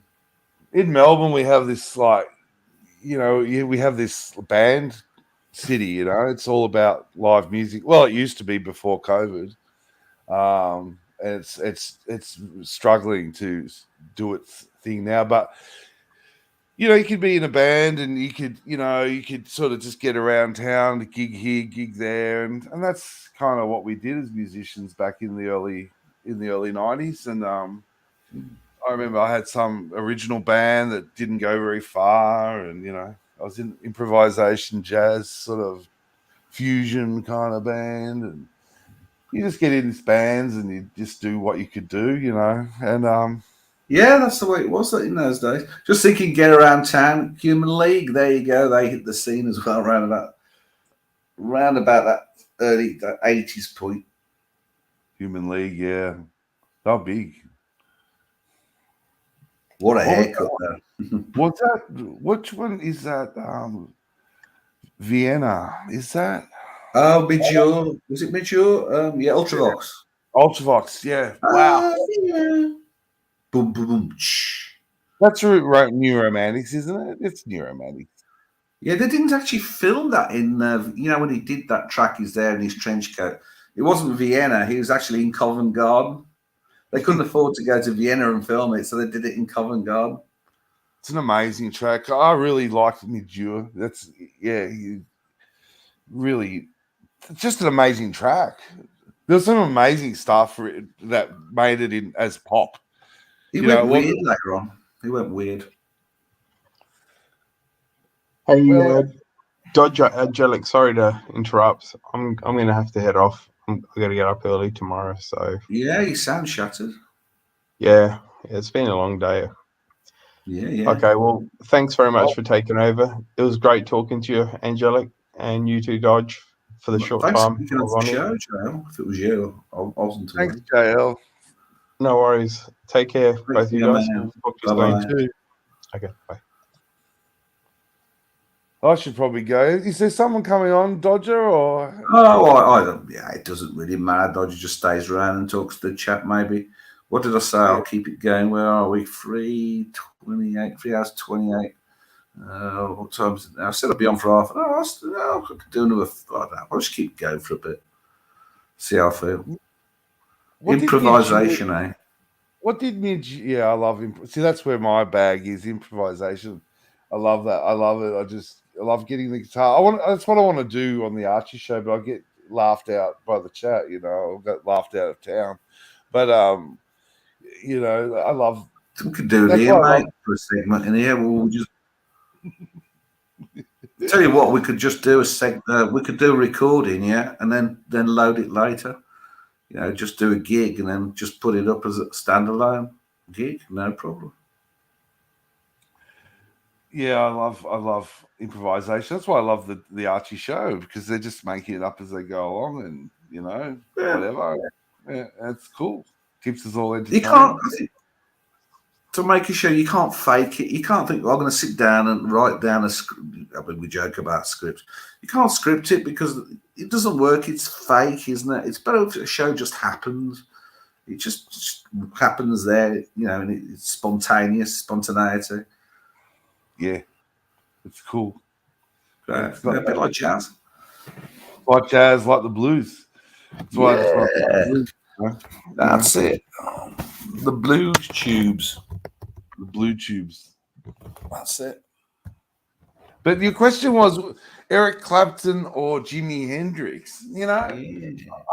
It's so hard. I've been watching a lot of Eric Clapton lately because he's playing beautifully. He's playing beautifully. He sings.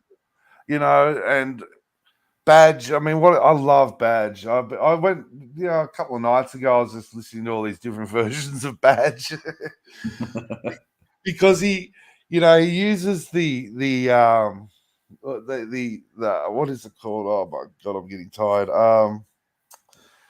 That big box from the Hammond organ. Someone in the chat will tell me to get the sound in Badge, and he's been carrying this thing around since the 60s, and then he changes it out for a bit of digital gear to try and get the sound every now and again. He always goes back to the analog valve, the unit that he uses, and so you can hear these different performances of Badge, where it's like, he goes to the and you can hear it. Then in the 80s, it sounds a little dodgy, like a bit of a chorus, and kayak sailing, saying Hendrix. Well, Hendrix pushed the boundaries, of course he did. I mean, he loaded so many different things into the music, but Clapton, well, he's still here. He's still here. Still rolling along. He's still rolling along, and I mean, he's still that tone he has. It's sweet, it's a sweet tone, and all these guitarists come along, and the John Mayers of this world, but I still don't think they sound. They don't do what Eric Clapton does. Yeah. He has got longevity. He's very sweet. His phrasing is beautiful. His phrasing is gorgeous, and it always has been. Just a natural phrase guy that you just, yeah.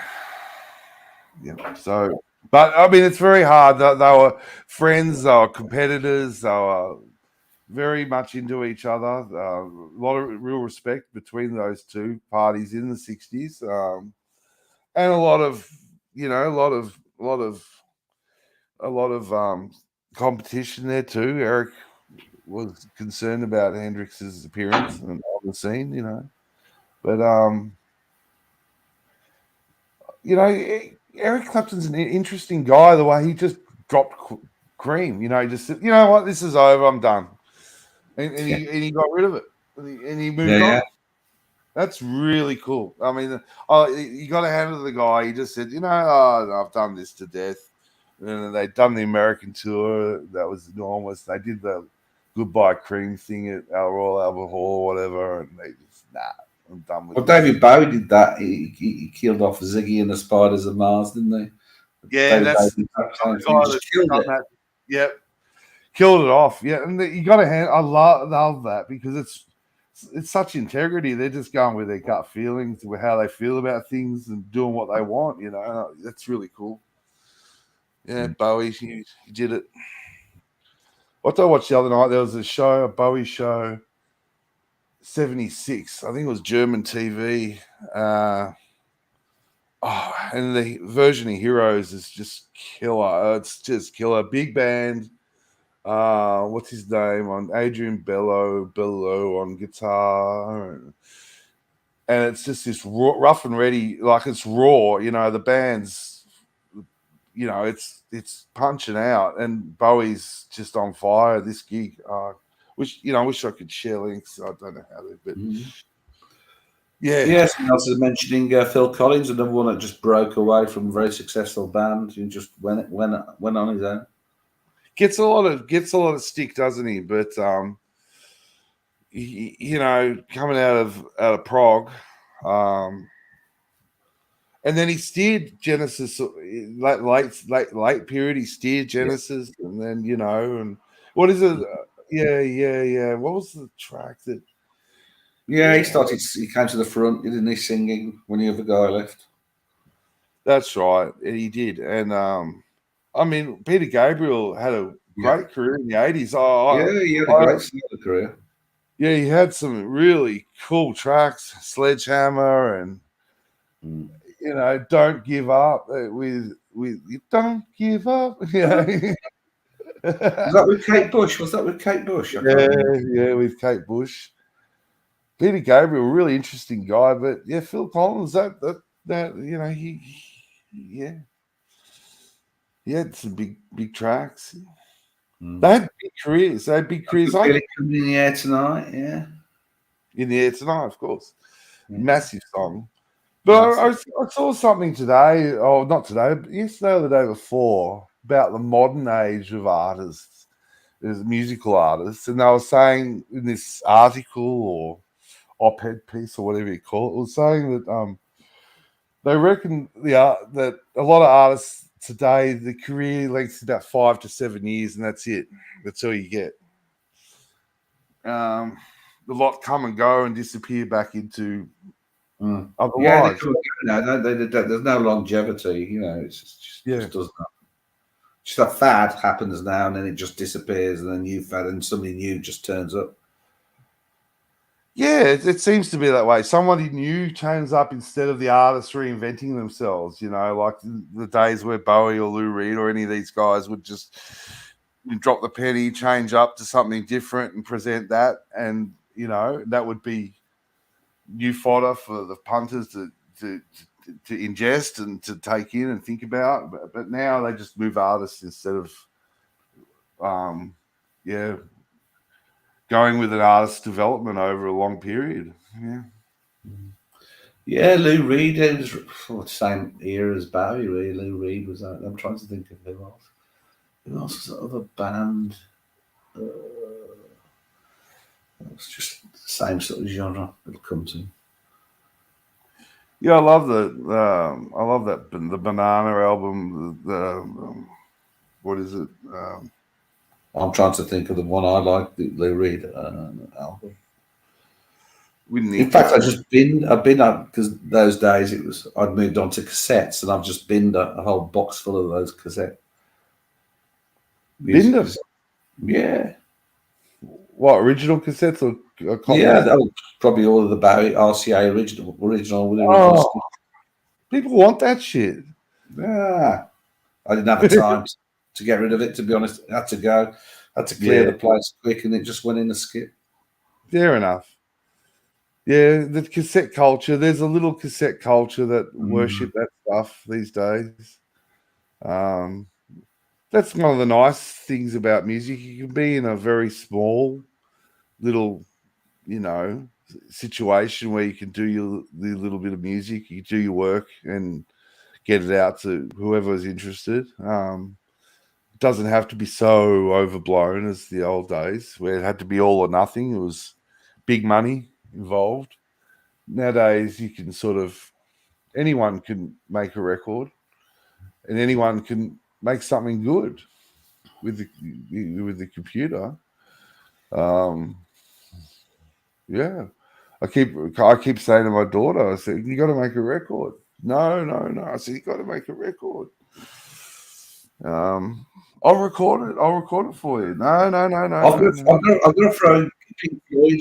I've got to throw in Pink Floyd. Sorry, I've got to throw in Pink Floyd, Dark Side of the Moon. That whole era, that was a big part of it. Sorry.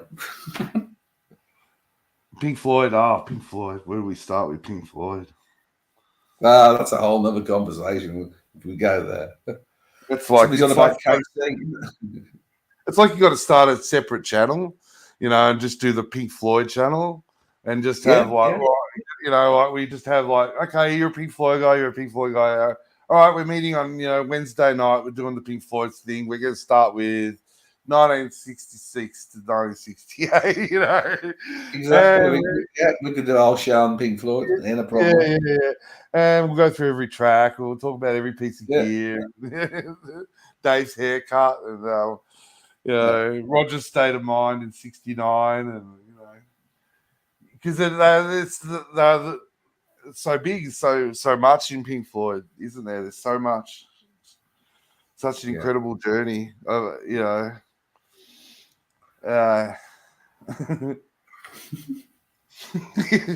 There's another one obscure one. I'm just trying to think of it.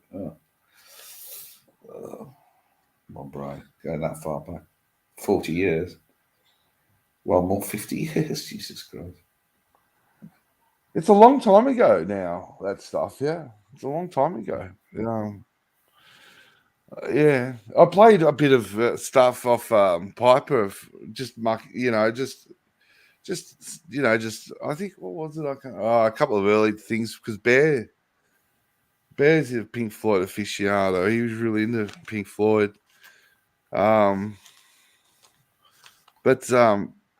yeah, I don't know about the new generations. I have to. Yeah, all I hear is, you know, don't make the music long. It's got to be short because nobody's got any attention spans yet left, you know. Yeah, true. Yeah. Thinking about it, I mean, if she said to me Bowie era, for me, it's Hunky Dory. When we could talk about one album that I'd pick, it would be Hunky Dory. Oh my God, that's my wife's favorite. It's got Kooks on it. It's got Kooks, and I was going to school at the time. Eddie Warhol on it. And you just throw your books. You throw your books on the fire and all that. It's just an era. My wife killed that album. She played it into the car every day. And she'd sing it with taking kids to school. She'd just be singing the whole album. Oh my God. She knows how to kill albums. She's an album killer. Hunky Dory, yeah, it's a good record. Andy Warhol, Silver Screen. Oh my God. What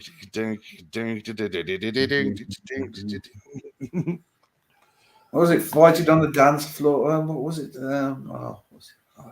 Yeah. But all jokes aside, it's a good record. The tracks that are on there. Yeah. It probably is the one. Oh, I love Ziggy. Rise and Fall, Ziggy Stars. The Rise and Fall, yeah. But you know, like Elton John, I like Goodbye Yellow Brick Road. You know, I think that album's an incredible album. Yeah, you can't forget Elton. Great influence. I mean, it's the sound on that record is the songwriting, yes, but the sound is so beautiful. Oh, it's so well made, that record. Yeah. It's a shame we can't actually, you know, on a little radio station, we can't play some of these tracks, you know, favourite tracks from and pick out bits from these albums. Just works of art, you know, as works of art, which they are. I wish I knew the laws on that. We can't do it. Yeah. You can't play anything, not even a snip, I don't think. Yeah. Yes. We could do a private stream where we could do what we want, but then it would never be published. Yeah.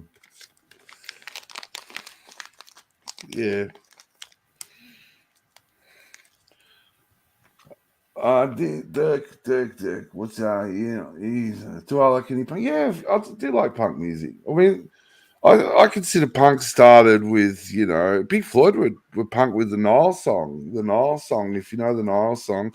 I was standing by the Nile when I heard my lady smile. It's just like it's proto-punk. Punk, you know, you could argue punk was just an extension of rock and roll, pure rock and roll, you know, Elvis. You could argue the point, you know. He was pretty punk. So, yes, of course I do. It's a stupid question. No more heroes anymore. Stranglers, you had them, yeah. Stranglers. The Clash, London Calling, you know. London Calling. Yep. Yep. Of course, Sex Pistols. Pretty clever writing. God Save the Queen. Oh, that was a drama when that came out. Bloody clever stuff. Intelligent. See, they get there. See, you know, it is. There's an intellectualism about good rock and roll that isn't. It isn't in today's music. It's not there. Been killed. No, these guys just weren't well educated. I mean, look at Queen. I mean, Queen were all what university grads and astronomers and God knows what, you know. Well, that's why they got the shit kicked out of them, you know, because they were sort of educated, but it's not really. It's about a sociological education, isn't it, Dodger? It's this feeling for the place and times that made these great bands and the people that wrote these great things important, you know.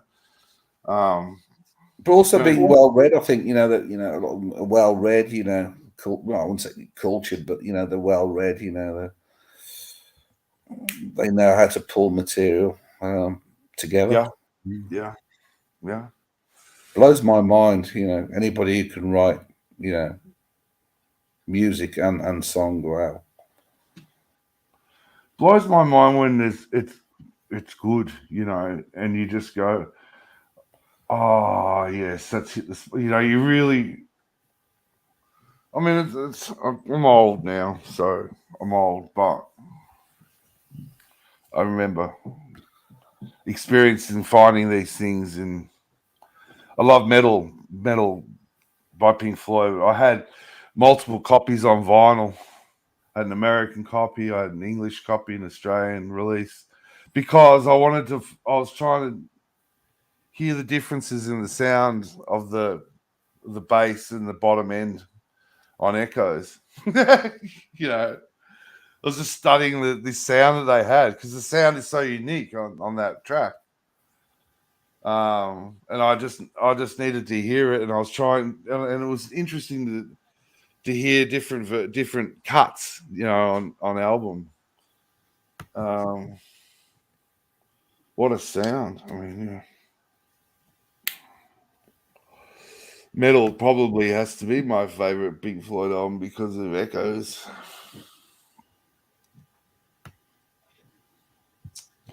Although Dark Side of the Moon is, well, it's just next level. You know. It's it's also perfect on Dark Side of the Moon. Everything is there, and nothing more and nothing needed. No more needed. Nothing else needed to be on that record. You can't take anything away from it.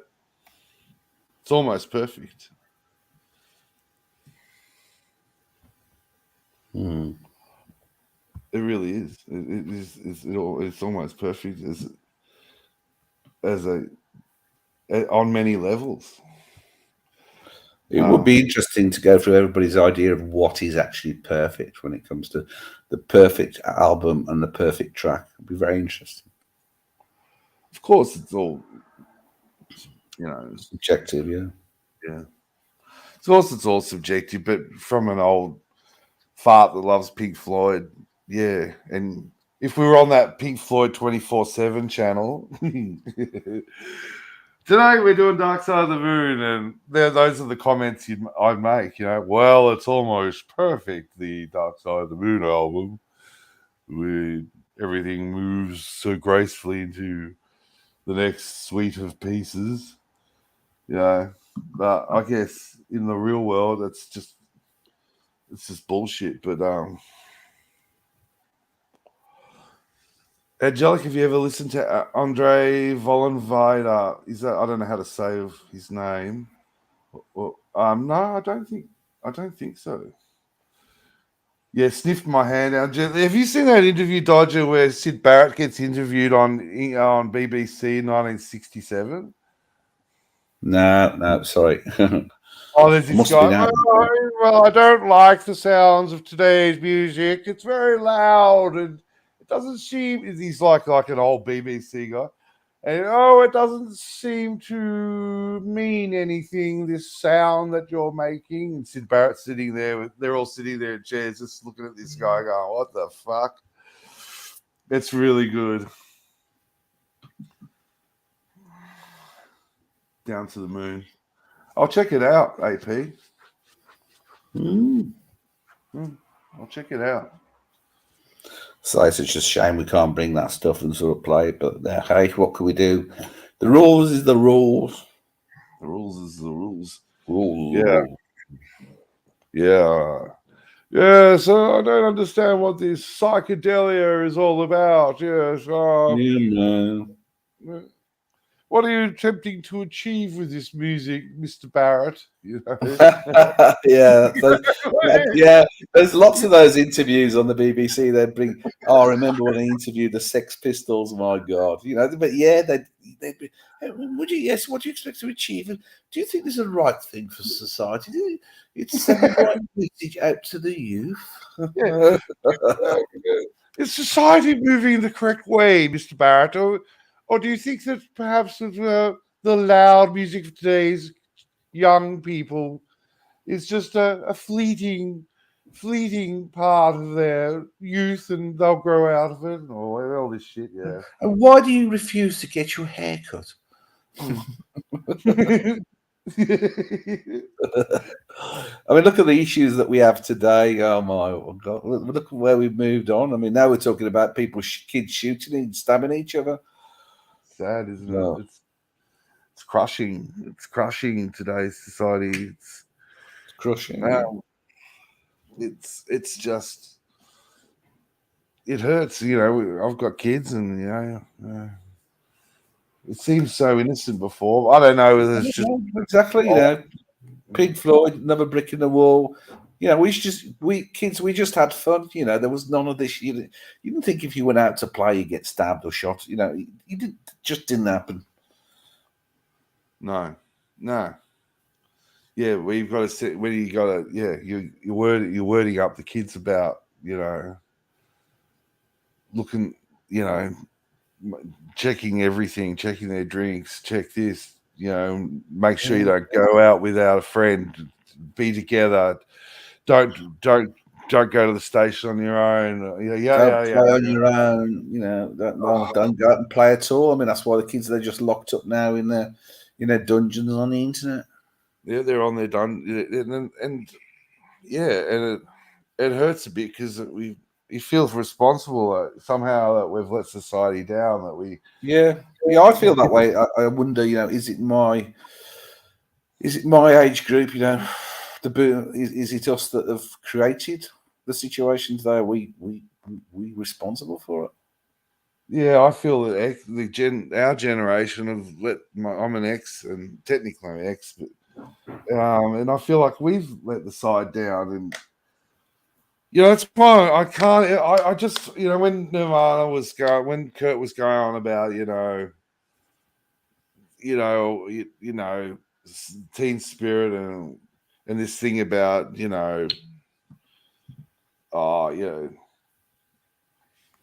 disenfranchisement with society. I just didn't relate to it. I was out living, trying to stay alive, pay the rent. I didn't get it. Well, yeah, exactly. That was the focus. So my focus was get out there, get a job, and live. I didn't relate to it at all. I didn't get it. But now, it's just the cultures, and you try and you go back and I played all this stuff to the kids, and it was amazing how they just went past it. They just they listened to it, but at the end of the day, had no real lasting impact. All that old stuff, but they find their own things. Like my daughter listens to very small artists on the internet. They find these independent artists maybe only have a small following, and they relate to that person. It's very much personal. It's a little bit more personal, perhaps, today for them, in their own way, and that's good. I mean, that's good.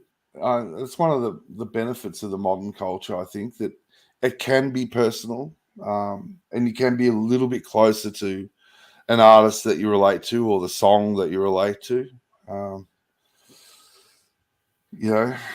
And you're not force fed like we were with MTV or some dickhead in an office saying, "Oh, that band will make money. Give them money." Because that was very much my era. I didn't relate to that. I didn't relate to the 90s at all. Like it's all big money, big money.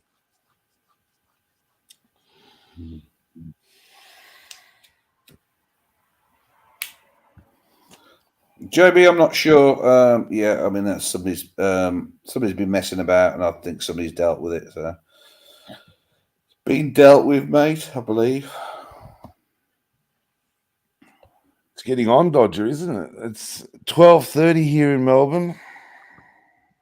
Yeah, well, we're actually 3 minutes 55. So I was thinking, well, we'll do the 5 minutes and then shut it. 4 hours sounds like a good run for our money. We can do 3 minutes of Animals, Pink Floyd. Love that record. Anyone in the chat like Animals? What do you think of Animals, Dodger? Sorry, I was just reading the chat. You'll have to say that again. I'm sorry. No, you're right. What do you Animals? Does that the Animals? Animals is a radar, a Pink Floyd record? I'd have to look. Hum it and I'll remember it. It's the one after Wish You Were Here, with the power station on the front cover and the pig balloon. You gotta be crazy. Gotta have a real need. That's yeah. I got it. Yeah. That was all right. Got to sleep on your toes. Yeah, it's sort of a Roger having a go at modern society, and it was all based on what's his name, who wrote Animal House, George Orwell. Fantastic. Just a message to Jussie. Yeah, great if you could. Yeah, one, I need a pee, and number two, yeah, I've got to prepare some food for tonight. So if you can, mate, that would be great. If you and Luke could hop on and give us a hand, and I can go to bed. Yeah, you need to rest. Rest those fingers. There's a bit of guitar playing later on. I probably won't be on the stream tomorrow. I've got things I've got to do, actually. Yeah, he said, yeah, sure. But I like it. I like it when I know people say, can you play this and can you play that? I know it's difficult because you probably can play it. The last time we played it was about 3 years ago, type of thing. But, I do love it when you just improvise. Personally, that's my preference rather than, somebody saying, can you play such and such? Well, I thanks for that, because that really helps me, because 3 years ago, maybe 30 years ago, I'm trying to dredge the brain, and it's a bit slow, and it's not as enjoyable as just trying to make something up on the spot, which is a lot of fun. I don't want to. I mean, I can't get the super chats I was getting on the. I was a gimmick. I was a gimmick dodger. I was a gimmick, and I don't know if I've run my course. Come on, no. We were just talking about, we were just talking about Eric Clapton. No, you don't run your course. Oh, but I don't know. Yeah, no, I mean, in the Archie verse, I was a gimmick. Oh, more in the Archie verse. Well, I mean, I guess all dogs have a day, and hey, we're all expendable. We're expendable for $20. That's right. We're all here to make that super chat. That's it. We're all here to make the super chats. Having said that, I think we've been a bit bereft of super chats on this show today, but it's been okay. It's not. I don't think it's something that Archie expects. He's not actually said, "Oh, I expect you to make this, that, and the other." He said to us, "Just do what you want as long as you enjoy yourselves." And then if people want to do super chats, if I want to go on Archie's show later, then fine. But we're not here specifically to be running shows like Archie and Tim do. It's not the idea of this show. It's more what we've been doing. Just blokes in the pub, having a chat. And Blokes and ladies, of course. Bruce G in the chat saying Angelic caved to the mob mentality today. Sorry, but true. Yeah, I did, but I knew what I was doing, Bruce G. I was running some shtick when I came on screaming, and I'm not proud of it. But I'm not gonna. I've got to. I want to be more than a one-trick guitar player. So I thought I'll throw some shtick out there, and for the Archieverse, and because of that, because of having to do that, I'm taking a break because I don't want to do that at all. But I did it because I felt I was compelled to do it, and I should do it for the good of the Archieverse. But immediately after doing it, I thought, yeah, that's it for me. I'm done. I'm an old man. I'm finished with this. And so don't be too hard on me. I did it for Archie. And I wasn't happy with myself, and I'll beat myself up about it. And I'll take a couple of days just to reset and recalibrate, and I'll hopefully come back. Yeah. And I love it. And I'm really enjoying it. The people here are great. And as I said earlier, I haven't spoken to many people for quite a while now, and it's a really new social outlet for me. And But nobody should feel as if they have to be drawn into the drama to be part of the Archieverse, or feel that they have to, join in with what's being. Yeah, it's sort of. I felt the pressure. This place is about being yourself. This is freedom. It's about you being yourself. You don't have to prove anything just to be here or even stay here. It's just it is what it's a bit, hey man, a bit chilled. Good morning, guys. How's it going? Hey, Justin. Thanks for hopping on. I'm busting for the toilet. Pleasure. Good morning, Dodger. Good morning, Angelic. How you guys doing? Morning. Alex, how you doing, man? Good morning, Luke. Thank you for hopping on. No problem, guys. Hi, Alex. Hey, Alex. Alex is so Angelic. How you doing today? Good, thank you. Right. We were a little worried about you last night, Angelic. Yes. Our favorite hippie, right? Our favorite hippie. That's the first time I've seen you get upset. Yeah. It'll get to you eventually. Yeah, that's I'm for lame. Sure. If this YouTube doesn't get under your skin, there's something wrong with you. Yeah, right. Yeah. I'm gonna take a break. Yeah. For a couple of days. Sometimes that's not a bad thing to do, Angelic. Yeah. I don't know what I'll do. I'll go talk to Mrs. Angelic, Hey, we got a super chat here, by the way. SB and Sons Watch Company, £5. Thank you. Here you go, Angelic. Get your channel running and earn some cash. Thanks so much, SB and Sons Watch Company. Thank you so much. Good morning, Mike. How you doing, man? Doing okay. I know you had a rough day yesterday, and I was thinking about you. It's just with everything that was going on, it was just crazy. But I'm sorry about everything you've been going through with your uncle and all that. Well, my condolences, man. It's over now. He passed away about 3 hours ago. Oh, okay, Mike. Sorry to hear that, Mike. Sorry to hear that. Definitely have our condolences, Mike. Thanks, man. Sorry to hear that, Mike. That's terrible. Sorry. I don't. Yeah, it hasn't really hit me yet. I don't really know what to say or how to feel, but yeah, I'm glad he was in absolute agony, moaning with every exhale when I watched him. So I'm glad he's gone. I'm glad he's not suffering anymore. So right. That's where I'm taking comfort. Absolutely. It was accepted that he was going to go. That part I kind of already accepted, but to see him the other day the way I did for 5 hours, it's just like somebody come in and fucking give him more pain killers or something. Somebody doesn't moan like that unless they're in agony, and so whatever. Anyways, he's not moaning anymore, thank God. Yep. Now the family's got to deal with his estate. I don't think he had a will, so it all goes to his wife, and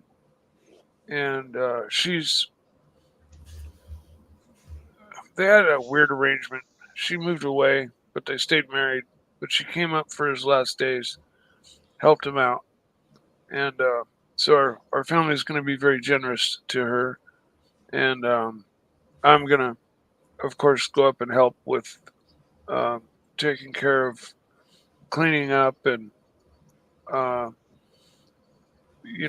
helping her sell off the stuff that he had and stuff like that. So it hasn't ended yet for me. Not even close. But anyways, we don't need to talk about that anymore. So I've found my next customer for my work, so I'm gonna begin sourcing wood and gonna start working on putting my next hollow form, resin pour together. Excited about that.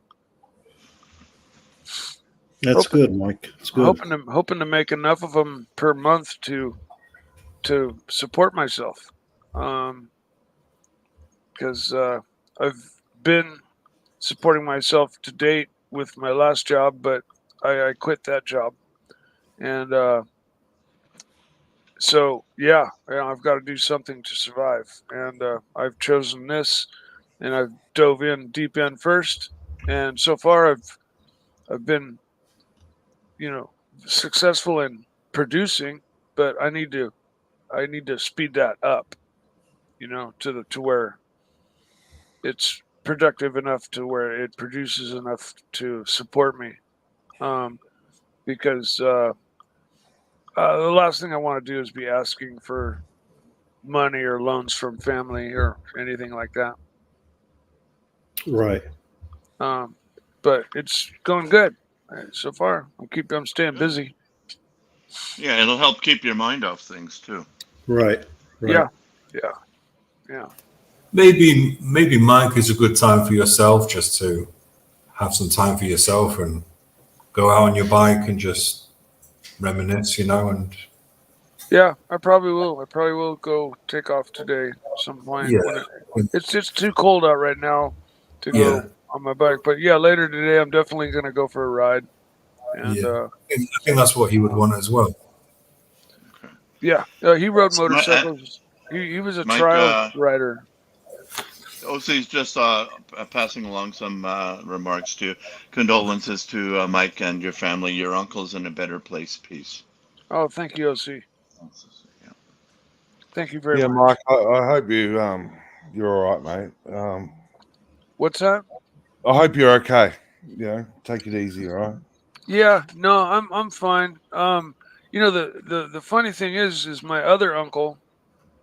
This is back 24 years ago, 23 years ago, when I was on and off from using drugs. My other uncle's passing was what triggered my last relapse, and but there's no chance of my relapsing ever again. But it's kind of ironic. I don't have thoughts of that or cravings or anything like that anymore. So now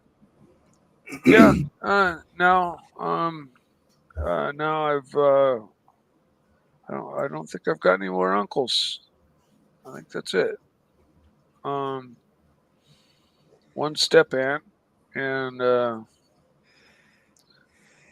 so there you go. Oh well. Right. Yeah. Well, you know what, Mike? You have a lot of support in the community. A lot of people, you know, yeah, I know. really like you, and we're here for you, bro. You know that. These streams have really saved me because I literally spent 2 years just scared of COVID, hunkered down at home, you know, scared of contact with anybody, and you know, it really freaked me out when COVID was killing people and they were given, you know, daily death counts and shit early on. Because I've had open heart surgery, I have a mechanical heart valve, and I have got diabetes with major complications. So I'm kind of at the top of the endangered species list. So I'm still very careful. I'm always masked wherever I go. Right. And it's still very wary about it all. I have an appointment here shortly to go and get my Omicron what do you call it? Shot? Booster. Yeah, the booster for the Omicron variant. And today at 12:30 I go in for my quarterly blood draw. But those amazingly enough usually show that I am fine, you know. Liver function, kidney function, all that stuff, blood pressure, blood sugar, blood thickness is all fine. And I expect it. In 3 months. I don't expect any major changes from that. So, right. But they check me more often because of my situations, my conditions. But yeah, that's happening at 12:30, and so I'll be doing that on my bike for sure. I haven't ridden in a couple of weeks because I've been working really hard on the lathe. Just trying to make the pieces that I've made recently, and learning and watching a lot of videos. YouTube's great, man. Swear to God, I've learned everything I've learned about making these resin pours just through watching YouTube videos. Right. You know, and now I already have a lot of experience with art and with composites and with resin, and so it's not a very far departure from what I've already got a lot of experience with, but it's just taking that experience and applying it in a different way. But through watching these videos, you know, I basically just have a easy 1, 2, 3 instructions, you know, like just watch and learn and go, you know. Right. And I already have all the equipment, and what equipment I didn't have, I went and got. So yeah, yeah. So that's good, Mike. You know, in the past, I've chosen a few things. I've said, this is what I'm going to do. I'm going to make, you know, it was either my hobby, and I decided I'm going to make this my profession. That's a mistake. Because as soon as you take your hobby and make it your profession, it becomes your job, and jobs are viewed differently. It's not something you have. Jobs aren't usually fun, right? Maybe Alex is the exception here. But as soon as you have looks to like do he's it, having fun. Who? Alex. Oh yeah, no, I think Alex is one of the exceptions where he loves what he does, and he's found a happy balance to where, you know, he's able to Sorry. make money. Sorry, I was just texting up. I had a client before that came. He drove all the way from Scotland, so I took him out for some food.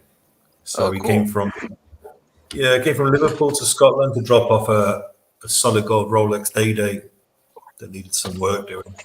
So Thought the least I could do is take him out for some food. He was actually a cut man for boxing. You know, when fighters get cuts on their face. Yeah, so he was telling me, he showed me the work he's done. Sounds weird, isn't it? Work on people's faces, but yeah, he was showing me like, you know, how they fill in the cuts and the stitches and all that, like the glue as well after, and it's crazy. Yeah. By the way, Dodger, take care. Have a great day. Thanks. Thanks for I better jump in here and say goodnight too. Hey, Dodger. Thanks everybody. Night Dodger, night Alex, Justin, Luke. Buddy. Take it easy, Angelic. Angelic, you're saying goodbye. See you later, Angelic. I love you, bro. Love you, Mike. Take care, mate. Take care, Angelic. Thanks, man. Thanks, guys. Night. Yeah, I guess it's nighttime for him. Yeah. It is. It should be 1 to 1 in the morning for those guys. Yeah. The Aussies.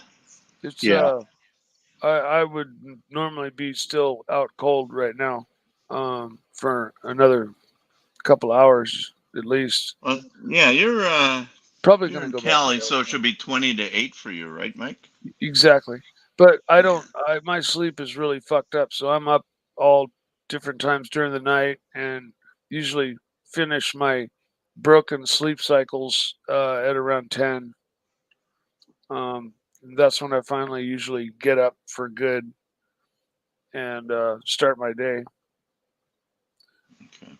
Yeah. But I got word, and since then I've been talking with family and stuff. So Sure. But yeah, everybody's come up, and everybody's gonna be swarming his wife, and I'm just gonna stay away. I'll give her a break. She doesn't need me there. Because I'm going to be there to help fix the car and help sell it and help get rid of all of his tools and that end of things. Like after everybody's come and said they're sorry and all that, then she's got this monumental task of dealing with everything, and that's that's where I'll come in. Just gotta say, I hate to broach this, but in the chats, you guys, we're gonna start weeding you out here, okay? Quit asking that stupid inane question. Okay, what's that now? Just, never mind. Don't worry about it. Just quit asking that stupid question in the chats, guys. Yeah, I've been noticing that too, Justin, and it's probably time to start just noxing that because it's no productivity in that at all. So yeah. You know who they are because they keep asking the same the same questions with the same words. You know what I'm talking about? I do, yeah. Okay, that's good. Anyway, carry on. Go ahead, Mike. Oh, I don't even know what I was saying, man. Doesn't matter. You were talking about what you're going to do when you go up to your uncle's place, selling his tools and his car and stuff. Oh yeah. Like I said, I'm just going to give her a break. Let everybody come and give their condolences, and then I'll show up tomorrow, the next day, and help her with what she has to deal with, and because everybody else, my brothers and the rest of my family, is either far away, or my brothers and everybody immediately around here have families and kids and full-time jobs, and I'm the only one that's free enough to be able to adjust my schedule as needed. Stop working if I need to help. Right. And so I will. That's my job. That's my position in the family. I hear you. So Mikey, do you have anybody at all who can go locally, who can go hands-on with you just to help out in any way at all? Well, his wife, and other than that, no, not really. But I think it's nothing I can't handle. Yeah. one of my brothers is up here today, and I think he's going to go and try to do what he can. I checked his car out, and I think rats have eaten the wiring because she said it's dead. It's got a dead battery, and I hooked up. I put a new battery in it, and it's still dead to the world. Like headlights don't light up, blinkers don't blink, dash lights don't light up. Nothing. Dead. Dead. Okay. Like just when want to when you hit highlight the this key. super chat. Hang on, Mike. Just want to Sure. highlight the super chat here. Lightball, £4.49. Can I make it clear so no fake narrative is made? We had a vile spammer in the chat, and the mods immediately blocked. Thanks very much, Lightball. Thank you, As Lightball. always, greatly appreciated. Carry on, Mike. Yeah. Well, I'm a mechanic, so I went and looked at the car. I did all the normal start your dead battery car up things, and it just did not respond. It was even with a new battery, it wasn't responding to having voltage. So something has killed the car. Either the rats have eaten the wiring out of it or something. So it needs to get. I need to either look deeper into it and see if. And my uncle's the kind of guy that may have installed a kill switch. A battery interrupter. Oh yeah, yep. So I'm gonna look for one of those first. How old is the car, Mike? Is it an older car? It's like a 10-year-old Kia Soul. Okay. So it's just a thought. Okay, he was a real handyman, and he liked knickknacks and uh, little. He's the kind of guy that would put an interrupter on his car, just like right.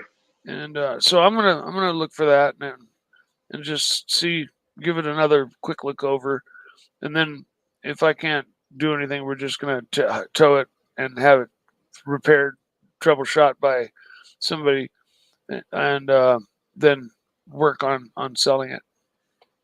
Right. And yeah, and I don't think he had a will, so everything goes to his wife. So everything I can do to help her is going to go to her. So that's good. The family's very grateful to her.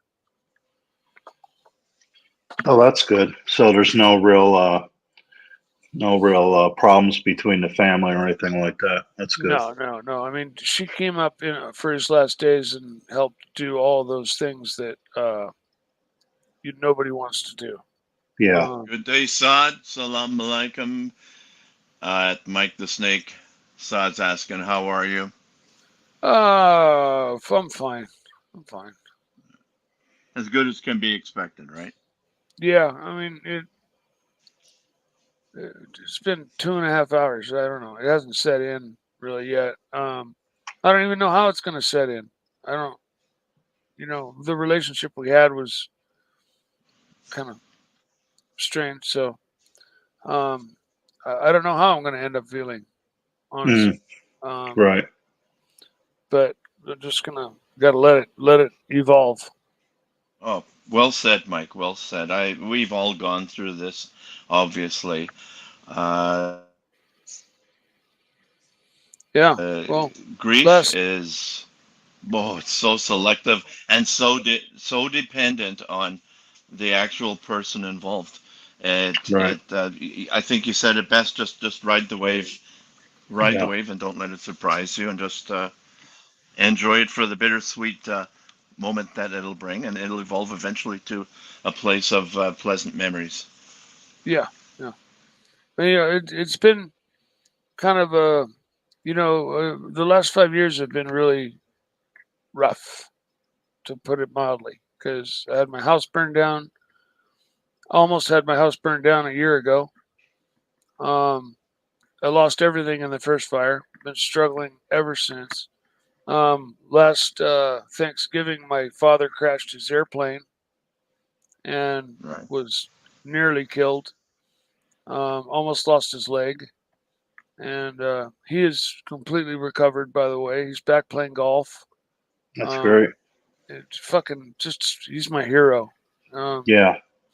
Just and my dad and I had a strained relationship, but I dropped any and all ill feelings when I realized, I might be losing him, and so we've moved on from there, and we now, we go to breakfast and stuff, and we get along fine, and that's very cool. It's still cool to know that I still have my dad, and my mom, and I have a very loving family. I'm very lucky for that. So, yeah, that's each night. I don't really know if I believe in God or not. I've gone probably for a more deep religious dive than most people in life. I went to Catholic high school and a Christian school before that, and then I lived in a Kali temple, a Hindu Kali temple for a year and a half, and then I lived at the Krishna temple in Hawaii for a while, and just searching for my soul, and I kind of came up blank, and now I don't know. I don't say God or anything, but each night, before I go to sleep, I say, "Thank you for my health, my family, and my friends." And then I go to sleep. Right. And I don't know who I'm saying it to, but that's what I say every night. Nothing wrong with that, Mike. Well, that's what it really, when it all boils down, that's what it really comes to. Is your health, your family, and your friends. That's it. Right. That is. Well, something, Mike, I look at it like this as far as like with death goes. That's the biggest mystery of all. None of us know what's going to happen after we pass. That's the big mystery. We all think about, no one really knows. We all have our own faith and our own beliefs. But, I look at it like this. If it gives you solace or it helps you through a hard time, there's nothing wrong with that, regardless of what faith you are. Sure. Well, I'm not really having any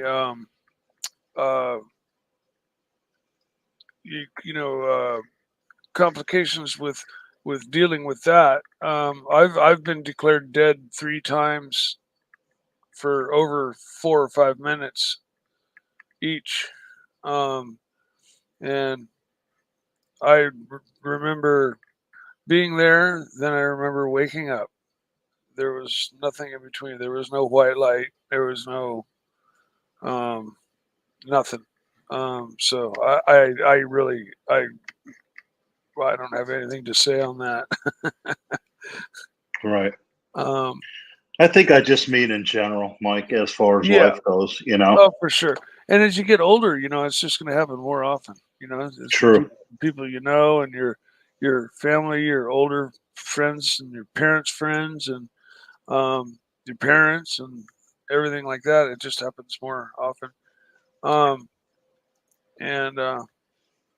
But anyways, I did again. I did this yesterday, and I don't want to jump on and be all somber, but I kind of need to talk to somebody.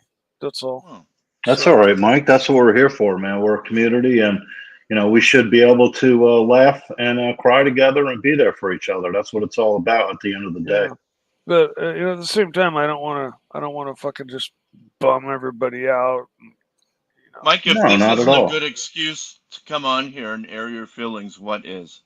Right. Honestly, think about that for a second. Right. It should be a safe place, Mike. There's nothing wrong with that at all. I'm glad you came on. I actually felt kind of bad last night because I knew what you were going through, but with everything, that was being said, it's like, it was just a kind of a tough situation. But I was thinking about you, man. I really was. I want you to know that. Oh, thank you, man. Well, come run, keep 2 pounds sterling. Mike, stay strong. We all love you. Thanks, man. Thank you very, very much. Thank you very much. Everybody's thoughts are very much appreciated. Thank you so much. I don't deserve it, but thank you. I'm very grateful to everybody thinking good thoughts. And honestly, I'm happy that it's over, because he was in absolute agony to the end, and it was just like the worst. So Yeah. I'm glad it is finished, and now there's this big monumental job ahead of us that we have to tackle. So, Mike, I feel your pain. I know I can say it with a word of authority. I lost my mother 3 years ago yesterday. Okay, and when it finally happened that God took her, I was a sense of relief as well as a sense of profound sadness. Okay, because no more suffering, no more pain. Yeah. I understand.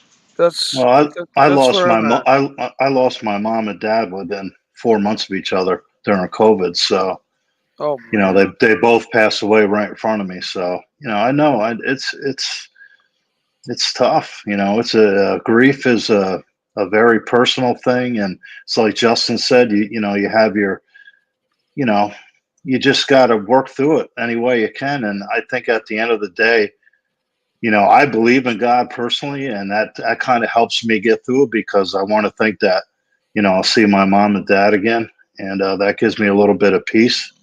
But, you know, I always, like Justin said, you hang on to all the good memories you have of them. And that's what's nice. It really is.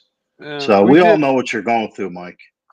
I did have a lot of great memories with him. You know, we rode trials motorcycles together Right. when I was younger, and he actually, when he was down, he lived in my room for a while. Right. He's been married like 4 or 5 times, and he's similar to me in the family. He was kind of the black sheep, if you want to call him that. And you know, he was always, but later on in life, you know, he completely stabilized and was doing just fine, and lived a fine, happy life out in the country, out on our property. And his house was spared during the fire, right? Because it got defended by a fire engine, literally. Pulled in the driveway. One of our tenants, whose house burnt, guided the fire engine in, and the only house that wasn't already up in flames was my uncle's place. So that's the house that got doused with water and saved. So he was able to remain there, and he stayed there the last 5 years, and he's been happily living there all this time, and that's cool. Yeah. And now we're rebuilding the property, and so life goes on, right? Mike, I just wanted to add. I don't know if you've experienced grief before. I have a few times. Okay, and I just want to remind you and encourage you. Okay, you'll go through anger or frustration or sadness or maybe even feelings of desperation sometimes. But I assure you that what will be left, the residual, will just be exactly what I said: beautiful memories, and those you will cherish forever. Sure. Okay. Yeah. Always remember that. Always remember that. Oh yeah. Thank you very much. Yeah. Like right now, I'm just kind of numb. I don't know what. Exactly. I'm not gonna allow myself, you know, to be completely hit by the totality of it all right now. Right. And don't make any big decisions or feel that you have to. Just Just give yourself, like I say, a little time to let it filter in, let it sink in. Yeah, it's honestly, it really isn't has nothing. It's not about me, you know. Well, I mean, on my end it is, but yeah. you know, it's not me that died. it's him, and there's his wife to still think of and help. So, you know, I've got lots to distract me from, you know, getting depressed or feeling bad about anything. Uh, you know, I'll be able to go out there and help and just kind of concentrate on that and put a little time in between, and Right. that'll help. That'll help. So yeah. That's good, Mike. I'm glad we could be here for you and let you just, talk a little bit, man, and feel comfortable among friends. Yeah. Thanks, man. No problem. Are you going to go on Archie too? I think he would obviously like to hear this. Yeah, I'll probably go on Archie's tonight. Yeah. Yeah, definitely. Archie thinks a lot of you, Mike. He really does. Really does. Yeah, I love Archie. I love Archie. I love Tim too. I have, absolutely stated that I am not participating in that whatever war it is, or feud or whatever you want to call it. I am not participating in that, and I consider them both friends. Although Archie is ultimately, my hero. He's who got me into watches. It was the first video I ever watched about watches was Archie. Right, And, right.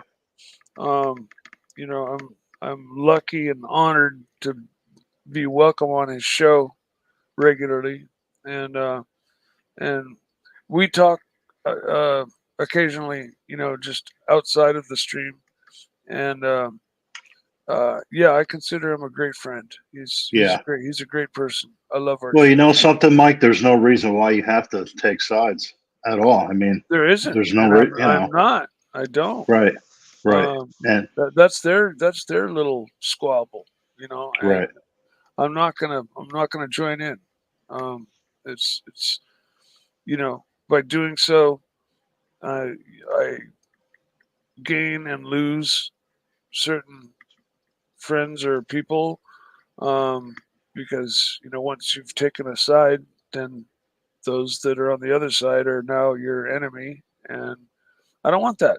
That's just no. I'm not playing that game. Right. Just not going there. And I know Alex has muted himself, and he probably doesn't want to be hearing any of this. Don't assume what people want to I hear. don't think that's what it is. I just think he's working and he's just kind of doing what he's doing at work. Yeah. He's just busy. Well, again, I don't mean to come on and be somber or bum anybody out. No, that's for sure. It's just Mike, you don't have to apologize for that, man. You really don't. Nice It's to all have good. somebody to talk to. Just tell us how you feel. That's okay. There's nothing wrong with that. This is a welcoming place here, okay? That's right. By now you should you understand. I know that. I know that. Okay. I'm gonna be on for a few more minutes, and then I'm gonna bump off. Fair enough. And I appreciate you sharing that, Mike. I appreciate you sharing that on behalf of everybody in the chat and on the panel here. Yeah, well, me too. I mean, I've kind of been keeping everybody up to date, with his condition, but it's now ended, so I figure everybody should know that too. And he's in a better place, and like I said, I'm going to be around to help his wife out, and do my part, play my part in the family. and help with her and what she needs to do. And so that's what I'm going to do.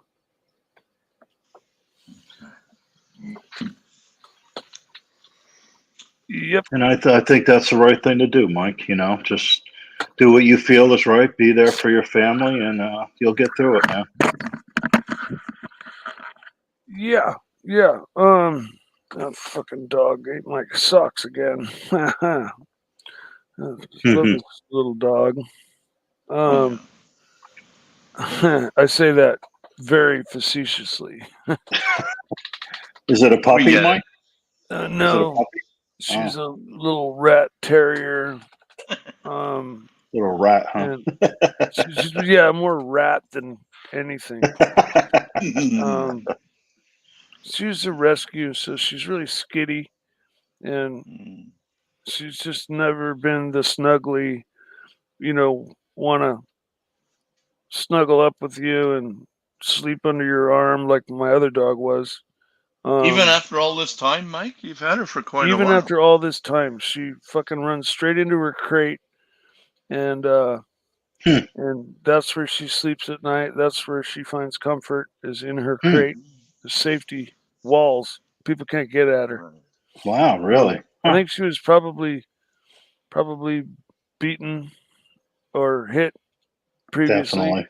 Absolutely. And I mean, that's just how she behaves. And so there's no, I'm not the one to fix her. She needs a professional, she needs professional help. How old is she, Mike? I'd say probably a year or two. Oh, okay. She's still young. I've had her near a year. And when they gave her to me, I got her free off Craigslist, and they said she was a puppy, but she was obviously well beyond being a puppy.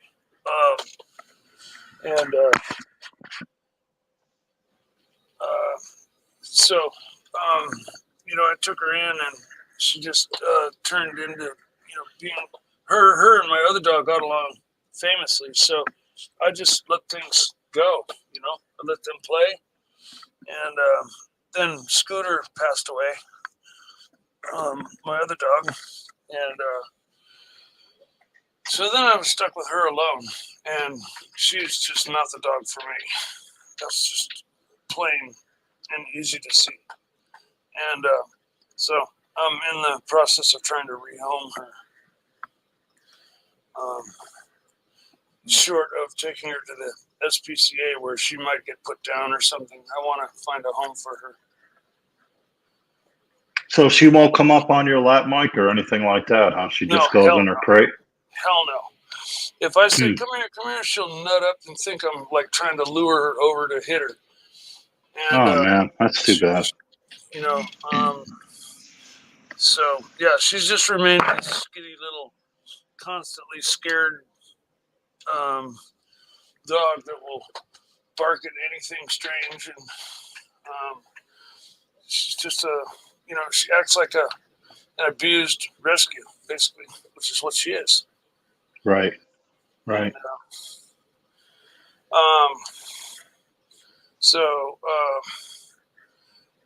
I'm going to be finding a new home for her as soon as possible. Will you get another dog, Mike, or not? Yeah, I really do. I've never been without a dog. I want to find a dog that wants to sleep under my arm at night. Yeah. Like my other dogs did. Yeah. You got to take the dog for a walk right now, Mike, or what's going on? No. I'm going to go back to sleep. Okay. So yeah, I'm gonna say goodnight to you guys, or good morning, or whatever it might be with you. Okay. All right, Mike. Hang in there, man. I'll let you go, and catch you later. Thanks for take care, Mike. Thanks for listening. Oh, anytime, man. Anytime. That's what friends are for, man. Okay. Absolutely. Appreciate it all very much. It's much appreciated. You betcha. You guys, see you later. All right, Mike. Well, hello, Justin. It's just us Luke, now. how's it going? I'm just in hurricane mode right now, Justin. To be honest with you. Yeah. Was it Ian?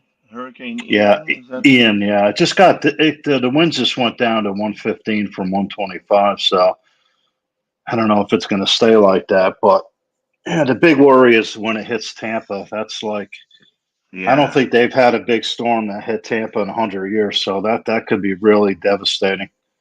So That's not the usual place that Florida gets hit with them, although they're not immune to it. But coming up through the Gulf side, it usually goes west, not east. But right, that's exactly right. Yeah, the Panhandle, the Florida Panhandle gets them a lot. You get Alabama. Obviously New Orleans gets hit. Right. Texas gets a lot of them. So, but you're right. Like I said, it's been 100 years since anything major has hit Tampa. So it could really be devastating, to say the least. Well, I don't know. I don't know if you've ever been to Tampa before, but yes, I have. Yeah. Okay. Beautiful place. I love it. Yeah, I love that area. Yeah. Yeah. The So beaches are beautiful there. Hurricane Fiona just hit Canada, which that's not something we normally expect, but it's not beyond the realm of imagination. And she slammed into us pretty good there in Newfoundland, Nova Scotia. They kind of and Prince Edward Island. They got smacked really hard. Is that the biggest hurricane that's ever hit there, Justin? I think in recent or in memory, yeah. That's what I thought. I can't remember anything like that. So yeah, they've called up a bunch of troops to go help out there and just kind of clean up and patch things together. And how much damage did it do, Justin? I don't have numbers, but I know it's a lot. I mean, if you've seen the videos, there's a bunch of houses just in the ocean. Wow. Like, that's just such a shock, you know what I mean? Yeah. That's a bummer, man. There's no doubt about it. I mean, when you live in Florida like I do, you just kind of, it's just it's just one of those things when you live here, you might have to deal with it. So, right, exactly. For me, every place has its own things, right? Yeah, usually for me, I just get out of here. If I think something's coming, I just go. I'll go up and stay with my son in North Carolina and just, batten the hatches down before I go and just get out. Because, honestly, a lot of times the worst part is losing your electric. Having no electric for a week or two that's no good, man. No good. Yeah, and every place has something peculiar to the region, right? I mean, you guys have your hurricanes. Tornado Alley has obviously the violent storms and tornadoes. California's got its earthquakes. Yeah. Fires. Yeah, mudslides. Fires, right. Yeah. We've got, this may sound kind of second rate, but we've got our wild blizzards that can really just freeze things solid in their tracks. Oh, I know. I used to live in the Northeast. I know. I spent most of my life in the Northeast, so I know what you're saying. Yeah. Power goes out, and it's just hard to get the stuff when you're literally up to your belly button in snow overnight kind of thing. But I'll tell you what used to scare me was the black ice. That's that's some really scary stuff. You hit that black ice and you go to hit your brakes and there's no brakes and you're like, just, whoa, not cool. I've experienced it just kind of up here in Academy Road one winter. Thank God I wasn't on the highway, but just doing a little, 40 miles an hour, and all of a sudden I hit a patch and I just suddenly went for the merry-go-round ride. I ended up across the street halfway up a snowbank, and again, thank goodness there was no oncoming traffic, and within 5 minutes there's a van full of big strong guys that suddenly helped me out of it, and I was back on my way like it never happened. Right. That's the thing, bad times bring good people together, right? And it brings the goodness out of people. I agree with that. I definitely agree with that for sure. Yeah. Yep. So, what'd you think of the football weekend, Justin? Yes. Let's get into it. Right. So let's just a quick preamble. Our apologies to all you footy fans there. I'm just gonna spend a few moments talking about NFL. Absolutely. My Chicago Bears, they won, but winning ugly. We're probably the worst 2-1 team in the league right now. We're running it well, but our quarterback is not confident, and he himself got up there and says, "I didn't play well at all." He says, "I got to get better." I kind of go, "Yep, yeah, you do," and so does the four guys in front of you. Right. So Well, there's that. same Two thing with the exciting Vikings. games. I mean, the Vikings won, but it was an ugly win too. So, I think Well, we're you right guys beat there. Detroit, right? Yeah, You beat barely. Detroit? Yeah, barely. Okay. Yeah. Wow. Yeah. I got to admit, the Lions are looking much better. They had no choice. They couldn't get any worse, so they're looking pretty good. Better this year. Let's put it that way. It's not a gimme when you play those guys. No, I mean, let's face it, man. When you're any divisional games are always going to be they're always going to be tough games because the teams Right. know each other so well. And every time you play a divisional game, it's a 4-pointer. If Yeah, it's not 2 points, you're not getting. You're giving it to them. So true. That's you true. gotta be. Yeah, you can't lose those. Yeah, That's I the think thing. our division, I don't think there's a real clear cut favorite in our division, to be honest with you. I mean, Green Bay is definitely not the team they were. That's for sure.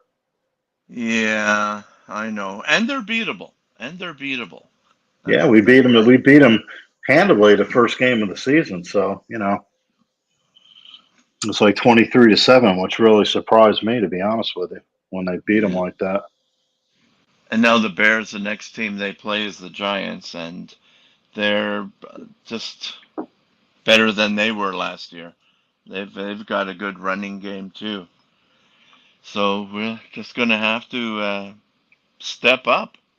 Yeah, I think Vikings are playing New Orleans overseas, I believe. Yeah, early game, Oh, like 10 o'clock in London. the morning here. Yeah, Yeah, London. Yeah, that's yeah. right. So So a lot of you guys over in the UK, do you guys go and watch that game? Do you have some interest in the NFL? And if they always so, seem to sell them out, Justin. When I see the stands, they seem to be, yeah. pretty So just popular. just just want to ask the folks, what's that like? So it's obviously much different than a soccer game. So what's the atmosphere like? Is it different? Do they have tailgate parties beforehand? Is it fun? Are you still learning about the game? I'd love to hear that. Yeah, I would too. I don't know who's in the chat if they're from that area or not, but yeah, I'd like to know that too. That'd be interesting. I don't know where everyone's from, so. Anywho, So what so time did yeah, you get off last night, Justin? What time did you wind up calling it, wrapping it up? midnight for me, so that would have been Okay. 1 o'clock your time. Okay. You shut it down then? Okay. Yeah, I did. Okay. Yeah. Yeah. And the thing is, you kind of you have to set a time and then give a little 10-minute warning, and then you got to shut it down, Yeah. right? I And agree. and I said, hey, look, we'll be going to sleep, getting back up, and we'll do it all over again. I got to admit, I was tired this morning. How about you? Yeah. Oh, yeah. I'm tired right now, to be honest with you. Yeah, I am. I'm not going to go that long today, Justin, to be honest with you. So, but I wanted to come on and give those guys a little bit of a break, but it's not going to be exactly. a long stream for me. I don't know how you feel about that, but I'm in agreement too. What do we got here? 10:30 Central. Been go to going. about Well, the whole stream's been going for almost almost 5 hours. 5 hours. Yeah. Yeah. So that is a saving grace if we were to happen to say shut her down. But I think I can hang on for another hour and a half. We'll see between my phone or me or the chats and stuff like that. Yeah. How Yeah. about We'll you? see. We'll see. I'll see how I'm feeling. I mean, I don't know if I'm gonna go another hour and a half, but we'll see. Like you said, we'll see how the chats are going. We'll see if anybody Right. else. Let me leave a. Is there a link at the top of this for anyone else that wants to come on, maybe? And Actually, I think I can post another link right there. Thanks for reminding me. cool. Anybody Yeah, if want to anybody hop wants to on? come on, I Yeah. definitely would like to. Talk about anything you want to talk about as far as that goes. You know, how's this microphone sound, Justin? I just got it. Does it sound pretty good? Yeah, it's better than what you had before, which was always, well, threatening to break up or breaking up. What kind is this? Oh, this is a HyperX. It's just a HyperX, yeah. Oh, that's the one you went and picked up at your That's the one I local picked up at Walmart. Walmart. Yeah, Yeah, yeah. yeah. Sounds And it good. sounds, Sounds good. all right, good. All right, good. I'm looking at the chat. I've been kind of following the chat, and it's going back and forth with, same old stuff, basically. Yeah, Same old right, stuff. right. I look at it like this. I was thinking about this morning as far as, moving on from this. I honestly, Justin, think it's going to take one side or the other side just to completely drown out the other side. And if you do that for like a week or two, I think that'll do it. I really do. I think at this point, someone, just needs to just shut it down. So look at, whatever they say, whatever they do, I'm not even going to entertain it. I'm just going to focus on my channel and making it better and not get involved in all the drama. What do you think? So by this, you obviously mean the so-called war between Archie and Yes, that's yes, right? yeah, Okay. yeah. Well, I don't think it's a Uh so-called war. I think it is a war at this point. I mean, okay. I really do.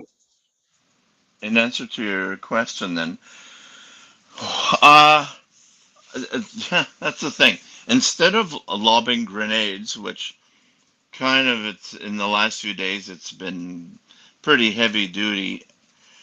I think some actual peace overtures, but not fake ones, but real ones, from one side to the other can only help. At worst, if they're ignored, fine. But like you said, just stick to ourselves. Stop attacking the other guys is a great start. Now I notice the original OCs in our chat, and it sounds like he's very, or trying to be very positive this morning, which is great. And we, of course, want to reciprocate. Hey, look, to be perfectly honest, like me, myself, Justin Ford, I don't have a dog in the fight. I hate that term, but that's the best I can come up with. Right? I mean, there are things really, really worth fighting for in real life, and this isn't one of them. You know what I mean? Yeah, You gotta pick. I keep saying you gotta pick the hill that you're gonna die on, and this is simply not worth it because half of it is pseudo. You know what I mean? You don't know what's real, what's not, and especially name calling, ad hominem attacks. I would like yeah, everybody just to take a step back and take a deep breath and just at least enjoy the calm, enjoy the right. peace. And I I mean think that. I'm for not just saying it. I think for me personally, there's been a lot of a lot of negative things said about me as far as on the Tim side. I'm crazy and I'm this and I'm that, and you know, it's just hyperbole. It's just ridiculous. These guys really don't know me on a personal level. They don't know, what Exactly. I've been through or the kind of person I am or my character. But I am a man. At the end of the day, if you're going to attack me, I'm going to stand up for myself. And I mean that I think that's just the way it is. At the end of the day, I mean, I don't want to be going on here and trying to defend myself with this and that. But it gets old after a while, Justin. It really does. I mean, you can only take so much before it's like, enough of that. Stop attacking my character. Please. Right, right. So I know. It is, you're absolutely right. It's so hard to ignore the personal attacks, you know what I mean? Yeah, and as far as getting old, this is beyond old. This is just stale, moldy, mildewy in the fridge of my mind. Oh, I'm so sick of this already. I'm a positive guy. I like talking about hope and encouragement and exhorting things to and people to better things. You know what I mean? It's hard to ignore it when it gets that negative and that stinging some of the commentaries and narratives there. But I'm just asking for how about peace? You know, the What's thing wrong is with this too, peace? Justin. I don't even go on the other streams anymore. I don't listen to it. But you know, I get people send me stuff, and it's like you don't need to do that. You know, let them say what they want to say. Right now, I'm just I know. trying to have a good time with the people on, you know, in the Archie verse. You know, supporting Archie, having a good time, and you know, like that. I just want to leave it at that. I just want to move on from Okay. that. I do. Well, how about we do this? Let that be the last word spoken on that, and we'll just move on to a completely different subject. And a pox on us if we can't even figure out something different to talk about. What do you think? Yeah, I agree with that. I agree with that. Okay. But you know, let's face it. In this community, that's the number one.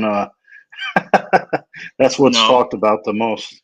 not That in doesn't our mean we corner have of to the talk world. about it either. Yeah. Right. True. In our True. corner of the world, we're going to talk about something different. And let me raise a very peculiar subject for us. Watch us. Oh. And that doesn't mean Okay. we're going to talk about them because I got kind of bored of that pretty quick. But I've been kind of every now and then highlighting this. Alex has a quite a different machine than I'm sure a lot of us use as far as a time beat counter or whatever you call these things. But I don't I wouldn't know how to read these perfectly. I think I know good numbers when I see them, and this looks pretty good. Yeah, that's cool. Maybe Alex can just comment on it, but boy, that looks like look at the numbers. Good amplitude. The beat error is almost non-existent. That's nice. Yeah, that is That's a nice. high beat movement he's got in there. That's pretty good. Yeah, If anybody that is. in the chat knows exactly what those numbers represent as far as the accuracy test here, let us know. Yeah, it's too bad we couldn't get Alex on the, you know, because he could Yeah. obviously explain it, but he must be busy working. So Yeah. yeah, See? look, that's kind of cool. I have one of these, obviously a different, cheaper version of it, but hey, it does the trick. Oh, you And have one? Okay. Oh, yeah. okay. Every now and then I'd rather my watches be 5 seconds fast than 3 seconds slow, because you can always just pull out the crown, wait over a course of a week, wait 30 seconds, and then just push it back in. You're good to go. Here you have to kind of, with your watch being slow, you have to pull out the crown and kind of reset it the minute hand to come back up ahead. All right, we got a super chat from Swinging Kangaroo, $1.99. Sushi or hot pork belly ramen for lunch? Oh. Depends. What's the weather like right now? Is it coolish or is it warm where you are? That's always a good way to decide. Thank you, Swinging Kangaroo. Thank you for the support. Appreciate it, man. Yep.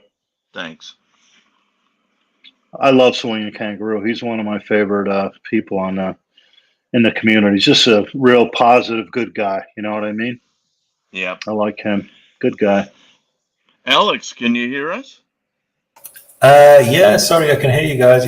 Yeah, just having a bit of trouble with this 7750 balance. Oh, okay. Original balance is being a bit of a nightmare. So what I've done is I've just happened to have a new complete balance and just transferred it into this watch to error out if it is the previous balance, and it seems to be the balance that's over here. Okay. A poising error or some sort of error, because I've just put a new balance in just to see if it is the balance, and I believe it is. I just need to oil the non-dial side jewel correctly.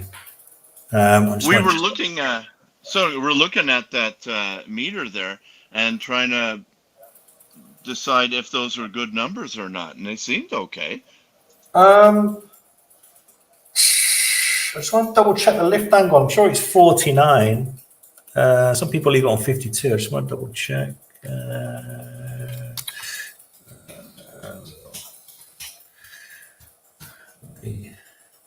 Yeah, 49.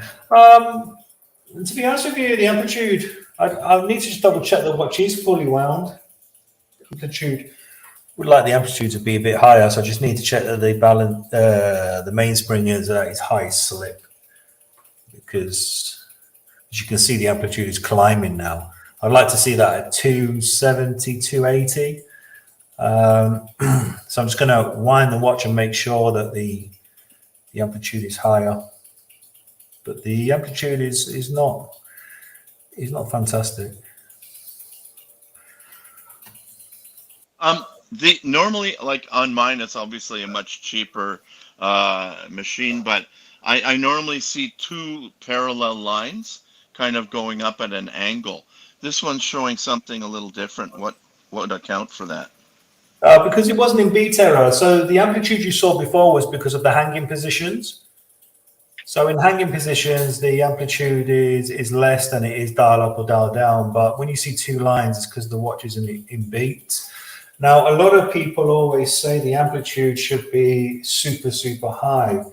Well, really, if the watch is half wound and it's at a certain amplitude, that's what you need to look for. Half wind is very important. The amplitude and the rate is good. If you can get it at a good rate half wind, then when it's fully wind, then you guarantee that it's going to be okay. So it's very difficult for me because I always battle with myself, because I always like to see a high amplitude, but high amplitude is not always the be all and end all. Right. And you see that amplitude rising as we're speaking here. Yeah. It started off at 239 or something, and it's been steadily going up.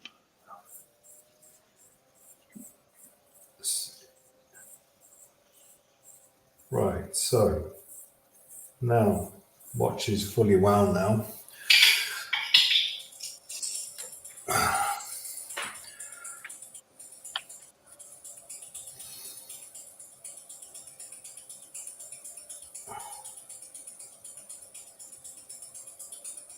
Boy, you can hear it.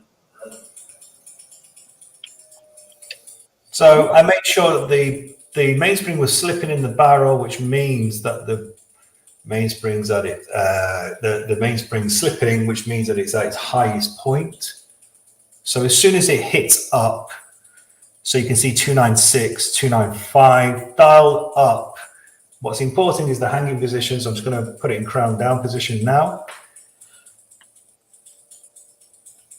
Just want to check the hanging positions: crown left, crown up, crown down, crown up, crown left, crown right. Mm-hmm. These are really important positions.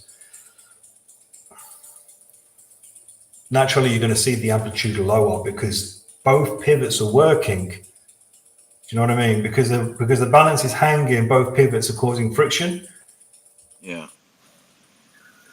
You know, doesn't it just astound you sometimes at how delicate these things can be, and yet how durable and robust they are? You know what I'm saying? No, I totally. Well, it's a delicate instrument. Look at how the amplitude and everything just changed with you just changing the position, and yet when it's all put together in, say, a Rolex or something, how durable they can be. You know what I mean? Exactly. Yeah. This is the chronograph not on either. So what I'm going to do later on is I'm going to press the chronograph, check the depthing, because you can actually adjust the depthing on the 7750. Run the chronograph, check the amplitude, and check the depthing of the teeth.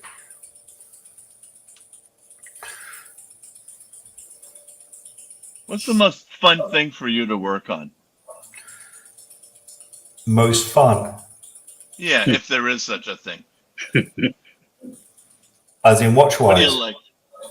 Yeah. Just Rolex movements. I just love working on the Rolex movements. Just, cool. Just nice. You know. Is Raphael Butterbread a watchmaker? I'll just hang on a sec here. Just get his comment up so people see what we're talking about. Wow. Where he studied? I'm curious to see where is he WASTEP certified, or is he BHI, FBHI, or?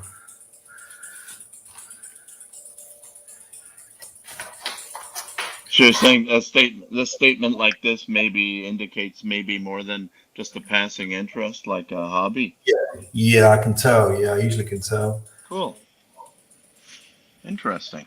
Well, he'll have to let us know where he's coming from there. Definitely. Okay. Well, we'll just have to keep an eye on things there and see how that works out. Jacques Le Mans. Oh, okay. Interesting. Oh, wow. I think that's pretty impressive credentials. Yeah. Ooh. Oui. Jacques Le Mans.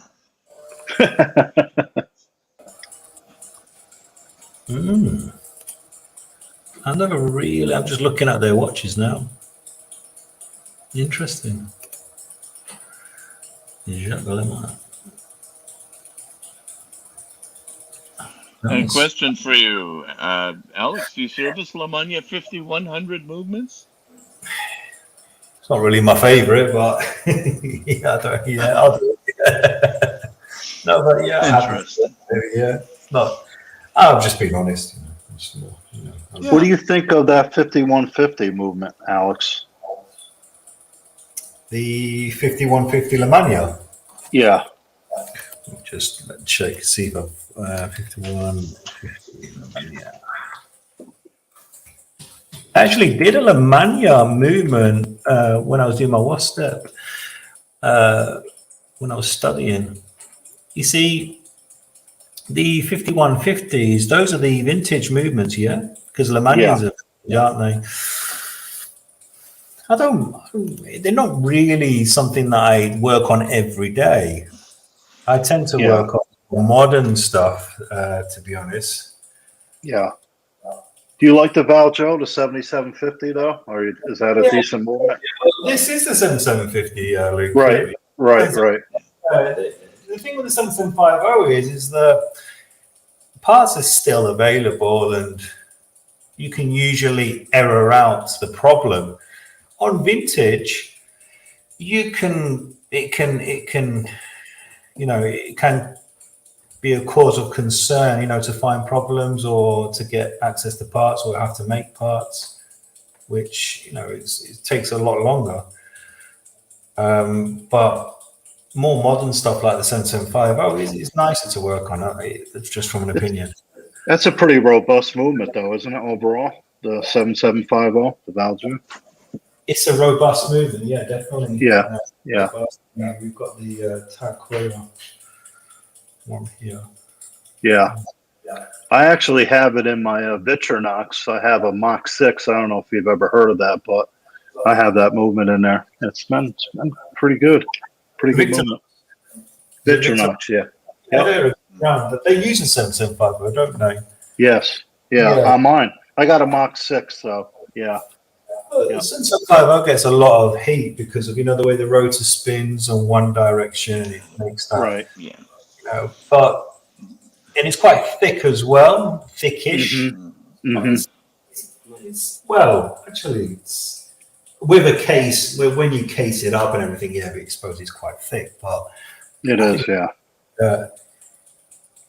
I think it's a great movement. I've had actually several watches with that movement in it. I did notice it's just a little bit thicker than average, and that so-called wobble, it's very pronounced. But you know what? You just get used to it. If you're into mechanical watches, you understand exactly what it is, and it's just easily overlooked. Yeah, it's definitely on the thicker side. There's no doubt about that. Yeah. I'm going to just shoot off. I'll be back because I've got to. All right, Alex. Move it, but I'm just going to leave my camera on. Okay. Okay. Thanks. So, Justin, what is your favorite watch that you've ever had? If you could only keep one of them, what would it be? Oh boy. I do like watches for various reasons. Okay. Whether it's sentimentality or looks or durability. You know what? I'm just kind of looking over some of my guys there. I would have to say my Rolex Sea Dweller, the 43. That's kind of my favorite, and I'm going to give it an extreme close second. Is the one I'm just wearing right now? That's my Marathon Government Search and Rescue. That's the 40. Oh, cool. 1 mil, I believe. I wear that every day because that's my go-to. You know what I mean? Yeah, I know exactly what you mean. Because I wear my Victorinox, my Mach 6. That's pretty much my go-to. I mean, I have a lot of different watches. Yeah. I don't have any Rolex. I've never owned a Rolex. Maybe someday, but I'm more into. I would say my watches are $2,000 and below. I had the Omega Seamaster, the 300M with the white dial. Cool. Yeah. Okay. Yeah. I did have that, but that's gone now. But that was a great watch. Really was. Very accurate and yeah, it was nice. But yeah, maybe What else you someday a got? Rolex. I have oh gosh, I have I have a Seiko's. I have a Seiko King Turtle. I have like a Citizen. That's like my dress watch that has the solar in it, that's nice. I have Accutron. I have Bulova. Yeah. Nothing real expensive though. I mean, honestly, if I sell my house someday, maybe I'll get a Rolex. But right now, it's not. It's not in the cards for me. I just, Your Accutron, is it a late model one or an early one? No, it's probably, oh gosh, I would say it's probably about 10 years old now. So I don't know what you would consider that. Okay. Yeah. I just want to here. I'll quickly show you something that's also a Bulova Accutron. Here we go. Okay.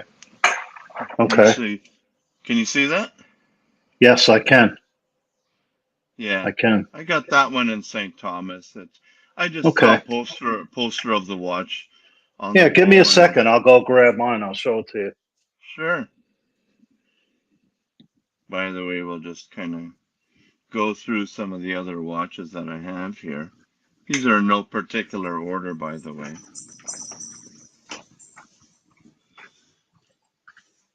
And here, got some of these. Borealis. We got a deep blue. There's Seiko, the Great White. There's my Seiko, the Penguins. Of course, your Oris Aquis.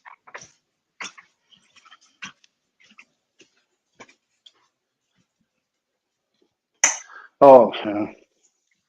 Anyway.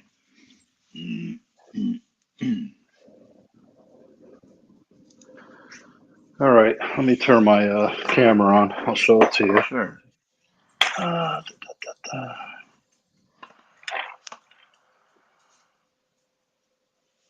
Can you see it? Yeah, actually, here, let's make you big. And that is, what's the name of that? That's my Accutron. Oh, okay. Yep.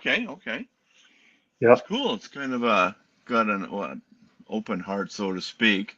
I don't know what they call that, but yeah, a little bit of a skeleton, yeah. And I got my this is my King Turtle. Right. Which I really like it. I really do like Everybody's got to have a Seiko, at least one Seiko. Here's my Citizen I was telling you about. It's got the solar. That's my dressy watch. Okay. Yeah. And I got my Tissot that I'm wearing right now. My PRX. Nice. I like that one too. Yeah, so I don't really have any real expensive watches. Well, here's another Seiko that I have.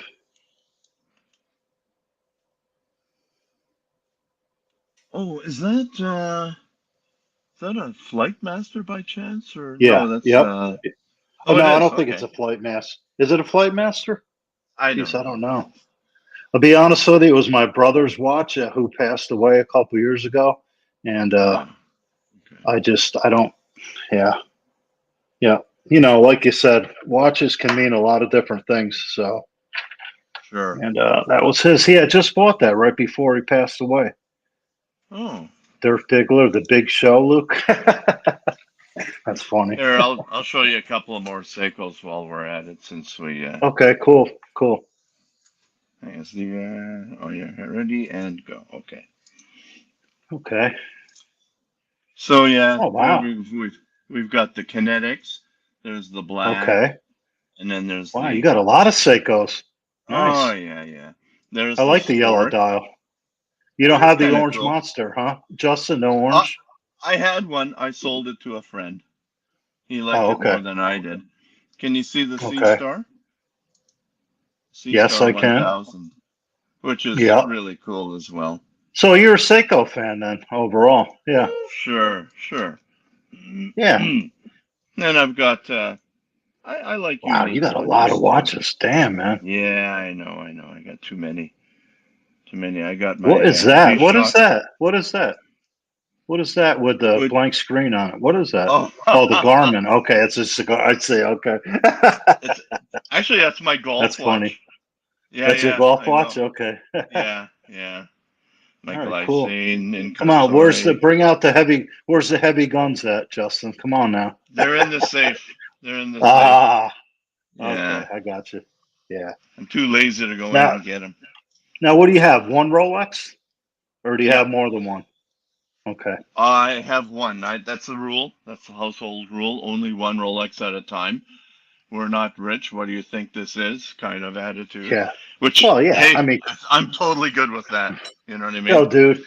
I was in law enforcement my whole life. It's not like I have, I'm living off my pension. It isn't like I'm, rolling in the dough. Not that I'm complaining, believe me. For the gray market average price for a Rolex, I can redo my house or my roof 3 times. So we have to be mindful of these things. You know what I'm saying? Not that I wouldn't. I mean, I would love to have a Rolex, but it's not.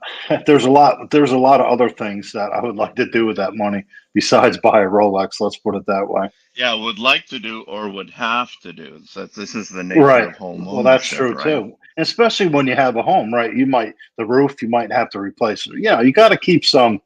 You got to keep something in the kitty there in case something comes up. So absolutely. So I will tell you about some of the watches I used to have. Sure. I had the Omega 253180. That was the Seamaster 300 blue with the aluminum bezel. That was actually my first real good watch, so to speak. Mm-hmm. And Rolexes, I started when I got a really big promotion from the border into the city as a criminal investigator. I rewarded myself with my first Rolex, and that was a no-date sub. I bought it for, I think, 5,500 Canadian at the time. Wow. Yeah. Now, Justin, if I could get that for 5,500 right now, it'd be sold. I'd get it. I'd go today and pick it up. Yeah, it sure would be nice. Hell yeah. And I got a 10% discount too. I'd be doing an unboxing tonight on Archie's show. And I also got that discount, a 10% discount. Nice. Wow, just you did for asking. Great. Well, I was there at the time, right? And so yeah, that was one, and then I kind of swapped that one out for a Rolex Sea Dweller pre-ceramic, because I always thought they're a little bit chunkier, thicker links in the bracelet. Everything was more, just robust. And then I decided, okay, I want to get the deep sea. So as soon as that one was available, I was able to get that one from the AD, which was, oh, I fell in love with that. Not the James Cameron though, just the black. And then eventually I realized that was a chunky monkey, so I put my request in for the Sea Dweller 43, which just seems to hit the perfect sweet spot. That's the one I am now staying with.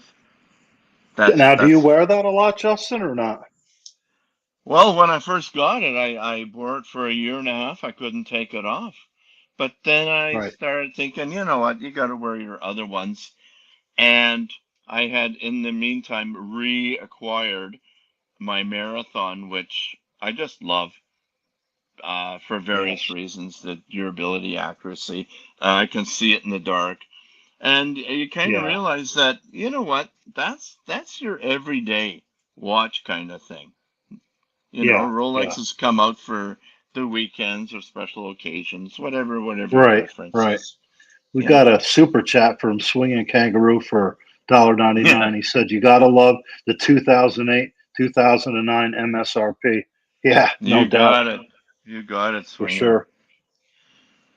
Thank you for the super chat, Swinging. Maybe one day we'll get back there again. So, yeah, in the meantime, I've had Omega Speedmaster. I've had the Tudor Tiger Chronograph. Oh, wow. Okay. Yeah. But the thing is, okay, on our means, we just can't amass all these great watches. We have to kind of sell one to get one, so to speak. So it's been a very interesting journey for sure. I'll tell you though, I have been thinking about the Tudor, the Pelagos, the new one, the 39. That looks pretty nice. I might go to the AD and check that out. I mean, that's feasible. That's something I could definitely get. I might go check it out. I've never owned a Tudor, but it's definitely got me intrigued for sure. And everyone seems to really give it really great reviews. So, yeah. Right. And you're talking about the latest release. The latest one. Yeah. Yeah. Yep. In blue? I don't. Is it? No, I would want black personally. Yeah. Okay. Yeah, I'm more into the black. But it looks nice. I got to get down there. I don't know. We'll see. I don't even know if they have any. They'd probably have to order it for me, but I would like to. I would like to try it on and see how it looks and all that stuff. Yeah. So we have an AD. It's kind of one authorized dealer here for Rolex, but they do have Tudor and they do have IWC and Omega as well. That's what I love about them. They used to carry Breitling, but don't anymore. Mark the Shark says it only comes in black, so that answers that question. Thanks, Mark, for that. I must have been thinking of the larger Tudor in blue, the blue dial. I think maybe it's a 39 as well. I can't tell. But anyway, one watch that I still have and I will always keep it is my Breitling Chronomat, the 44. Right. I do like that one. It is kind of blingy when it's on the bracelet and it's just kind of all shiny. Is that in your safe? Is that in your safe? Yeah, it is. Yeah. Okay. So you got quite a few watches, man. I do. I really want to pare it down to about 5 and then just sell everything. But, oh boy, that's a lot of work. I hear you, man. When you're retired like we are, it's like... I got no excuse, but, oh, jeez. I know. I've taken all the pictures. But that's all have you? Listing. Yeah. But then the listing and then dealing with the punters, Where would you sell it? Most of them are great. Pardon me? Yeah. Where would you sell it? On what site? eBay or? Well, I don't know.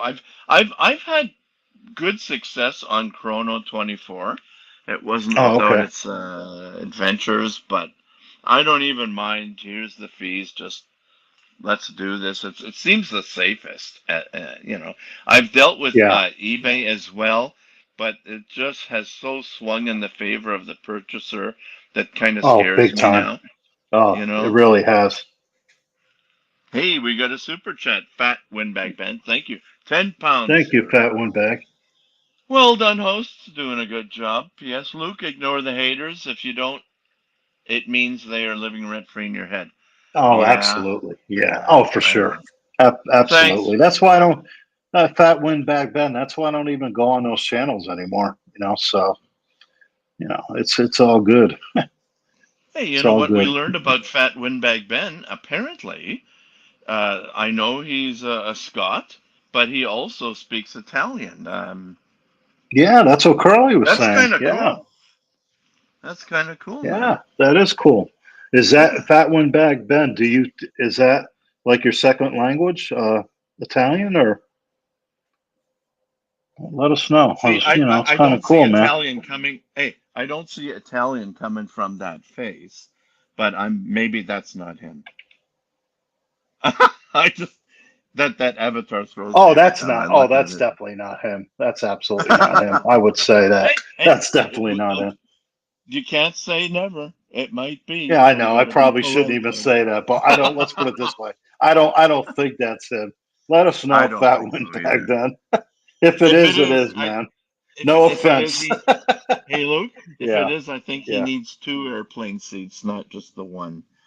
Fat Windbag Ben says my wife is Scots Italian. Okay. So she's must be. Does that mean she's half Scottish and half Italian, or is she all Italian living in Scotland? Yeah.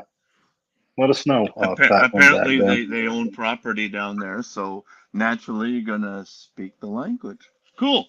Learn something. Yeah, that's cool, man. Our friend Fats there. That's on my bucket list, is to go to Italy. Have you ever been there, Justin? Italy? Yeah. That's like on my. Oh, you have? Okay. Yeah. Just kind of traipsing through. I did my backpacking in the over 79 and 1980. And it was basically mostly trains, ships, and then finally flying out. But yeah, it was cool. It's as a foodie, you gotta love the food, right? That's honestly, that's a lot of the reason why I want to go. I love to go anywhere where the food is good. Let's be honest. Yeah. That definitely helps. I think I like northern Italy better than southern Italy, but I don't want to offend anybody, but I think those are my preferences. Yeah, me too. And another thing on my bucket list is to do an Alaskan cruise. I always want to do an Alaskan cruise. I think that would be cool. Yeah, definitely. Yeah. So we do a lot of cruises, Mrs. and Forge and I, and now that the I know you said that. Yeah. are lifted, that's people always You ever say, think about doing an Alaskan cruise? Never, not even for 10 seconds, because it's beautiful. Funny. My friends have done it; they think it's fantastic, but things get so dark and cold here. I just want to go to the sun first. If I could take 2 cruises, boom, I'd do that too. But I know I can understand that. But living where I do, it's like I'm spoiled with that. I have that every day. So, for me, it's something a lot different. I'm happy for you that you get to enjoy that. I do. But living down here, you have to be able to deal with the heat. I mean, it gets really hot in the summertime. So, there's a trade-off with that. I know. You think you could handle that, Justin? Or too cold? I have felt heat. Believe me, I have felt heat, and I've lived in heat. The hottest I ever felt was 42 Celsius. That was in actually Las Vegas. That was kind of nuts. Yeah. Oh God, and Las Vegas. Phoenix. Oh, we were on a conference there. I didn't even want to go outside. I was looking at people on the golf course going, how could I even enjoy that? It's so distracting.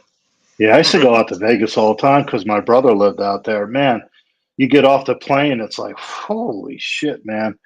That hot air hits you, it's like, whoa. whoa, it is ridiculously hot. Right. Yeah. They say, well, it's a dry heat. So dry heat or not, it's still 105, 110 degrees. That's hot, regardless. As you burst into flames. Yeah. Jeez. Yeah, I know, right? Yeah, that's what they say here about Winnipeg. It's like, yeah, when it gets 30, 34 below Celsius, but it's a dry cold.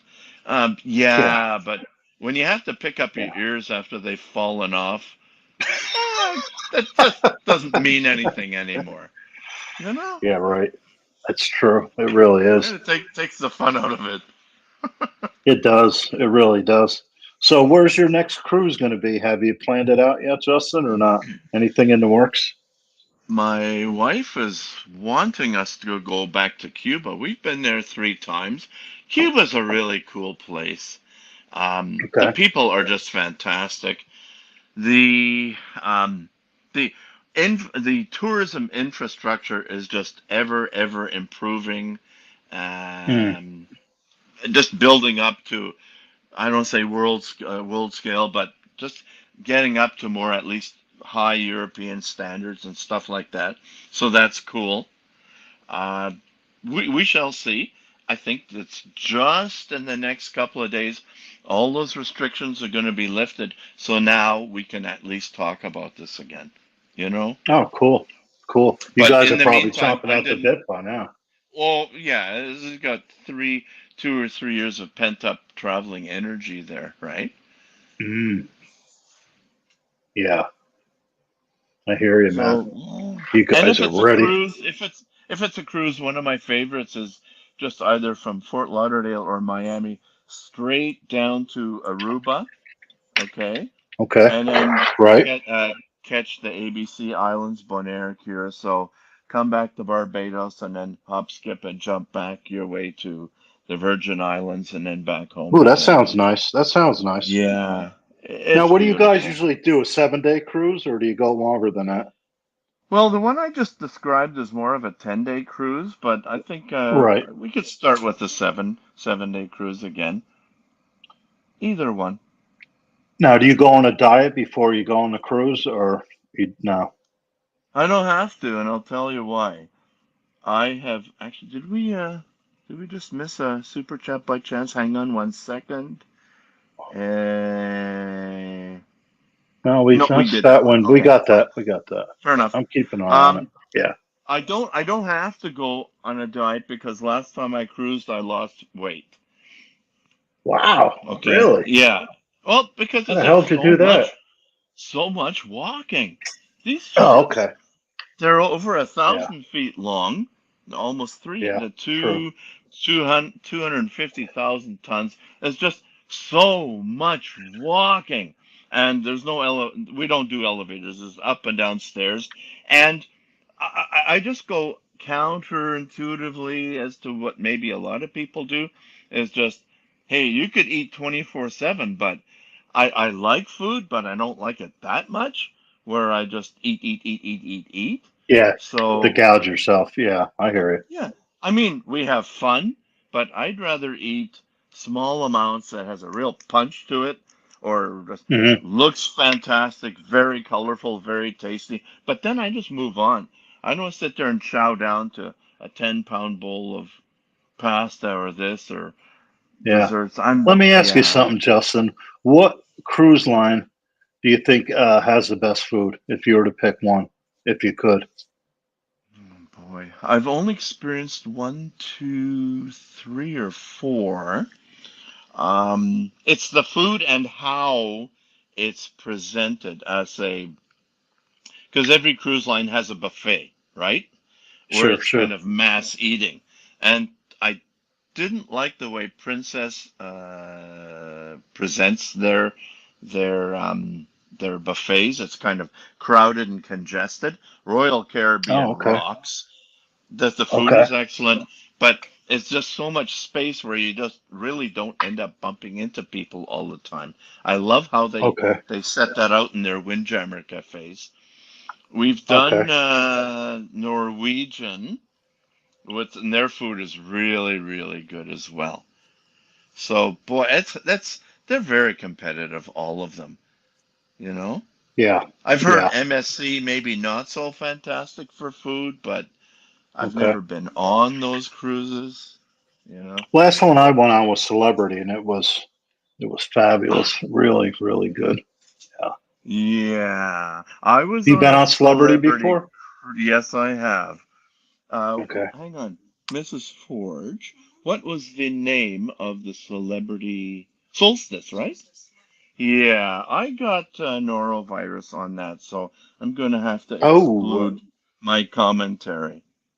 Oh yeah, that's not good. It's not good at all. Sorry to hear that. That sucks. Well, hey, listen, Jeez. listen, that's 48 hours of you going at both ends every 2 hours Oh, with absolutely. banker's regularity. Let me tell you, I lost Yeah. 10 to 12 pounds in 48 hours. Jeez. Oh, and you know what? One of the stops, I was going to ride Harleys in St. Martin. Oh, that was Oh the man. worst part. I missed it. I missed it. I was Oh devastated. But yeah. just so you know, I came back next year and did it. Oh, that's And good. Good. that was fantastic. Yeah. So, So yeah, hey, you're in no listen. hurry to get back on a celebrity ship, then I would imagine. You Not know, after that. I got food poisoning at one of the, what do you call it? One of our famous fast food joints, and I hadn't been back, and that was like 6 or 7 years ago. Why Mhm. take a chance? You know what I'm saying? Yeah, man. That's no fun when you get food poisoning. That's for damn sure. No, Oof. no. Like you said, So you now, just every. how about you? Mhm. When's your next cruise? I don't know. I really don't know. Not anytime soon. Not anytime soon, because I have different things going on. I mean, I'm Okay. going to be going up to visit my son. He's in North Carolina, so I'll probably be heading to Minnesota at some time because my daughter works in Minnesota. So your kids. Ah, A lot of my life revolves around what my kids are doing too. Because we're all spread out. We don't get to see each other much. So when we do, I try to make it about them. your kids, they're obviously working adults. Yes. Yeah. Okay. Yeah. My son, he works in a Durham. He's an app developer for Blue Oh, Cross Blue Shield, and he's doing really, really well. My daughter's a pharmacist. She works for the major hospital in Minnesota. So yeah, they're both doing really well for themselves. Proud of them. Good good. kids. Nice. Really good kids. Yeah. Nice. That's Yep. always good to Yep. hear. Yeah. It is. Especially what Yeah. the They're world they're has def- to throw at young people nowadays, for them to come out yeah. the other end just stable, doing great. The thing is too, Justin. They're not only successful, but they're good people. They're salt of the earth, kind of just good human beings, and that's more important to me than anything else. They're just good, solid people. Proud of them. Really have done Well, well you for should take themselves. some credit for it. If you've been part of their upbringing, you Of definitely should course, take yeah, credit of for that. course, yeah. Hmm. Tried. We did our best. That's for sure. But yeah, it's paid off. So thank God for that. You don't have any children, right, Justin? No children. No, no, we don't. Okay.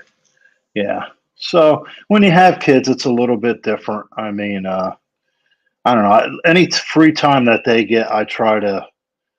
We all try to get together, and because we don't see each other that much, because everyone's busy most of the time. So that's how I Can't try they to come plan down and things. visit you though for a Oh nice yeah, my son's coming down for Christmas. He'll come down for a week, and we'll probably head up to Tampa, hit the casino up there, because he's never been to Tampa before.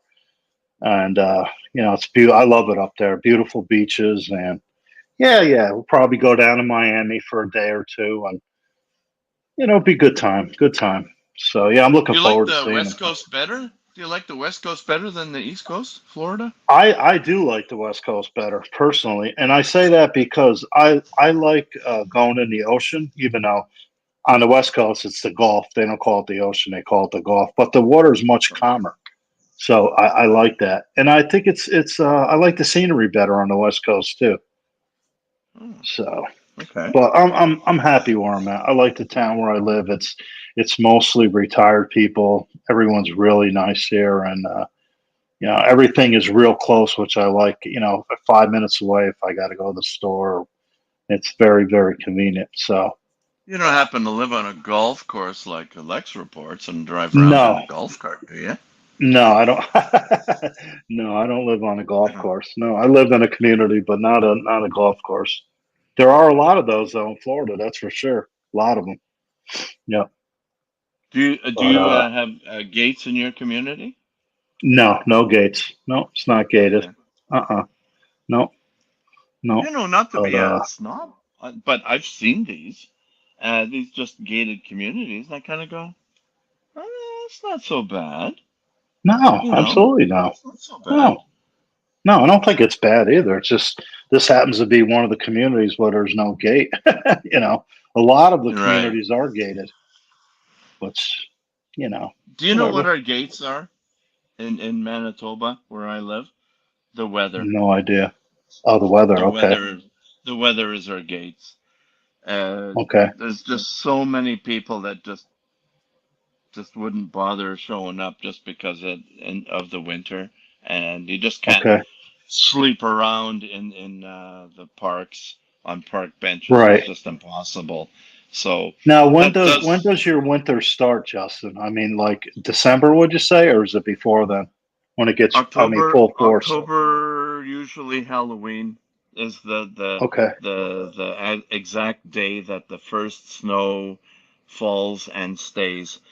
It's kind of half 50-50 if the kids dress up for Halloween with long underwear or not, kind of thing.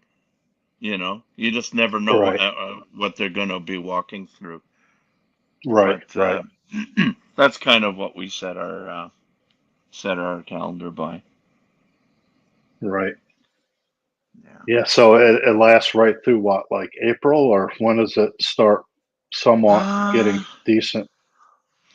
Yeah, usually kind of middle of March towards April 1st is when we can start thinking of, okay, spring is definitely here. Doesn't mean that we can't get one more March blast like the big Colorado low dumping Right. just tons of snow on us kind of thing. Yeah. Yeah. So, but yeah. Well, I see we're down to like 15 people in the chat, so I'm going to be wrapping for me anyway. I don't know if you want to stay on or not, Justin, but I'm going to be wrapping up soon. Okay. I got a couple things I got to do, and yeah, the stream has been going almost 6 hours, so I mean it's been okay. Fair enough. So we we shouldn't be feel guilty for stopping it then. Oh, I'll tell you what. No, not at all. Instead of me tap dancing here for another 15 minutes, I'll tell you what. You can hop off anytime, and if I will drop the link one last time, if anybody wants to hop on, please feel free, and we can continue this. And if not, hey, fine. We will put this to bed, this 5 hour and 48-minute stream, which I think. Yeah, it's been a really good stream. It really has. I caught a lot of the beginning of it because I was having my breakfast and I was listening, and Plastic was on. It was good, very good. So I like the dungeon. Dungeon's a cool place. It's more laid back, obviously, than Archie's is more. It goes, man. It's like woof, woof, woof. It's like in your face. Where the dungeon's more laid back, and I enjoy them both. To be honest with you, I really do. I enjoy them both. Hey, listen, it's a comfortable place, a place where you can just come be yourself, and we appreciate you for who you are. I was glad Mike had a chance to come on too, because you could tell he was hurting, man. And if it gave him any kind of, if it helped him at all, coming on, then that's a good thing. There's nothing wrong with that. Absolutely. You should never. Because Mike, for feeling sad. Mike is a super nice guy, man. He really, really is. Good guy. I mean, he doesn't have a mean bone in his body. Just a nice guy, And you don't meet a lot of people like that, Justin. I mean, you really don't. He's just a real sweet guy. Like Ross, Rachel, Brady. They're just sweethearts. Yeah. Sometimes life has a way of really knocking those sharp edges off of you. You know what I mean? Myself included. Haven't we all just gone through a lot of crap? Into each life, a little rain must fall, and everybody has their cross to bear. And I definitely am one of them. But for the grace of God, I'm here. You know, and I'm able to stand up on my own 2 feet and live a normal life. I'm very very thankful and blessed. So absolutely. Let me tell you, I get up every day. I give thanks for, what I have. It can always be so much worse, man. Always. So I know. I'm with you. I'm with you, Justin. That's really good to hear. That's true. So okay, I'll tell you what. What do we got coming up here? Yeah, you know what? Almost 5 hours and 50 minutes. If nobody else wants to jump on, we are going to wind her down here. I want to thank everybody who's been on the panel right from the very beginning, right up till now. Thank you, Alex, for showing us what you do so well. I appreciate your input into that stuff. Luke, I want to thank you as well for providing some support, us for each other. I want to thank you all for your great super chats as well. And of course, as always, each and every one in the chats for your contributions and your good questions and comments. We appreciate that so much. Absolutely. Do you have anything to add there, Luke? No, I just want to thank everyone for supporting the dungeon and, like you said, the super chats and the great comments. We really do appreciate you guys. And you're always welcome to come on any stream if you ever want to join us. So thanks again. Okay. And let us see. I think we're going to... What shall we end with today? Something different, I know. You make the choice, Justin. Okay. You make the call. I will make it. Boy, what do we do? Let's just go with this crazy one here, I guess. Okay, everybody, thanks so much. Take care, everyone. Justin, I'll talk to you soon, brother. Take it easy. You betcha. See you, Luke. Let's play Bum Chunks together. I'm here to tell you the awful fucking truth. Monday, Tuesday, Wednesday, Thursday, Friday, Saturday, Sunday. I love Thank you so much for your support. January, February, into March and April. Same way too. Thank you. May, June, or July. Fucking hell! Horrid! I never Absolutely let a day horrid! go by. I give you shower and you snaky with me. What the fuck did I do to you? Go away in August or September, in October and November, not to mention warm December. I love half a dozen pieces of fucking shit. Another year has gone, I'm ready for the next one too. If I can be with you. Every single second, every minute, every hour, all the whole year through. Monday, Tuesday, Wednesday, Thursday, Friday, Saturday, Sunday. I love you. I'm Archie Luxury. Tell me what you fuckers think of that. Just want to, I am sure that Lord is watching this program as well because he cannot stop watching you because it's basically very attractive to you sexually. Even so that he is not into men's, but eventually he is. Lord, help me! Yes, sir. I spent too much money. I respect you. I will remain. Okay, I respect you too. I love no you. hard You can feelings. leave now because your time That's is goodbye. important. I gotta be totally honest with you. I don't want to carry on this bullshit that everything is a struggle. I've got to be totally honest with you. I actually have a tax bill kind of due, and this money would be extremely helpful to meet some obligations that I've got. In October and November, not to mention warm December, I love you. Though another year has gone, I'm ready for the next one too. If I can be with you. Every single second, every minute, every hour, all the whole year too. Monday, Tuesday, Wednesday, Thursday, Friday, Saturday, Holy Sunday. God! What the fuck? I'm looking in the mirror! I love you.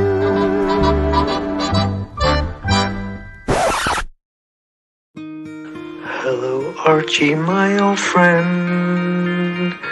I've come to steal the leads again.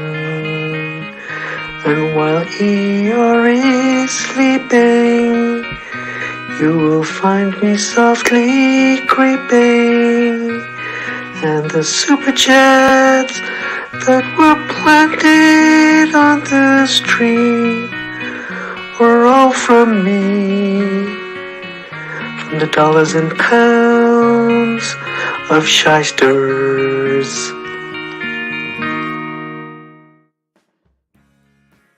It's so you, Archie. It's so you. Fucking hell!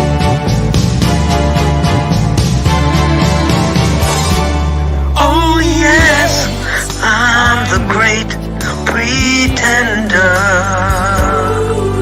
Pretending my Rolex is real. My shtick is such that I earn too much. I'm broke, but no one can tell. I feel good. Hey, you want to go against Archie? You want to try to be manipulative? You want to play the game? Why not? Meanwhile, One thing I don't do is I try to make sure to never talk negatively about anybody. You know, if I don't have anything good to say, I just don't say anything. And 5 minutes later.